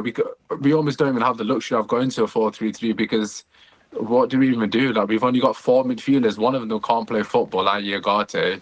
Obviously, myself and yourself, Mordzs, we're big Man U fans, but the truth of the matter is, you know, if we go to a 4-3-3 and let's just say Bruno gets injured, you've only got 3 midfielders available. Literally, that's it for the entire season. We know how long the seasons are after last season. I know we're not in Europe and we play 1 game a week, but that is unbelievable negligence from the board. And yeah, it's just the situation we're in. It's really baffling to go into a season with only Casemiro as your only real DM available. I'm not counting Gotti because that guy is not good enough to play. Yeah, and what are your thoughts on the whole Conor Gallagher situation with him potentially coming in on loan as well? Yeah, I mean, look, a bit desperate. Let's just be real, innit? Like, beggars can't be choosers. I know a lot of United fans might be umming and ahhing about Conor Gallagher and saying he's not good enough or maybe have reservations. But the truth of the matter is, what Conor Gallagher brings to the team, I'm not even a massive fan of his, but what he will bring is energy and legs in that middle of the park, which in this moment in time, that is what we are absolutely craving and desperately in need of. He's got a lot of energy. He's got a lot of tenacity. He's good off the ball. And in that middle of the park, where you just need an engine room really at this point. And I think he'd probably be a good addition considering the situation we're in. So yeah, I'd take him on a loan, obviously not with the obligation. I've seen reports of a 45 million obligation. We don't want to do that, obviously, because that is getting at, pants pulled down, so to speak. Yeah, so for me, on a loan, I'll take it. Otherwise, yeah, it just is what it is. We're desperate at this point. We just need anybody. Interesting insight. And last question I want to ask, and it's based on obviously Amorim really. That's the conversation I really want to talk on. What does this window kind of mean for Amorim going forward? Is your expectations kind of, how has it gone up and how much has it gone up if it has? In terms of like where do you think he should finish? In terms of results wise, when or how should the results start looking based on what we've been able to do in this window? What are your thoughts on now what Amorim has to do for United? Yeah, look, obviously I've just said about the midfield situation, but for me it has to be top 6. I know a lot of people will be saying it's top 8, and just around that sort of place. But the truth of the matter is, if you actually look at the teams we're competing against, ignore the top 4 because obviously we probably know which teams are going to be there. After them teams, you've got Spurs. Realistically, Aston Villa, Lord knows what's going on over there at the moment. Nottingham Forest are not the same team they were last season. Obviously Newcastle just lost Isak. I know they've signed a striker. I mean, he's highly rated, but personally, I don't know a great deal. Obviously, we'll have to wait and see how he adapts, but he's not going to hit Isak's level, let's be honest. Regardless, he might do well, but he's not going to be doing that well. So who is our real competition for that position, that 6th spot? Like, looking at it, I can't even put a name out. I'm thinking Bournemouth, Brighton. Realistically speaking, I don't know what you guys think about other teams you'd even put in the mix in that situation, but it'll be, let's just say Spurs are 5th, for example. We're competing with Newcastle, Villa, who have fallen off, Bournemouth, Brighton. Like, let's be real, man. I know we've had a horrific season, but on paper, Man United managers should be above them. Like, that's just to at least have some standards. I know, we can have reservations of Amorim, but the team's not that bad, especially with the signings we've got. Like, we're playing 1 game a week. We've got no excuses. All the other teams I mentioned have all got Europe as well. I know some of them might get knocked out early, but I don't think we've got any excuses. I know the centre mid is the situation, but you should at least be 6th. Yeah, no, I want to say 6th just because I'm a United fan. I'm thinking, you know what, we should be trying to get in and around that Champions League spot and obviously Europa League spot. But then again, I have to kind of take what we've already seen and kind of go of what what has United already shown us in the past year. It's not necessarily. It's easy to say, look, it's just Bournemouth or it's just Brighton, it's just Fulham, it's just whoever else it is, but all those teams beat us last year. You know what I mean? So you know what I mean? So you kind of got to look at it in a sense of, we kind of have to almost go game by game now to try to see exactly where United fully are. Right now, I don't actually know exactly how good United are this season because the games that we played so far kind of felt like, the Burnley game we played well, but we just about scraped it. Arsenal game we played well, we lost. Fulham game started off well, ended up drawing. So it's like, where are we? Are we actually playing well, or are the results still not coming? So yeah, I don't know. I think 6th is the fair shout, but for me personally, I'm kind of up in the air a little bit about it. But anyway, Usman, thank you for calling in. I'm sure we'll obviously always speak anyway about United. So it's good to see you back on the show, back on one of the forums soon. Anyway, but thank you for calling in. And yeah, man, let's hope that United actually do something great this season. No worries. Have a good run and have a good rest of the show, boys. All right. See you you later, Usman. Okay, Bye. so I mean, Another new faces on the show. Crazy this, isn't it? From every angle, like, hello. Yeah. It's my turn to come on now. Loads of people keep coming on. So, I mean, Kev, whilst you're speaking, I'm going to go up to the board because we're going to do a little something different, bit interactive, where we're going to go through a tier list we're going to start with United players, but we're going to talk a little bit about obviously other players as well, just to make it a bit more interesting. But we're going to do a little tier list on certain signings and where we would rank them on the tier list. So, I mean, Kev, first of all, seeing as you just come in the show, what are your full opinions on the window so far for United? Absolutely crazy. I mean, as a Man United fan, it's not usually transfer deadline day for us. It's just another day, isn't it? You know, the last few years, all these teams that do the business today are usually labelled as a team that isn't got the kind of stock in order. But I mean, in terms of, I think that the goalkeeping situation was a bit strange. At the same time, they've probably backed it up, haven't they, by chasing 2 goalkeepers? The worst thing would have been not to have one. It does seem a bit harsh on Emi Martinez. Penny for his thoughts. I'm sure he's smashing up his house or doing something at this moment in time, because he probably can't believe that he's not got his move after being left out last night. But no, I'm a bit more confident. I think we had to sign a goalkeeper. Would have liked a midfielder. Would have liked maybe a few other players, but hey, beggars can't be choosers, can we? And I think the goalkeeping situation was the one that we certainly had to strengthen. So the manager, or whether it's the regime, people above, I've gone for the younger choice goalkeeper. Less inexperienced, 22 years old, is he?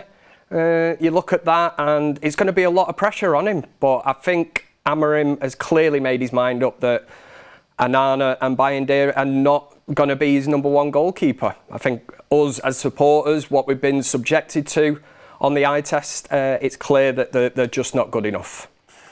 So what we're going to do is we're going to go through this tier list. So the tier list has got 4 different categories. So make sure you're staying very, very interactive on the chat, because I'm going to be asking you guys what are your opinions, and I want you to flood the chat with exactly which one you think it should be. So what we're going to do is there's 4 categories.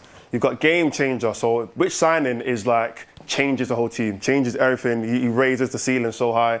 You've got needed, so basically what position is like a vacancy in a team, and that player kind of fills that vacancy. Squad depth, someone just come and be a rotational player in and out of the team, not necessarily a starter, but they could start, every other game. And risk. Which signing is almost like you probably didn't even need to do that. And if you did do it, it can go either way. It could be a really poor signing or it could be really good, but risk. So make sure you let us know in the chat exactly what ranking or what tier you think each player should go in. So we're going to start off with United, and we're going to go into a couple of other players as well. So the first one I think we should go into is, let's say Senne Lammens. Let's go Senne Lammens. Which ranking would you put, or which tier would you put Senne Lammens in? It could be game changer if they've got it right. If they've got it right, it could. I think it could literally be 3 of them options. Yeah, I'm not even joking. It could be a risk. Game changer. We needed him, and it could be a game changer. So it could literally be one of them 3. Yeah, it's exciting, isn't it? It is a very exciting signing. We're back to hopes and dreams, aren't we? Where we're hoping. Yeah, it could be one of them 3. But let's pick one. I'm going to say, to be honest, realistically, needed is probably the most. I was going to say needed, needed. We needed a goalkeeper. Anyone. We needed someone, and we've gone and got one. So needed right now is probably the best fit. But he could go as high as game changer. And with him being young and with him being, no Premier League experience, and nobody's really watched him apart from the scouting department, it's a risk. Yeah, I completely agree, because literally game changer. All of our games could have been changed if we had a better keeper. All of our games could have been changed. But it is, I don't actually think it's as much of a risk as people say, actually, because I don't think, it's not like a £100 million goalkeeper, you know what I mean? It's not like if he doesn't work, it's the end of the world. We can always go out, probably in January, and even go and get another one. If it is that bad, I don't think it will be, but I don't think it's that much of a risk. And I wouldn't put him in squad depth, because we're not trying to buy a second choice keeper. We're not trying to buy someone to just be there in rotation. So for me, I agree. I think Lammens would go into needed, but you're all right in terms of game changer. He is in that conversation as well. Next, let's go with Cunha. Let's go with Cunha. Where does Cunha fit into this? I think it's an interesting one, actually, because genuinely, I don't know. I'm going to let you guys speak first. I'm going to go with needed, because I think he was the one where, if you look at the team we were playing last season, and we're playing Garnacho as a left-sided number 10, and he just wasn't working, was he? That was trying to fit, what's the saying, square pegs into round holes. That's it, yeah. And we were saying we need someone for that left side. Not think there's an argument for game changer? I think you could definitely make that argument, however... When you think the number 10s last year, you know, he's obviously looked at it and now he's thought, he's gone up and just ripped up the whole front three, really. You know, that front three now is totally transformed. Yeah. I suppose if he puts in the numbers that he did at Wolves the last sort of couple of seasons, if he puts half the numbers, for United, just anything, numbers, he's done all right. Do you know what I mean? I think he scored like 17 in the league from 16, 17. If he scores 10, he's done a good job. Do you know what I mean? So, I think needed. Personally, I'll go needed. I just don't know how high his ceiling is. I feel like Mbeumo's maybe got the highest ceiling, and I maybe put him. I'm gonna go. I completely agree with what both of you say. But to play devil's advocate, do you not feel like it could be squad depth in terms of Mason Mount is playing pretty well? Yeah. Mason Mount. I know they're both kind of injured right now, but let's just go off the fact that let's just say they're not injured. A lot of people would say they wouldn't mind seeing Mount start a lot of games. And what point I'm trying to make is if Mount is starting games, Mbeumo's starting games, let's say Sesko's starting up top, he could be in a rotational kind of position where him and Mount could possibly be going back and forth in terms of that position. I do think you are right in terms of we did need a 10, so he is needed in that sense. And he has got the quality to be a game changer. But looking at the other players and the fact that we do have multiple 10s, including Xerxes as well, he could play as a 10. Do you feel like he could end up being in a kind of squad depth conversation?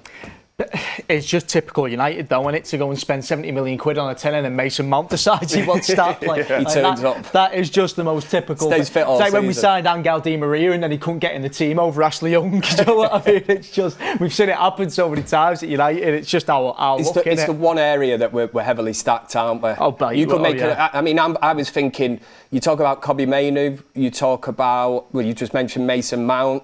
You know, even in the 10, Mainoo, Mount, Ahmad, Bruno, Cunha. You could probably, there's about 7 people who can play there. And it's that's what a bit ridiculous. I was going to say, if you're on about squad depth, surely that's the one sort of part of the team that we're actually quite strong with, aren't we? But I can make the argument for Cunha that the left-sided one, we wanted a specialist, someone who's played on the left side of the pitch, and he was the one where we really needed that position covering. So I feel a little bit harsh putting him in squad depth, and I don't think he was brought in for squad depth. I am of the opinion right now that if you had to pick one, him or Mason Mount, if Cunha was fit, I would pick Mason Mount right now. I don't think it's the end of the world for people to be like, well, we spent 60 million quid on him, he's on the bench.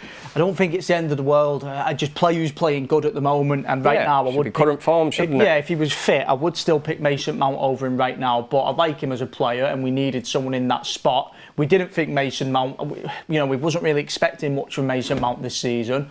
I'd say it's just credit that we've got both of them. You know, we shouldn't be looking at it as like a nightmare. It's a good thing. Nice headache to have. It's a bonus. It's a nice headache, and you can tell as fans that we're not used to it. Yeah. Because as soon as we've got players on our hands, we're all arguing over, but you can't leave him out, you can't leave it.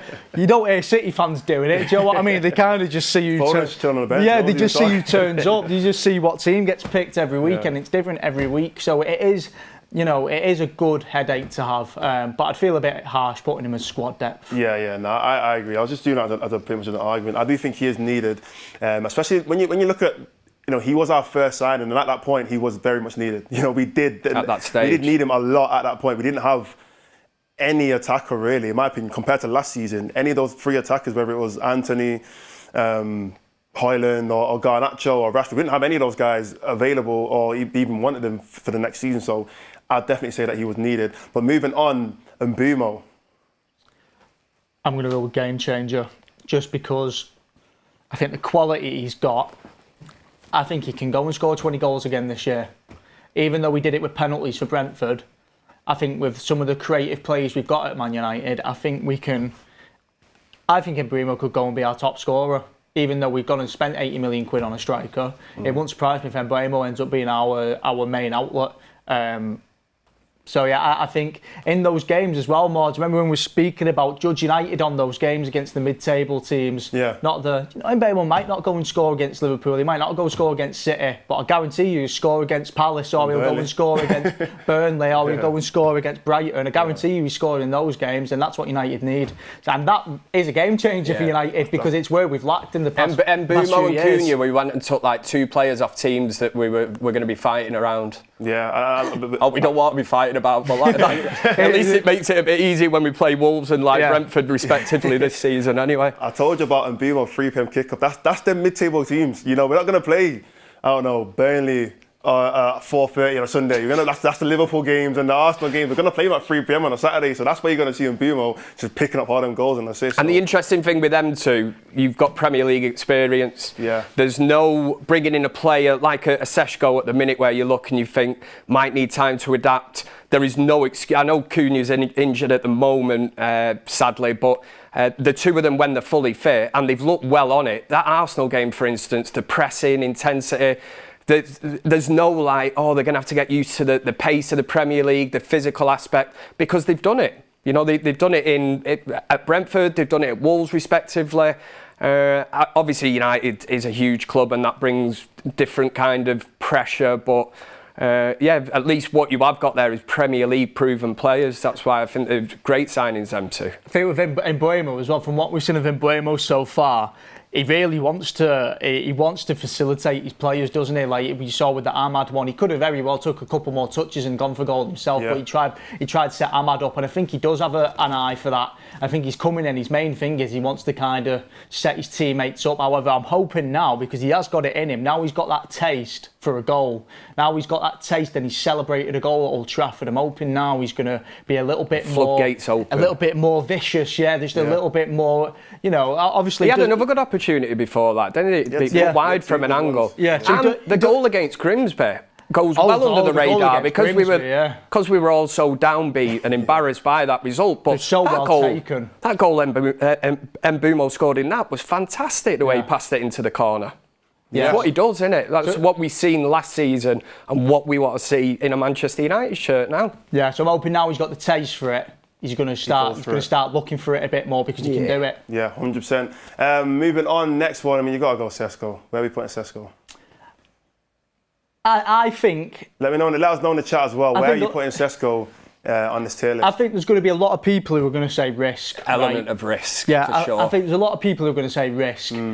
And I think there's a lot of people who are kind of already... We're 3 games into the season and people are kind of becoming a bit like, we spent 80 million quid on him and we don't even start him. What was the point? I think we have a luxury right now where we can be patient. We've got players who can play along that front 3, where we don't have to chuck Seshko in and go, I hope to God he can get up and running. I think we can be patient. I think we can slowly... I don't expect to see him start against City.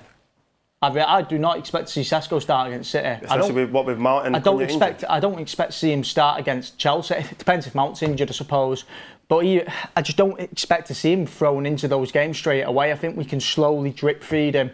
I think we can just slowly work him in. That's what he's doing, isn't it? Yeah, I think that's what he's doing, and I think it's the right thing to do. There's fans at the moment who would totally get the impatience. You just want to see your new 80 million quid shiny new toy score a goal because we want a striker who gets 20 goals a season. I get it. I totally get it.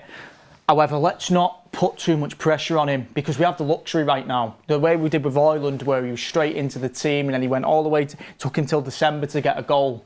We don't have to do that right now. We've got Xerxes, who's got a bit more experience than him, and we've got Mason Mount in form. So I feel harsh putting him in risk. I want to say needed. I want to say needed, but I get...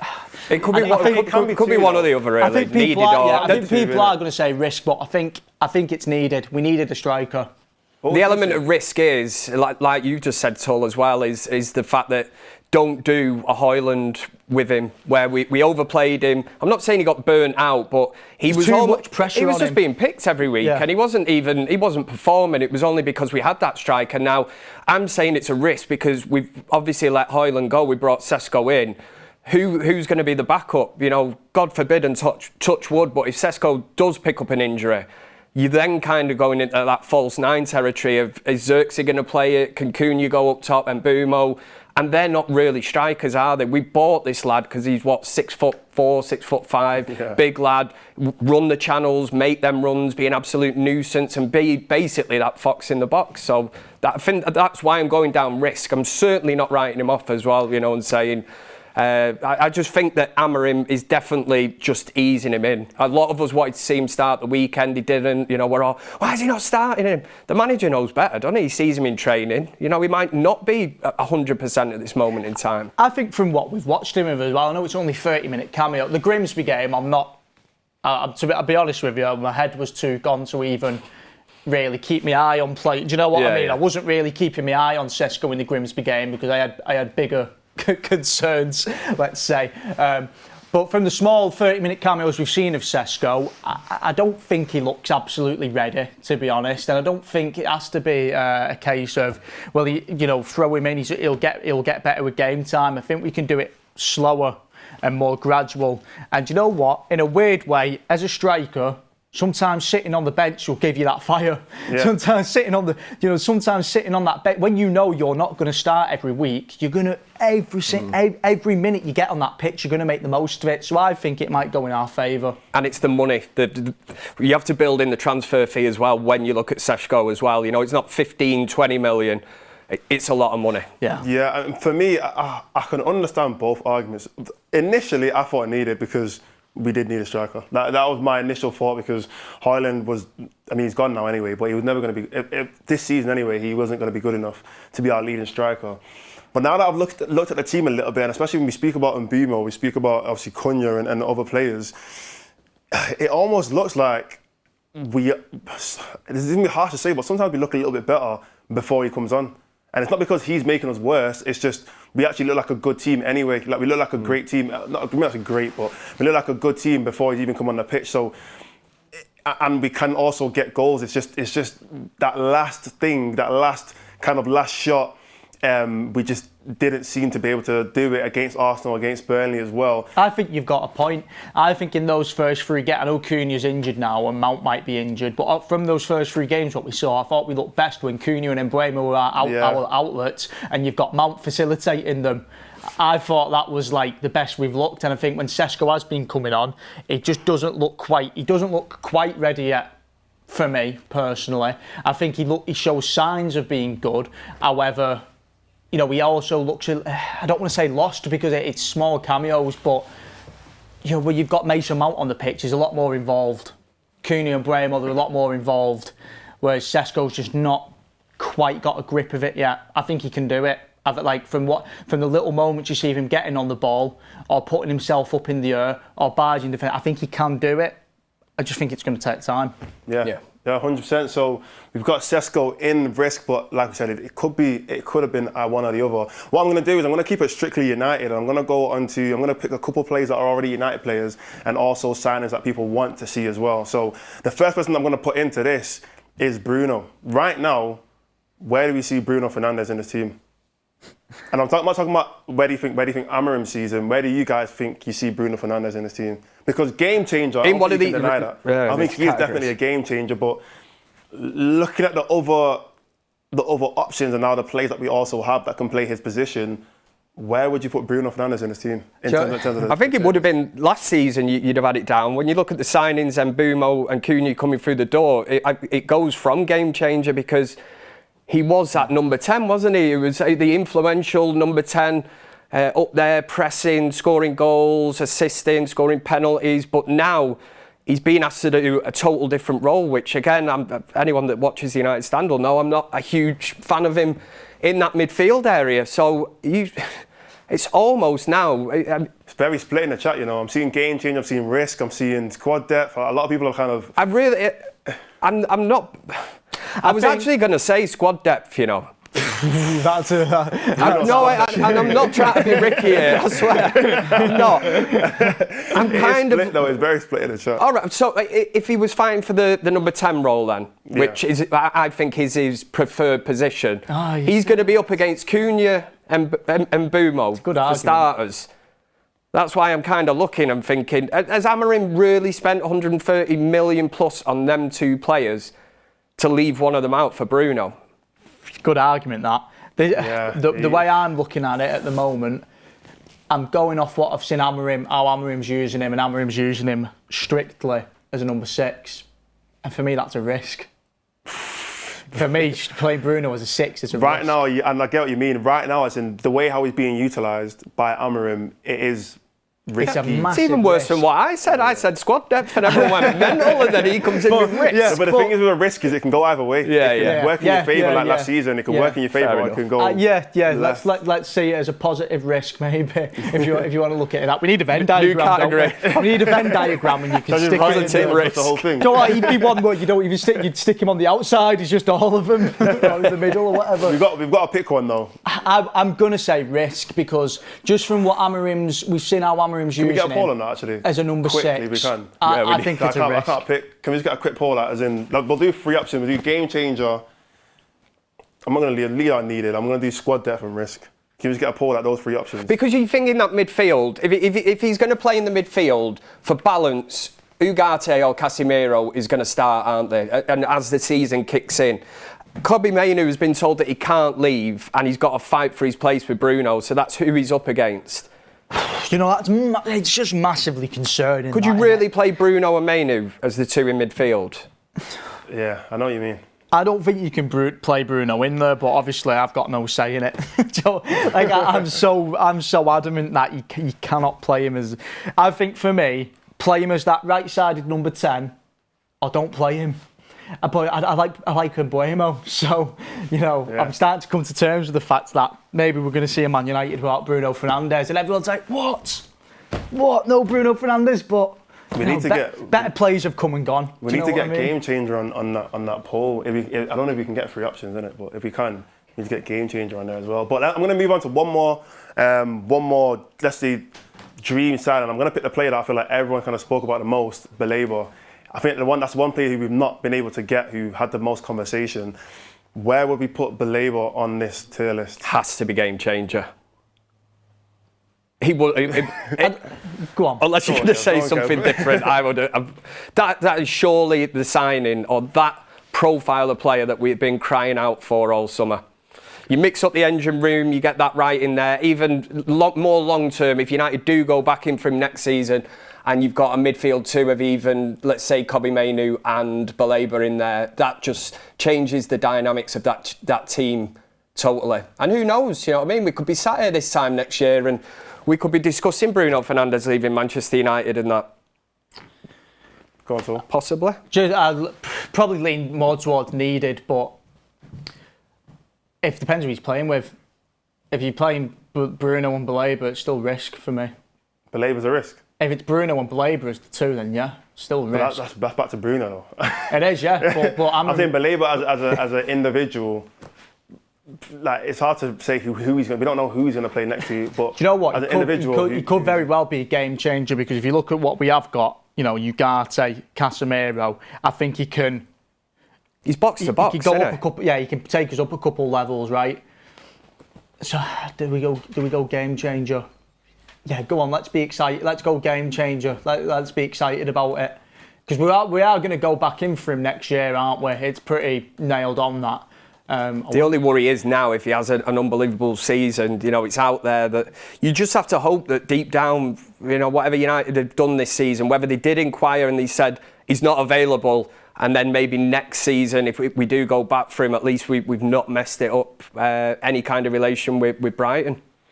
So we've got Baleba in game changer. I'm going to go back to this Bruno. I'll leave it for. It's been on for one. I'm going to leave it for a couple more. It's very even, Is it? Make sure everyone's voting right now, because I need to know who it's going to be. It's very, very even right now. So vote on the Bruno, where we're going to put him to.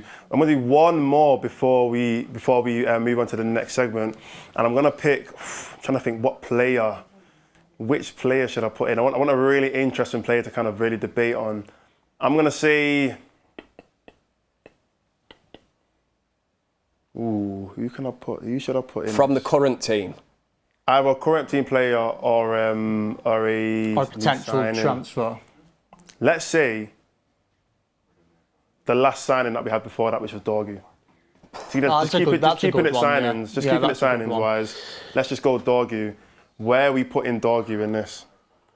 I feel like we need an extra category just for want maybe one for the future. Do you know what I mean? I'm not sold on Dorgu yet. There's some games where squad depth would be one for the future in a way. It just seems you're part of the team, yeah. And if you work your way into the team, then you're part of the squad, aren't you? You have to become an established first team player. So I'd say that category would cover that. It is squad depth, isn't it? Just sometimes calling someone squad depth, it feels like you're putting a cap on them, where it's like, you're just squad depth. You're not gonna, you're not gonna ever be starting. I'm not sold on him yet, but he's young, and he's been here for 8 months. Yeah. So I'm also not gonna write him off. Do you know what I mean? Look, I'll give him a couple of years because he's a young player. It's not like he's coming with a load of expectation. He probably played more last season than he really had to. Probably do him some good, if anything. He's gonna have learned a little bit. Yeah. It's probably gonna help him with his progression. I think in a couple of years' time, maybe he develops into a really neat footballer. Yeah. There's no risk element. He's always going to have the athleticism, isn't he? Which is a massive bonus. Yeah. Certainly not a game changer. But we did need him. Been crying out for that position, haven't we, for ages? So when you look at it in that terms, he is somebody that we needed, but we need to give him time. That's what I would say. Okay, so I'm going to go back to this Bruno debate, this Bruno conversation. So obviously the debate, anyone's just tuning in anyway, but the conversation is where we putting Bruno Fernandes on this tier list. Game changer, needed, squad depth or risk. I picked out 3 and it was game changer, squad depth or risk. And it's 30% for game changer, it's 44% for risk and 27% for needed. So 44% of people think he's a risk. That's crazy. Is that for Bruno? Yeah. Wow. 44% of people think that he's a risk. And like I said, the next highest one was 30% for game changer and 26% for needed. So I think we knew that one was going to be a bit of a mixed bag. Yeah. I think he does divide opinion. Again, in the number 10 role, not an issue with it. In the midfield role, and that's what we are basing him off at this moment in time, you do kind of look and you think, I think there's an element of risk. It's not. It's there, isn't it? It's, every single week we're kind of watching it and we're getting rammed through in that midfield. I think he's a huge sort of part of that issue in the midfield. But as a 10, no issue with him. 100%. I mean, look, that's our tier list. We might do another one during the season and see, and it might change. A lot of these might change throughout the season, so we might bring this back. But for now, I'm going to go back to another new face. Well, she's back anyway. Beth is back live. I'm going to do something different. Yeah, thank you everyone for having me back. It's a new face every 2 minutes, isn't it? Absolutely love it. And you know what? We're about to be joined by another new face as well. Can I just say, everyone in the chat, smash a like for that segment because it was absolutely amazing. I loved watching it. I was having my little cup of tea off camera, getting recharged. I was watching that segment and I thought it was absolutely brilliant to kind of see. It's hard to not put players as game changing because of how many players that we need. But I like it. I like it a lot. And the Bruno debate, you guys had me. But we have another new face in now. Well, not a complete new face. He's been on the channel multiple times before, but he has got some transfer insight for us. It won't be a deadline day without you, Sam. Sam C is on the show. Sam, welcome. Hello, what's going on? Wow, what a blast from the past. I wasn't told about this. What a surprise. Kev, we were keeping it just for you. Yeah, love it. Are you well? I'm all good. Thank you. How are you guys? We are very, very good. A very exciting transfer deadline day. Very, very, very exciting, and still more to go, but maybe not Manchester United related. Yeah, for Manchester United, it's not exactly been the most exciting. However, we did get a deadline day signing as we got Lammens as the keeper. Sam, we know you've got many different contacts, many different sources, and you've been, doing all your bits and bobs all day, getting all the latest transfer news. But can you just kind of give us a little rundown of Manchester United's transfer business and the feeling in Manchester United after the transfer business they've done in and out? So Manchester United haven't actually officially confirmed yet that they're done in this transfer window, although the expectation is that they are done. Lammens set off this morning, jetted into Manchester. That deal is agreed, 21 million euros plus add-ons. No sell-on clause, so when Manchester United sell him, if they ever sell him, I'm assuming he's not going to retire here, the previous club won't earning money from him. He's on a 5-year contract, jetted in this morning. Manchester United sources told me that they actually considered other options. As we know, one of those options were Emi Martinez. They have high respect for him, but Manchester United think that this is the right choice, moving with Lammens. Yeah, interesting stuff. I mean, I know you're a Manchester United fan as well as a transfer guru, Sam, but what's your overall opinion on the transfer window for Manchester United? How would you rate it? What would you rate it out of 10? I would give it a 6. I'd probably give it a 6. I'm very happy with the incomings, Cunha, Mbeumo, Sesko, and Lammens. Now, it maybe would have gone to a 7 or an 8 if that goalkeeper was Emi Martinez. Reason being is Lammens ready to come in and push to be number 1. I'm not so sure, but we'll see. Sam, I think you are breaking up just a little bit for us. So, are you still there, Sam? Yeah, I can hear you a little bit. If it keeps breaking up, we might have to kind of cut away and see how we do with it. But last but not least, I just wanted to get a little bit of your insight on Benjamin Sesko. Not quite been used yet properly by Ruben Amorim. We've seen glimpses of him here and there. I mean, Ben Jake was on the show earlier and he kind of insinuated that Christopher Vivell won that battle in terms of signing the striker. Do you think Amorim was all in on Benjamin Sesko, or do you think he was wanting a different type of striker? Yeah, Amorim wanted somebody that was a proven striker. Amorim wanted a proven striker. Is Benjamin Sesko a proven striker? Maybe, I'll leave that to you to make up your own mind. Sesko, once Manchester United knew that he was open to joining without European football, they were like, okay, let's make him number 1 target. As I revealed, Sesko was then opened to Manchester United. That deal then eventually got done. I think it's unfair how some of the media are treating Sesko already, but Sesko, just give him time. I'm sure he'll perform. Sam, a lot of people in the chat are telling you to watch the road and don't drive and talk. That's what I was going to say to him. I'm not driving. Don't worry. I'm not the one driving. Don't worry. Yeah, just had to put a bit of disclaimer in there that Sam isn't driving. If he was driving, that would be the best multitasking I've ever seen. Don't do that, everyone. Nobody drive and call in to a transfer deadline show, but he's not driving. He is all focused on our show. You are massively breaking up, Sam. So with an hour left of the transfer window, I want to ask you, who do you think is Manchester United's best signing? Bryan Mbeumo. I think early on we've seen that Bryan Mbeumo is going to be the best one. Sesko, too early to call. Cunha, good, but not great. So Mbeumo for me. Thank you, Sam. Look, I'd love to have you on for a bit longer, but you are breaking up a bit. But it was great just to have you on and get a little bit of insight. And thank you so much. As you know, always welcome here on the United Stand, and we miss you. And thank you for taking some time to come and see us. Okay. See you soon. Thank you, Sam. See you later. See you later, mate. I wish he wasn't breaking up as much. I didn't even know he was coming on, so that was a real surprise. Fabrizio Samano back on the channel. Back on the channel. But Mordzs is again moved back over to his... That's becoming your little segment. Yeah, Mordzs, literally, I feel like I'm like a weather girl or something, when you do like the news or something. I'll have a B, please, Mordzs. But Mordzs, do you want to introduce what we are about to do? Yeah, so now that we've seen all the signings, I mean, there's an hour left.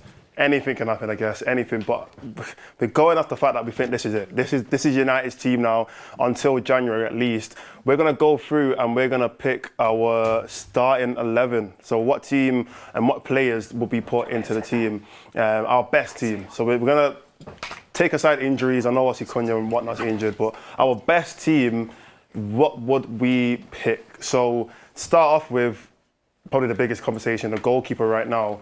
Who are we putting into our best team? Well, I wanted to run a poll for the chat on each of these. So we're going to run a poll quickly. You've only got a little bit to vote, so make sure you vote very quickly. We're going to go either Lammens, Bayindir or Onana. So get voting on the poll. And while you're voting, I'm going to ask Kev his opinion. Kev, what would you go for on this? At this moment in time, I think just purely based on the fact that I said on the fans forum on Saturday, it's over between me and Andre Onana. Bayindir has come in and looks a bit shaky. I think teams are targeting him. They know that if they put it in the mixer or crosses, that he's certainly prone to flapping his hands about and again dropping the ball. So, I mean, I heard you saying earlier, Beth, about Lammens maybe not being sort of considered in the team until AFCON kicks in. I don't get it. You know, we needed a goalkeeper. We've got one now. Yes, he's only 22, but if you're going to go down that route, then if you're good enough, you're old enough, and we need somebody in that net. I don't see. Yes, it brings pressure being in that United team, and yes, our next game is away to Manchester City, but what a game to put him into. You can look at it both ways. I don't see it as it being a game where it's going to ruin him.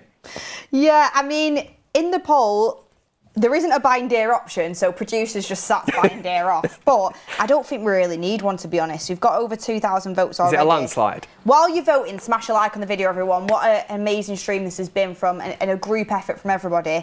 But it's 97% Lammens, 3% Onana. Wow. Who's the 3%? Onana. Beth. Onana's mum. Yeah, and his brother. Yeah, and his agent. Yeah. Yeah. His agent, yeah. Yeah, so... yeah, that is a landslide. So I think Mordzs has already got Senne Lammens on there. Mordzs, would you have gone for him as well? Yeah, I mean, we spoke about it before. I don't see any real solid reason as to why Onana should be starting for us if we've got a new goalkeeper in. It doesn't help the team. It's not like he's a new keeper. It's not like he's not had time. We've given him every kind of option that he's needed. The crazy thing is, Onana might not even be the second choice. Bayindir might even be the second choice. So I think Onana kind of drops into third. So right now, yeah, I'd say Senne Lammens is the number one choice as of right now. As long as we'll see what Amram does, because we don't actually know. As long as he can keep the ball out the net, that's all we need. That's what a goalkeeper should do, yeah. What is it, Kev? What? It's his job. That's his job. Exactly. That's what Roy Keane would say, yeah. Just stop the ball from going in the net, man. Stop throwing it in, stop punching it in. Stop punching the ball out to, attackers in the area. Just keep the ball out the net, like David De Gea used to do. Well, we've got our keeper sorted, and you guys have voted for Senne Lammens, and we are all in agreement. So the panel is agreed with you guys watching, the viewers at home, or wherever you might be.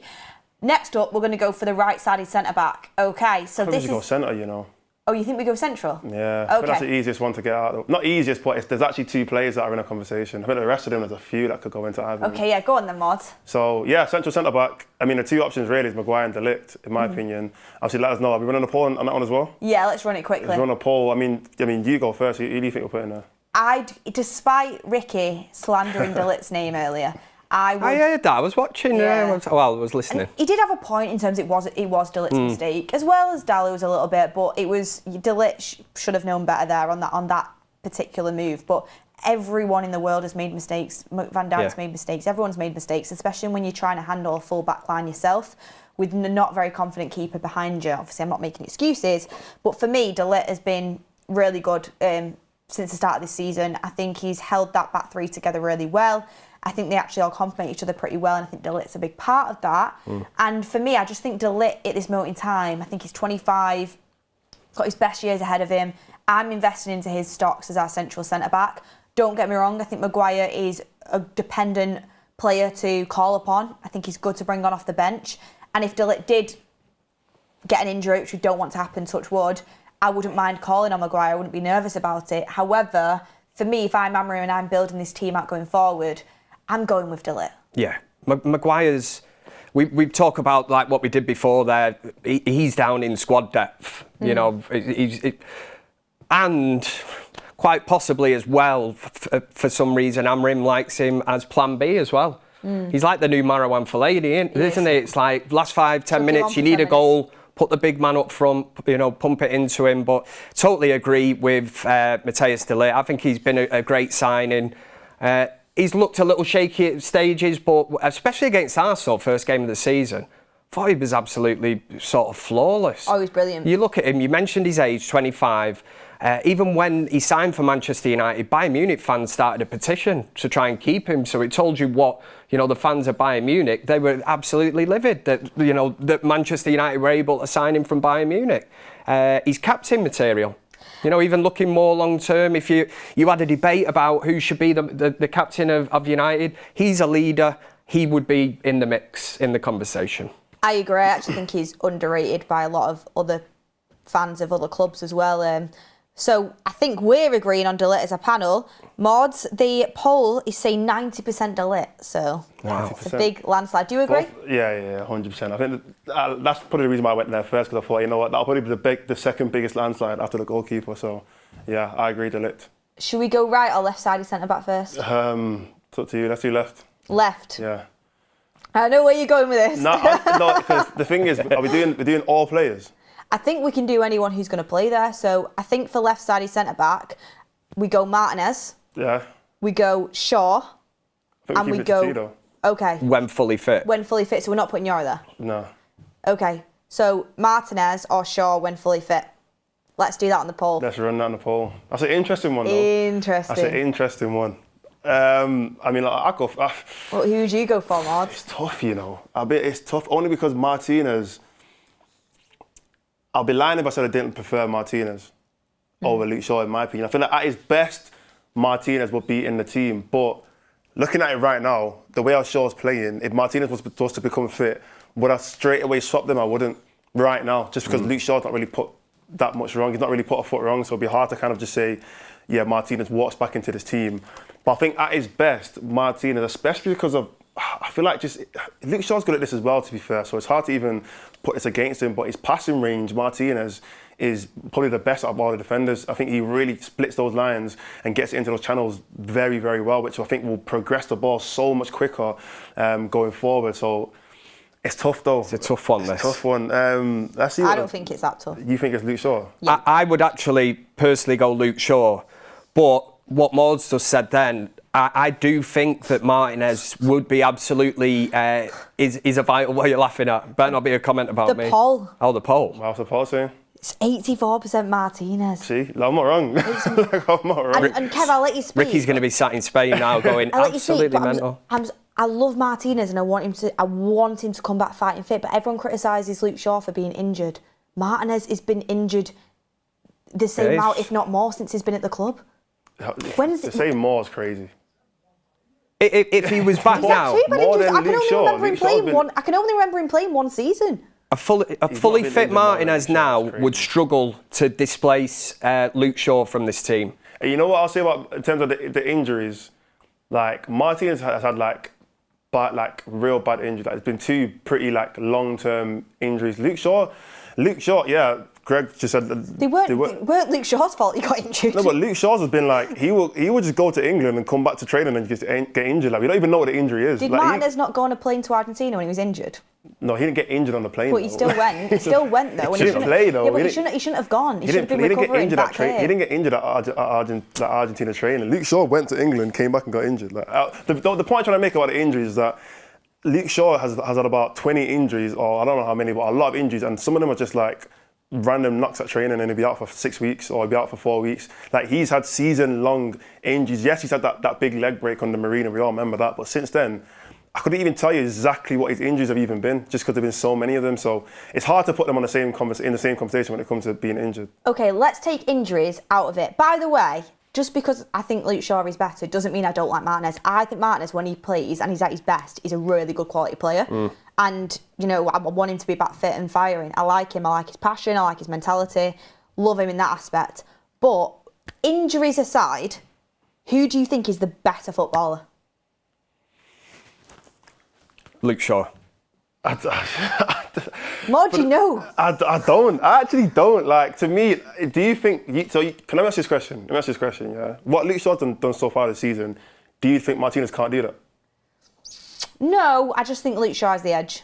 Can he not do what Luke Shaw's done so far? It's close. I seen Martinez get beat before he got injured again quite a few times down that left-hand channel. And Luke Shaw hasn't? No, Luke Shaw's got a bit of pace about him. I think Martinez has looked slow. And he started to get really good around Christmas time and then unfortunately he got injured again. But I do think Martinez had a period where he was not adjusting to that back three very well. I think people forget. There is an argument for Martinez. And I will say last season, scored a few goals. Was it Fulham away, was it? the rocket from he's outside got the box. Long range. Yeah. At Anfield, Yeah, he they scored. were great. And when I talk about the system, and everybody was like, "Oh, what's he playing free at the back against Grimsby?" At least when you do have Martinez, the one thing he would have over Luke Shaw is the fact that he can carry that ball into the midfield and further forward, he'd look a lot more comfortable, should I say. He is a bit of a goal threat, and I do look at little instances like that at Anfield when I looked and it's like, what's Martinez doing up there? And I think he has tried it recently with De Ligt, Maguire, whoever it's been, trying to kind of do that. But there, obviously, De Ligt looked a bit lost against Grimsby, didn't he? He had a couple of chances where, but as Roy Keane would say, that's not his job. It's not, is it really? It's just like... I just think, personally, for me, like I said, I like both, and I think if they both fit, they're both very good options for left centre-back role. And I really hope Martinez comes back and shows us what we saw in his first season. His first season next to Varane, he was insane. But I do think people are a bit... Like, they drag Luke Shaw for his ability when they're just frustrated about his injuries and how long he's been here. That's what I think it is. Let it go, people. But I do get the going off to England when he was... and then not being fit for United. That was, like, ridiculous. That annoyed me, in fact. At the end of the day, you've got to pick your best players. But we'll go with the chat. The chat has spoken. So I think if it came down to it, I'd say Shaw. What would you say? I would say Shaw at this moment in time, yeah. You're Martinez. I think overall, like I said before, I'd pick Martinez. Right now, I don't think he'd walk in over Luke Shaw just because Luke Shaw's not playing bad. That's what I said. I think he would find it hard. Yeah. But I think overall, if you just give me a blank season and you said they're both fit at the best, who are you picking? I'd pick Martinez. Well, 83% of the poll has said Martinez, so we'll go with him because we'll go with what the viewers think. Yeah. You have spoken. It's a democracy here on the United Stand. We go power to the people. Pelters in the chat for saying Luke Shaw. It's an opinion though. Like, it's not a crazy opinion. I don't think it's that mad to say Luke Shaw though. Like, it's not a crazy thing to be like Luke Shaw can play because he's not played bad so far. At the end of the day, it's not a wild take. That would you want me to sit here and lie just to please everyone? Exactly. I've got to say what I think. Come on, people. Let's go to the right though. On the right side, who should we have as the options? Yoro and Mazraoui? Yeah. Okay, let's have Yoro and Mazraoui as the two options. Quite a few people are saying we didn't put Heaven in the poll for left side centre back. Heaven's nearly there, but if you're going off two, Shaw and Martinez are the seniors, aren't they? Yeah. So let's have Yoro and Mazraoui. I think that this is going to be seriously interesting. Yeah, it's not for Mordzs. I know who he's going to choose. No, I like Mazraoui. Yeah. I like Managerial. Yeah. I've never really... my thing would have been Managerial and Lenny Yoro. But that's based off like the fact that we have obviously injured players, but it's tough. Honestly, I think it's hard to not put Lenny Yoro in the team, but at the same time, Mazraoui here, one, it's his best position, and two, he doesn't put a foot wrong. Like, he's one of them consistent players where every single game, he's giving you 7 out of 10 minimum. Another player that can bring the ball out of defence as well. Yeah, like, there's not really much negative to say Mazraoui, but at the same time, like I said, I can't drop Lenny Yoro. Like, it just doesn't make sense. It's so tough for me, right? Because Mazraoui is literally, in my opinion, one of our best players. Most consistent. But Yoro, like Mordzs says, you can't really drop him based off the starts of the season he's had. It's tough. I'll wait for the poll in. This is a tough one, man. I can't pick. For me, it's 50-50. I want to see what the poll says. I know what I'm going to say in it, but it's a landslide in the poll, by the way. With 81% Yoro. Really, yeah? Probably because of the start of the season. Yeah. We'll just go with Maybe Yoro. people have forgotten about Mazraoui. No, but you could say that about Luke Shaw and Martinez. Yeah, that's true. It's tough for me because I think Mazraoui's brilliant in that position, and it would not surprise me one bit if Mazraoui starts down the derby, by the way. Yeah, you're going to need that balance right in that back three, especially away. Yeah, you're right. You're not wrong, to be fair. Anyway. Who would you choose? She's trying to dodge it. She's trying to sit on the fence here. I can't believe it, man. Let's move on to the next one, she said. It's hard for me. Just throw a name. I've thrown out my name. Kev, who did you say again? Do you know what? I'm actually going to say Mazraoui. Fair enough. I say Yoro. Let me Yoro decide. And that's nothing against Yoro because I think he's certainly improved. He can be as good as he wants to be. I'm sure he will flourish into a top centre-back at United. But from what I've seen, the eye test, and for pure consistency, if I was a manager and I was choosing a team against Manchester City away at the Etihad and I had to pick one of them fully fit, I'd go for Mazraoui. Purely because I'd go, well, I know 100% I can count on this guy. Do you know what, Kev? You sold me. Yeah. Do you know what I would do? And people are not going to like me. If it was Martinez, I'd drop Martinez out. I'd put Yoro left, and I'd put Mazraoui right. For me, I would personally, based off what I seen last season, I would personally rather have Yoro in the team than Martinez on that left side. Not a bad thing. Yeah, I don't think that's a hot take. That means you're pushing Luke Shaw up the left wing back. Well, if it was Luke Shaw, it'd be a different story. If it was Luke Shaw, I'd start Luke Shaw, but the people have picked Martinez. Okay, fair If it was Luke Shaw, I'd have Luke Shaw it'd be a toss-up between Yoro and Mazraoui, but maybe edge towards Mazraoui. But if it's Martinez, I'd move Yoro into left because he can play there, and Mazraoui right. Yeah. Don't know, it's Anyway, hard. let's move on. Tough, this, isn't it? Yeah, let's move All of on them have quickly. been kind of pretty landslidey so far, which is crazy. I thought it'd be a bit more of a mixed opinion. But Yeah, Yeah, a bit more even, but it's... Should we go right wing back first? yeah, Ahmad or Delo? I think it is. Or should we put Mazraoui in the conversation? we can put all three of them. We'll put Mazraoui, Ahmad and Delo in the poll. I'll be honest, I put Mazraoui above Dalot, being honest. Personally, I think Mazraoui is a better footballer than Dalot. And I think he'd probably do better as a right wing back than Dalot as well. So, out of those three, 100%. I put Ahmad, but if I was to pick between the other two, the two fullbacks, I'd actually put Mazraoui there. I think Dalot might go top third. Well, let's see what you guys in the chat think. What do you It's think? going to be an interesting poll. Yeah, I'd have no issue. I've said a few times with Dalot at the minute, I'm just not there with him. I don't know. I know he set up Mbumo at the weekend, but for the full package, if you're looking at, especially when you want to be attacking teams, I'd be Mazraoui. It has to be Mazraoui or Ahmad. Yeah. And I'd probably, again, it's horses for courses and who you're playing against. I think the chat might sway towards possibly Ahmad. It's so close. Is it close? I might have to leave this going for a little bit longer. Yeah, leave him. Yeah, let's... It's 4% Dalot. Oh. Bless him. Right. I was going to say it's between Mazraoui and Ahmad. 49% Mazraoui and 47% Ahmad right now. See, I'd keep voting. For me personally, it's Ahmad all day long. I like Mazraoui a lot, but I think Mazraoui's best position is a right-sided centre-back. I want my wing-back bombing down that wing, linking up. Ahmad, for me, is the only wing-back we have with attacking output. Won the penalty at the weekend. I want someone in the box that's going to be flying in. I think people have very short memories. OK, yeah, Ahmad's not had the best start to the season. His game against Grimsby was poor. But against Burnley, I thought he started to come into it. OK, yeah, his end product weren't there. He should have scored. And maybe a few passes were loose, but he was linking up with Mbumo. He was getting in the penalty box. He won the penalty. I mean, he's had a hat-trick from right wing-back. Yeah.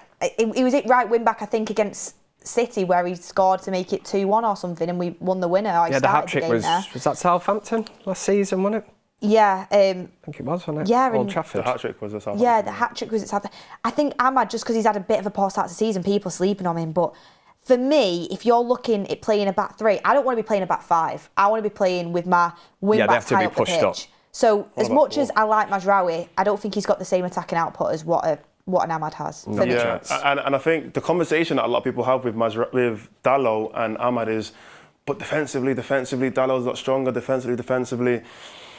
Like, in my opinion, one, Dalot doesn't actually add much more defensively than anybody else, because I've seen him get caught out multiple times for goals. The goal against, was it the Fulham game or whatever game? I think it was the Fulham game. He's prone to switching off, isn't he? He tried to do like a half turn in the worst position, like just outside of our box, tried to get the ball in the half turn and the spin off, got tackled and they conceded. The Burnley game, I know Ricky says, De Ligt's fault, whatever, but just as you're supposed to be I think he's been the left wing back, and he was supposed to be one closing out the cross. He didn't obviously get out there anywhere quick enough. We conceded. Defensively, it doesn't make a difference. So to me, that's why I put Dalot third. But I think, Beth, I think you're 100% right. Attacking wise, yes, I don't think him and Mbumo have completely, fully clicked in terms of like their chemistry. But if those two players can start playing well together, that is the most dangerous option we have. Those two players there, Ahmad and Mbumo, they can find ways to complement each other's games, whether it's overlapping, underlapping, whatever it is, just that link-up play. That is a serious combination, which I think will be the most dangerous part of our pitch. So when that does happen, I think it'll be night and day between Ahmad and whoever else is the other option. But in saying that, Mazraoui is a very good versatile option as a wing back, because I think he'd probably do better at left wing back than Dalla would as well. Well, it's funny, isn't it? Because it literally is between Ahmad and Mazraoui in the chat. Dalla's on 4%. That is low. That is, so for a guy that starts most weeks, that is low. I think it's a bit harsh, but I have to agree. I do think Ahmad and Maz are above. Should we just do a quick run around? I'll say Ahmad. Yeah, Ahmad. Well, the poll has spoken. We left it a bit longer. It's 51% Ahmad, 45% Mazraoui, and 4% Dalu. So Ahmad just wins it on there. So we'll go with Ahmad, locked in at the right wing back spot. I think that's an interesting point. This could be interesting. I think it was an interesting point what Mordzs made then. You talk about them sort of little partnerships on the pitch, and that is one that really does stand out. At the risk of repeating what you just said, Mordzs, I totally agree. Ahmad and Mbeumo. Because there has been instances where they're getting in each other's way. I think once they played with each other for, once they know each other's game and they can start the overlapping runs and little interchanges, I think it'll be an absolute game changer on that side. Interesting update from Chris Wheeler. Manchester United made an inquiry about a loan deal for Conor Gallagher, but Atletico Madrid were only willing to sell the player. And he's also said Man United accept they can't do everything in one window, and the midfield is likely to be the priority in January or next summer. Shocking. That is breaking news you didn't see coming. Couldn't guess that one. We're not getting a midfielder, guys. And it's just the same as when we didn't get, our signings in January. The next day we're signing Kendo. Now we're signing a midfielder in January or the summer. I think we will, and I hope we will. But it's disappointing we didn't get that midfielder. What I will say is, if that is going to be our number one priority, don't half-heart it. Don't go and just get any player just because they're available. Go and get the one you want. Go and get, if it's Baleba, if it's not Baleba, I don't care. But the guy you want to be the number one midfielder in this United team, go and get him. Don't go and get some cheap option because he might be good or whatever. No, go and get who you really, really want if we're going to make him our number one priority. Yeah. Well, yeah, moving on. Moving on. Let's go to left wing back next. Yeah. Are we putting in the poll Dorgu? Yeah. Dallo? And Mazraoui maybe? Yeah. I mean, no one else I has don't think Leon we can really put in. He's not had any minutes yet. No. Personally. I think those three are the three options. And I actually think it'll be interesting who actually comes number one, I'm feeling... Let's just see who it is. I'm fitting a certain someone in this team. I was going to say, I feel a bit of shoehorning going on in it. The one thing that we always say, no square pegs in round holes, but I'm like, I've got to fit him in. Can't leave him out. Do you want me to lead or do you want to go? Go on, lead. Go for it. Right, okay. You're going to all hate me because I know the poll's going to end up being Dorgu, but I'd go Mazraoui. Just because I would have put Mazraoui in that team at left-sided centre-back or right-sided centre-back, but you've both outvoted me on Martinez and also the Euro. So, as much as I like the players, sell it. I need Martinez in the... not Martinez. I need Mazraoui in this team. And I think we've explored Dallo at left wing-back so many times, and it's just... I don't think he's ever going to be what we want it to be. He's much better on the right, and even then, Ahmad's getting ahead of him. And Dorgu... for me, looked very good in pre-season, but I just think when he comes up against teams that are going to press him, I don't know if his touch is good enough, and I don't think he's making the right decisions in the final third. I want him to whip them crosses in. I want him to get into the box. But oftentimes, I think because he's a bit worried to take someone on, he turns back and runs into trouble. So for now, I think Dorgu can progress, but for now, I'd go with Mazraoui. I was going to say that. I just wanted to hear Beth say it first before I could say it. I'm going to say someone different. I'm going to say Dorgu. Only because I feel like we need a left wing back or a wing back that can whip it in. And they might not be the best at crossing, but if we have two wing backs where both of them have to cut in to be able to put the ball into the box, I feel like that kind of limits us in terms of how we can actually play. If we do play Mazraoui there, his left foot isn't that bad, to be fair. I'll give him credit. His left foot isn't that bad, but he's naturally more right-footed. He's not going to be necessarily taking it down the line and whipping it in as much as someone like Dorgu would. If Dorgu can just improve that side of his game and just get better at crossing it, and his decision-making can be a bit better, as in when and where to cross, I think that'll be a very good outlet on the left-hand side in terms of putting the ball into whoever the striker is. So I would just rather have a left footer just so we can see that cross coming in rather than both sides having the opposite foot so they're both kind of trying to cut in, if that makes sense. So I'd put Dorgu. A lot of the chat are frustrated we didn't put Luke Shaw as an option. Look, if I could have Luke Shaw as wing back I would do a lot of things to see Luke Shaw as left back in this team, because I think Luke Shaw is absolutely, if he's not injured, the best left wing back we have by a country mile. However, I don't think his body can take it. I'm going to say you're asking a lot of a player like that that's literally had an injury sort of nightmare for how many years. You're asking a hell of a lot of him to get up and down that pitch for 90 plus minutes. It's one of the most demanding positions in that system, and I just don't. It's centre back. He's not having to do. And he still brought him off a couple of times, so he's obviously managing his minutes. You know, even playing centre back in this Manchester United team, he's got his limitations, especially. But the manager obviously thinks a lot of him. You know, if he's playing him and starting him in that position, yes, I think you've got to kind of wrap him up in cotton wool and take him off. Rightly so. And guys, it's not as if I'm going against Dorgu. I want Dorgu to do well. I think he's got potential. I just think for me right now, I would prefer to have Mazraoui in the team that we've got. And look, Amorim asked for a left wing back this summer. He's asked for a left wing back. He asked for Estupinian. Ben Jacobs said it on the show before. And he played Dallo there last game when he desperately needed a win. Yeah. I don't think that means Dorgu's nailed on. No? He can come back into the team, and he's young and he's got potential. Of course he does. Not writing him off. He had a very, very good pre-season. Let's not get carried away. We've seen Andreas Pereira have a good pre-season for United. He used to always have good pre-seasons, didn't he? Yeah, so I want Dorgu to do well, but for now, I don't think he's doing enough for me. But Kev, what do you think? Who would you go with? On the left-hand side, I go with Mazraoui. And I sound like a total hypocrite, because I always say, you know, don't shoehorn players in, and that's the worst thing you can do in this United team. I've seen Ole Gunnar Solskjaer do it. I've seen Mourinho to an extent. I've seen loads of managers do it, and I've always said don't do it. But for the sake of this game, I will sit here and I will be a massive hypocrite and say that Mazraoui's getting in on that side. It's so funny because like people are saying, "Oh, you've already given up on Dorgu." We're not. No. We just love Mazraoui. Yeah. I've certainly not given up on him. I totally agree. He looks a little erratic. Sometimes he just kind of needs taking to the side and saying, "Just calm it down, lad." You know, it's almost like every time he steps out on that pitch, it's like the first time he's ever played for United. He just needs to be a bit more calm, a bit more composed. He does get into the right areas, but again, it just comes down to decision making. Not for 1 minute am I sat here saying, I think he's rubbish, we should sell him, get rid of him. He's a work in progress. I don't see him as a nailed-on starter in the 11 at United at this moment in time. Yeah, and that doesn't mean he can't be, because I think he will be, and I think he's got potential. So let's keep working hard. Yeah, exactly. I think he just needs to work on a few things, and he's got the potential there.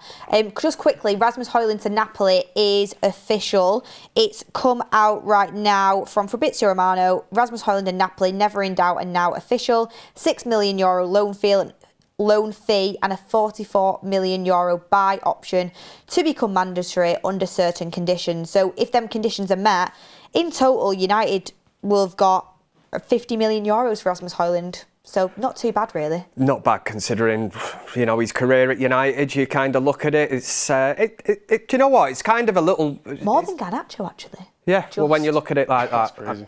I think we've been done over slightly with that one. It does grate on me a little bit. But at the same time, the difference between a Garnacho and a Højlund, with Højlund, you actually had a player who said that he didn't want to go. So he has been pushed towards the exit door, whereas with Garnacho, you've got a player that clearly wanted to go. And when that happens, unfortunately, the kind of selling club are in a really weak position, because you've got an asset, the clock's ticking down, you have to make a decision. Am I going to sit him on the bench, the bomb squad, whatever, put him in the reserves, or do you just get the issue out of the club? And that is not the case with Rasmus Højlund. You know, I'm gutted. Absolutely gutted it's not worked out for him. I remember when we signed him thinking, I didn't really know that much about him. I know the stats with Atalanta and what he'd done in Serie A. And when he come to United, I thought, you know, it's refreshing, somebody who's going to work hard and that. But for some reason, it just did not work out. And hopefully, Sesko does. Hopefully he does. I mean, I think it is always tough coming in as a young striker in that Manchester United side, but let's hope we can get the best out of Sesko, and I think he's definitely coming into a better environment than what Rasmus Højlund was coming into. But on the poll for left wing back, Dorgu has won with 80%, Mazraoui 14, Dalot 5. Nearly 7,000 votes in there. So despite us being outnumbered, we went with Mazraoui. We're going to put Patrick Dorgu in. Mordzs, you got your guy in there? Got all my guys in there. Exactly. Get him smiling away now. The viewers are with you. The viewers are with you. So we'll go with the community with Patrick Dorgu. Yeah. Now let's move on to centre midfielder. This is going to be very interesting. So I think we're just going to have to run a poll of all the centre mids and then the top two. Go in? Yeah. If that's possible. Yeah. So we'll go with Casemiro, Kobbie Mainoo, Bruno Fernandes and Ugarte. As the four. As the four. If we could put 5 options, I would put Mount in there, but I don't think we can squeeze 5 in on the poll. Colley's out on loan, so, isn't he? I think we're just going to have to go with them 4. They're the most likely to play in them centre mids. But I do actually think there would be an argument for Mount in there if we could fit him in.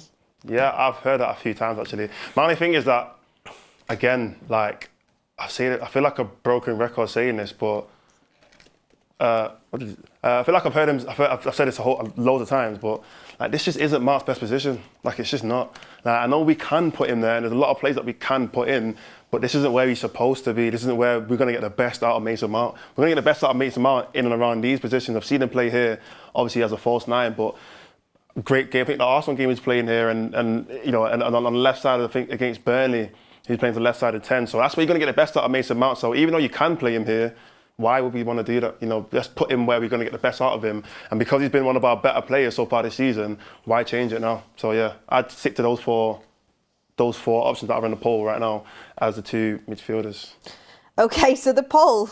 I think the producer's trying to do it as quick as he possibly can.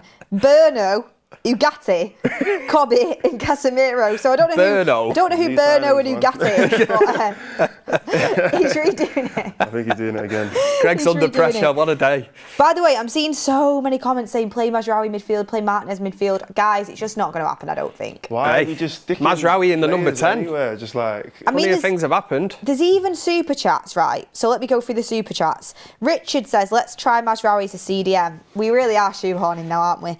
Ron United says, watch how Dorgu stops being erratic when Leacher plays alongside him. That is what Leacher brings. Leadership. Never an argument why he shouldn't start. I mean, let's see. Let's see on that one. Gaz Wilson says, Luke Shaw, ? Smoggy Monster says, poor Dalot. He's such a top professional as well. Scott Tarrant says, the balance isn't good with Ahmad and Mbeumo the same side. I think it is, personally, but entitled to your opinion. Polovsky says, stick Euro as the centre defensive midfielder. No. Euro is a centre defensive. No, he's a centre back. People love saying these things. It's like Martinez as well, isn't it? Give him a go in central midfield. No. Ian Tracy says, if you're taking injuries out of it, Luke Shaw would go in at left wing back. Yeah, but unfortunately, it's just not realistic. I wish he could. Henry T says, Martinez left centre back, Shaw left wing back. Dan Hastings says, what if Shaw was left wing back instead? JHP says, would consider Heaven, tall back line, strength in my opinion. Tom O'Duff says, Beth, what about Heaven? DC14 says, is it wrong to say Shaw should be left wing back over Dorgu? If he could stay fit, yeah, but it's a very demanding position on your body. Darren Mullaney says, when will Martinez be ready to start? Shaw should have been sold. Fraz says, I don't see Ricky criticising Shaw. Sam Ford says, still bewildered we sign a goalkeeper that'll give us the same problems on corners, so inconsistent and indecisive at times. Just do a little research. Don't tell me that. Don't tell me that. Chris Judge says, Sam's not driving, Ollie's at the wheel. Because of Sam before. No CR Grab says, the way you guys talk about Bruno, by far our best and most important player, even as a 6. Shinvern, welcome to the United Strand Members Club. Rob McCormack says, Mount, Cunha and Mbeumo is here to stay. Let's see what the votes are on the poll. Wow. Fred Flintstone says, so 3 signings take us from 15th to 6th when every other team strengthened probably better than us. Mohit says, why rush Amarim for instant results? Fans should back his long-term vision instead of cornering him. Support matters more than pressure. And Christian Pate says, what about Camavinga for CDM? He's only 22. get him on loan. I wish we could. I would love to bring Camavinga in, but unfortunately it's just not going to be an option for us. But let's see what the votes are saying on the centre mid poll. So you've got 48% Cobby. 48? Yeah, it's now gone to 47. 31% Bruno, 8% Casemiro, and 13% Ugarte. It's just not what I would have expected. Oh, Bruno will be number one. So Cobby's going to have to go in. Clear favourite there. Yeah, clear favourite. Wow. Do we go with Cobby and Bruno, or do we go with Cobby and Ugarte? Or Casemiro, to put one of the others in. Right, okay, so let's put Cobby in there, 48%. Now let's run a poll. Bruno, Casemiro and Ugarte, and let's see who gets in.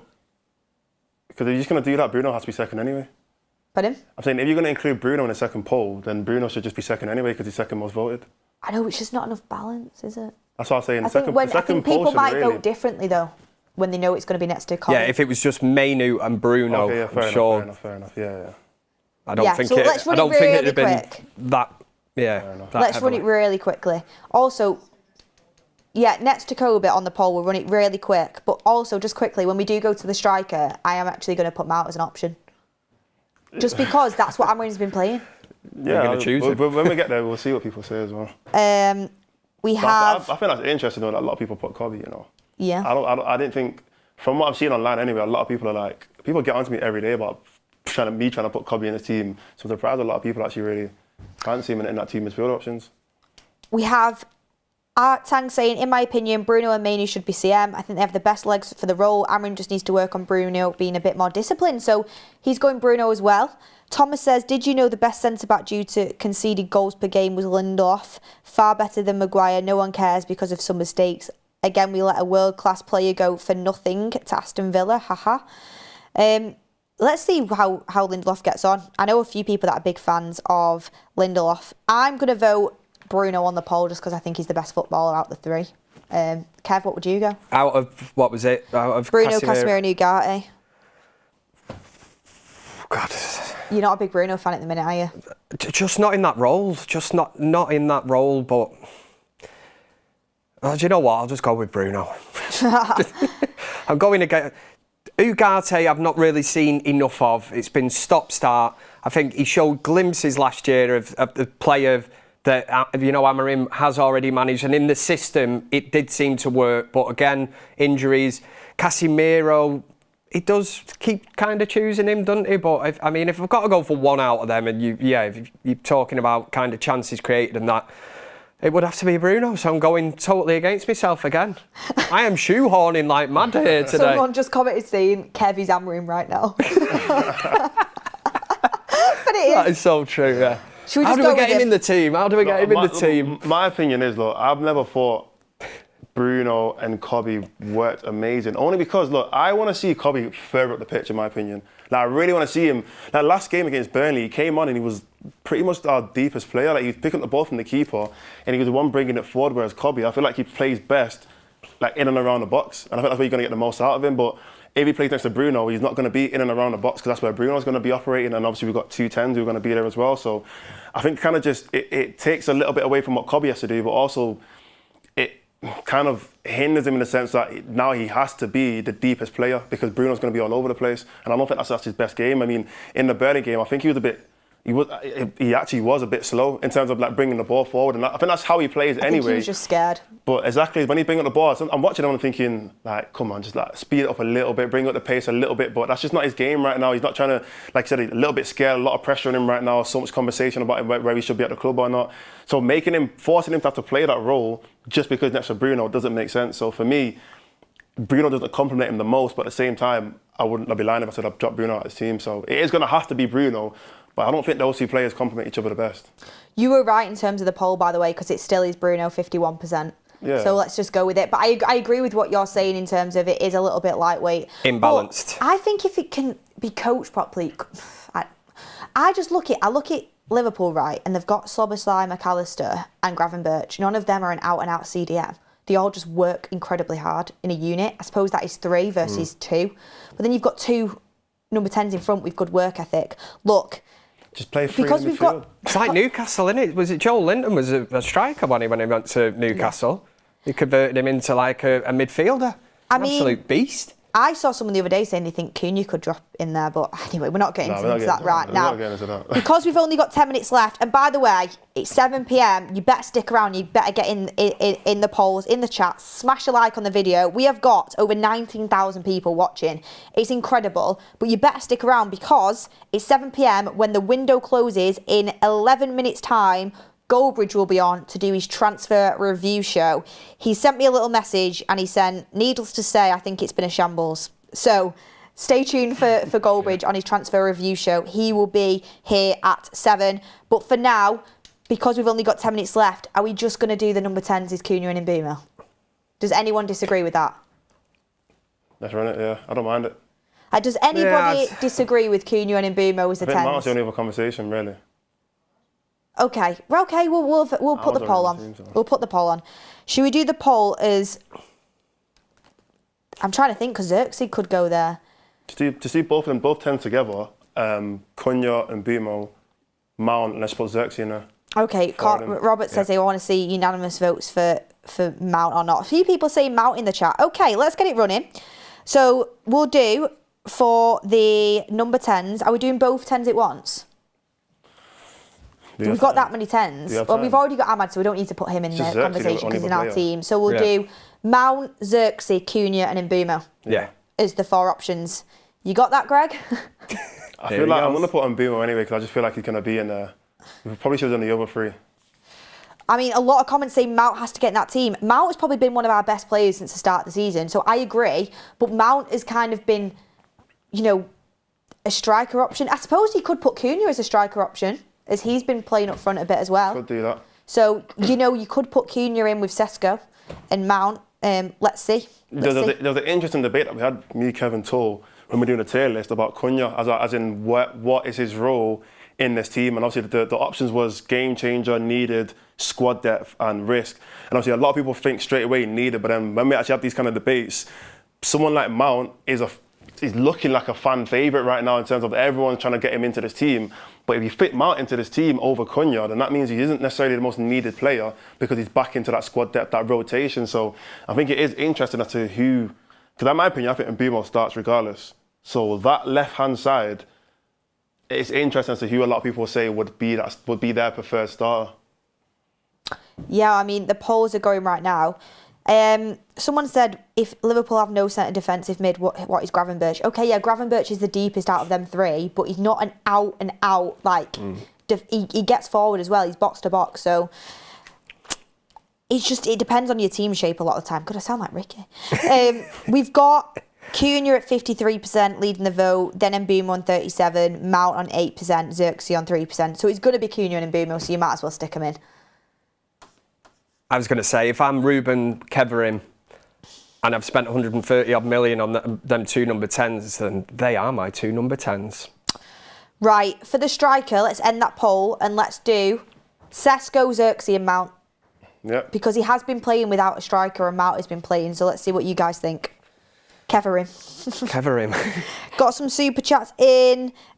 James Downey says, when Bruno first joined and had his best stats and goals, wasn't he false 9? Start Mount in the deeper role, midfield pivot.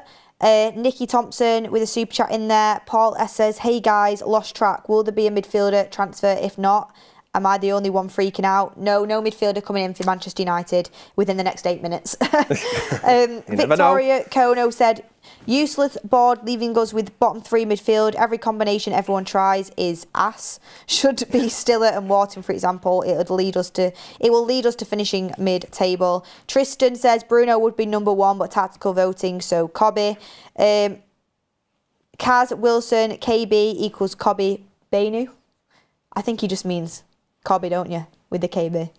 Oh, I put Cobby KB. I thought. That is hilarious. I didn't even realise. Cobby Bainu. I'm thinking of Bruno in it, so I put Cobby and Bruno. Yeah. A mixture. But we've got the poll running on the strikers. Just quickly, Kev, who would you pick? So we've got Cunha and Mbeumo locked in as the number 10s. Do you know, I really can't really throw Sesko in because I've not seen much of him. So that's what we're doing here, aren't we? We're saying the strongest team. Yeah.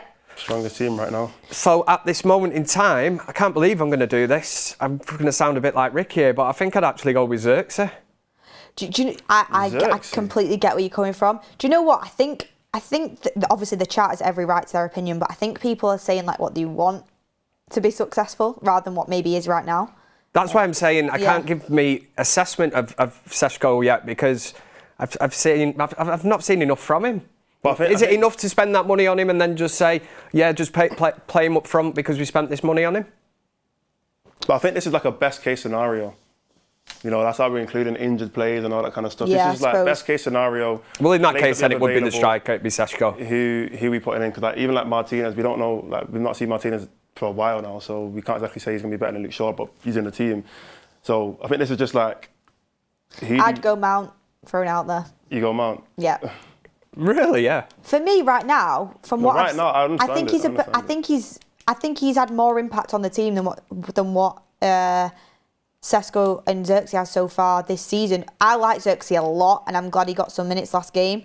But I don't want it to be like this. I want Šeško to be the guy. Do not get me wrong. I want an out-and-out striker.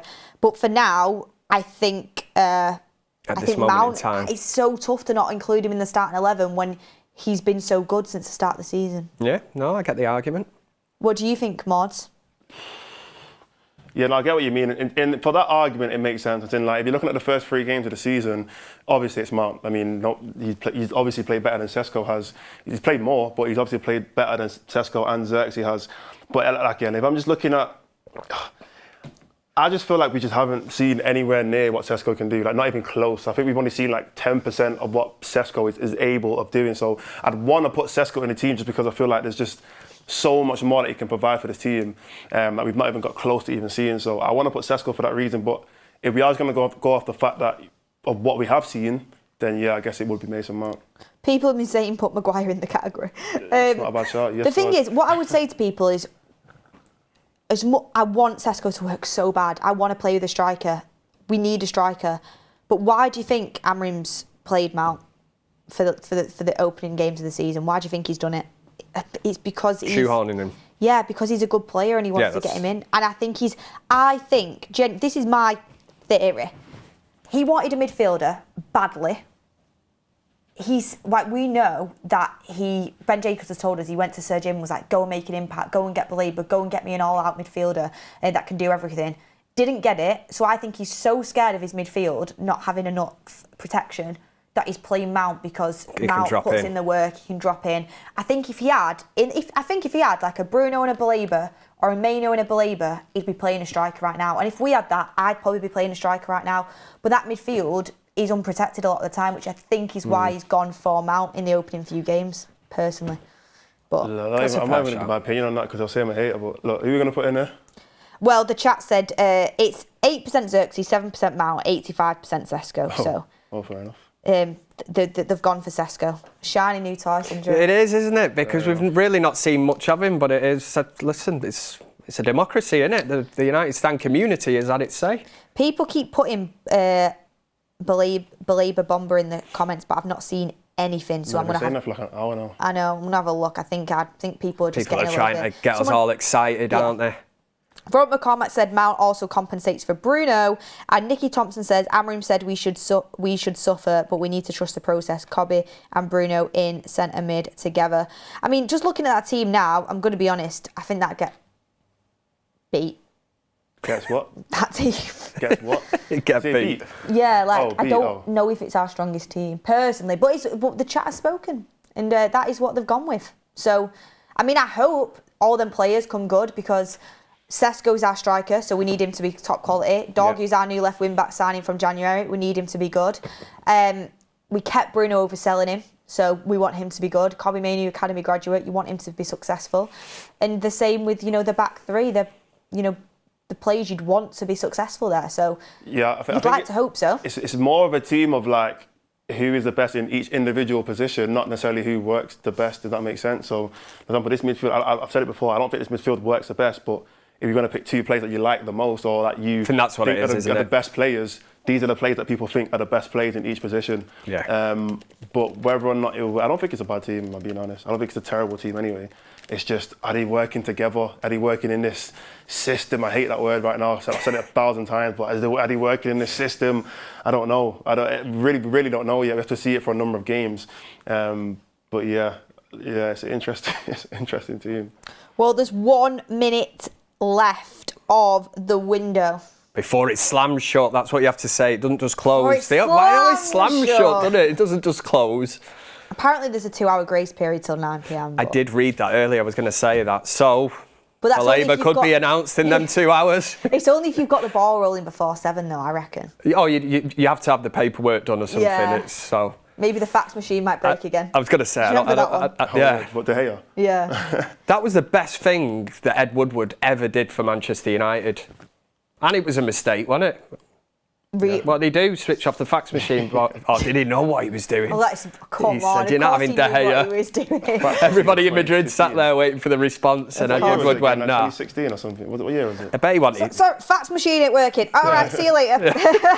We're all down the pub. What are you on about? A fax is coming through from Madrid. I don't actually. I don't think you could get away with that now. No. Who uses fax machines? Exactly, Mordzs. I was going to say, who uses a fax machine? What year was it? Because, it's 20th century. Robert McCormack has said, what does Mount have to do? I'm off. I'd put Mount in my team. I think that people make their mind up on a player when they don't like them because of certain things.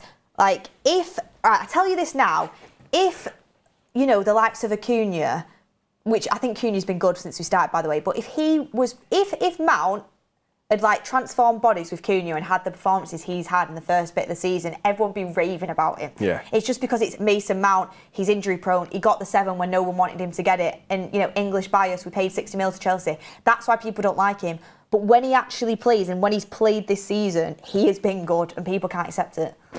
Yeah. Anyway, I'm not doing this anymore because people just say I fancy him and all this stuff, and I can't be bothered with it. So. No, one thing that I would say is I don't think it's a case of what can he do. It's just about who he's competing with, because you're competing with 3 new signings. Like, if he was competing with players that had already been here, then like you said, if there was another player who's been here for a few years and they hadn't been that good, I don't think he would have to compete with that. But you're competing with a brand new striker who everyone's waiting to actually get some proper game time for him to play. And obviously Cunha and Buma, who haven't been bad. So it's kind of like, I don't think it's a case of what has he got to do. Just look at the players he's having to compete with. It's not exactly the easiest thing to just get above them right now. They've all only played 3 games at most. You know what I mean? So we'll see what happens halfway through the season. There's definitely an element of shoehorning just gone on there big time. Because there was players in certain... Mazraoui could play left, right, centre-back. So I definitely just shoehorned him in. I don't mind. I definitely Kevin hammering on. Well, just to round up, guys, as we're about to hand over to Goldbridge for his transfer review show, it's going to be a mad one, so make sure you stay tuned for that. Smash a like on the video. Before we go there, I want to say the transfer window is officially shut. It is 7:02, so that is it for Manchester United. You have as your incomings Benjamin Sesko, Matheus Cunha, Brian Mbeumo and Senne Lammens. They are your 4 incomings of the summer window. And as your outgoings, you have Marcus Rashford on loan to Barcelona. You have Antony on a permanent move to Real Betis. Alejandro Garnacho on a permanent move to Chelsea. Rasmus Højlund on a loan with an obligation to buy to Napoli. And Jadon Sancho on a loan move to Aston Villa. The only one left is Malacia. And I feel like that move fell through today, didn't it? Yeah. It was supposed to be. He might end up going to Turkey or Saudi Arabia, as their windows are open till the 10th and 11th of September. And also Harry Armas loan has been confirmed to Sheffield Wednesday, so good luck to him. Collier out on loan as well. Goalbridge is now live, so just to round it up, rate the window out of 10, Kev. I'm going to give it a 7. 7, Mordzs. The whole window's 7, yeah. Today's not a 7, though. I heard a lot of people giving out a 6. I just think we have addressed a lot of the areas of the pitch that we needed to. We somehow transformed the front 3, which I never even thought was kind of on the agenda with the number 10s that we had at the club. If we'd have got that midfielder, then now we'd be talking. We'd be cooking. I so want to say 7, and I'm usually really positive, but I think I'm going to go 6.5, just because, I mean, it's hard to even say 6.5 when Brian and Bumo, Matisse Cunha now play for Manchester United, because they are dream signings for me. I think they're both fantastic signings. But no midfielder, and I'm unsure on the goalkeeper, prove me wrong, and wing backs. I know you can't do everything in one season. We've managed to get a few sales through the door. I'll give it a 6.5. Go on then. Go on. Go on like then. that. Maybe a 7. You're nearly there. I'll push You're it up over. near it. Brian and Bumo makes it maybe a 7. We'll see. I don't know. Between 6.5. Yeah. Anyway, we'll leave it there. Goldbridge is now live with his transfer review show. I just want to give a big, big thank you to everyone who has made this deadline day stream possible.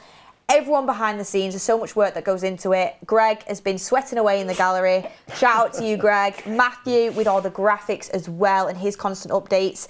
Sarah, Ryan, Adam, our intern, who has been brilliant throughout all of this. Kev, Mordzs, Tull, Ricky, Usman, Tony, Sam, Ben.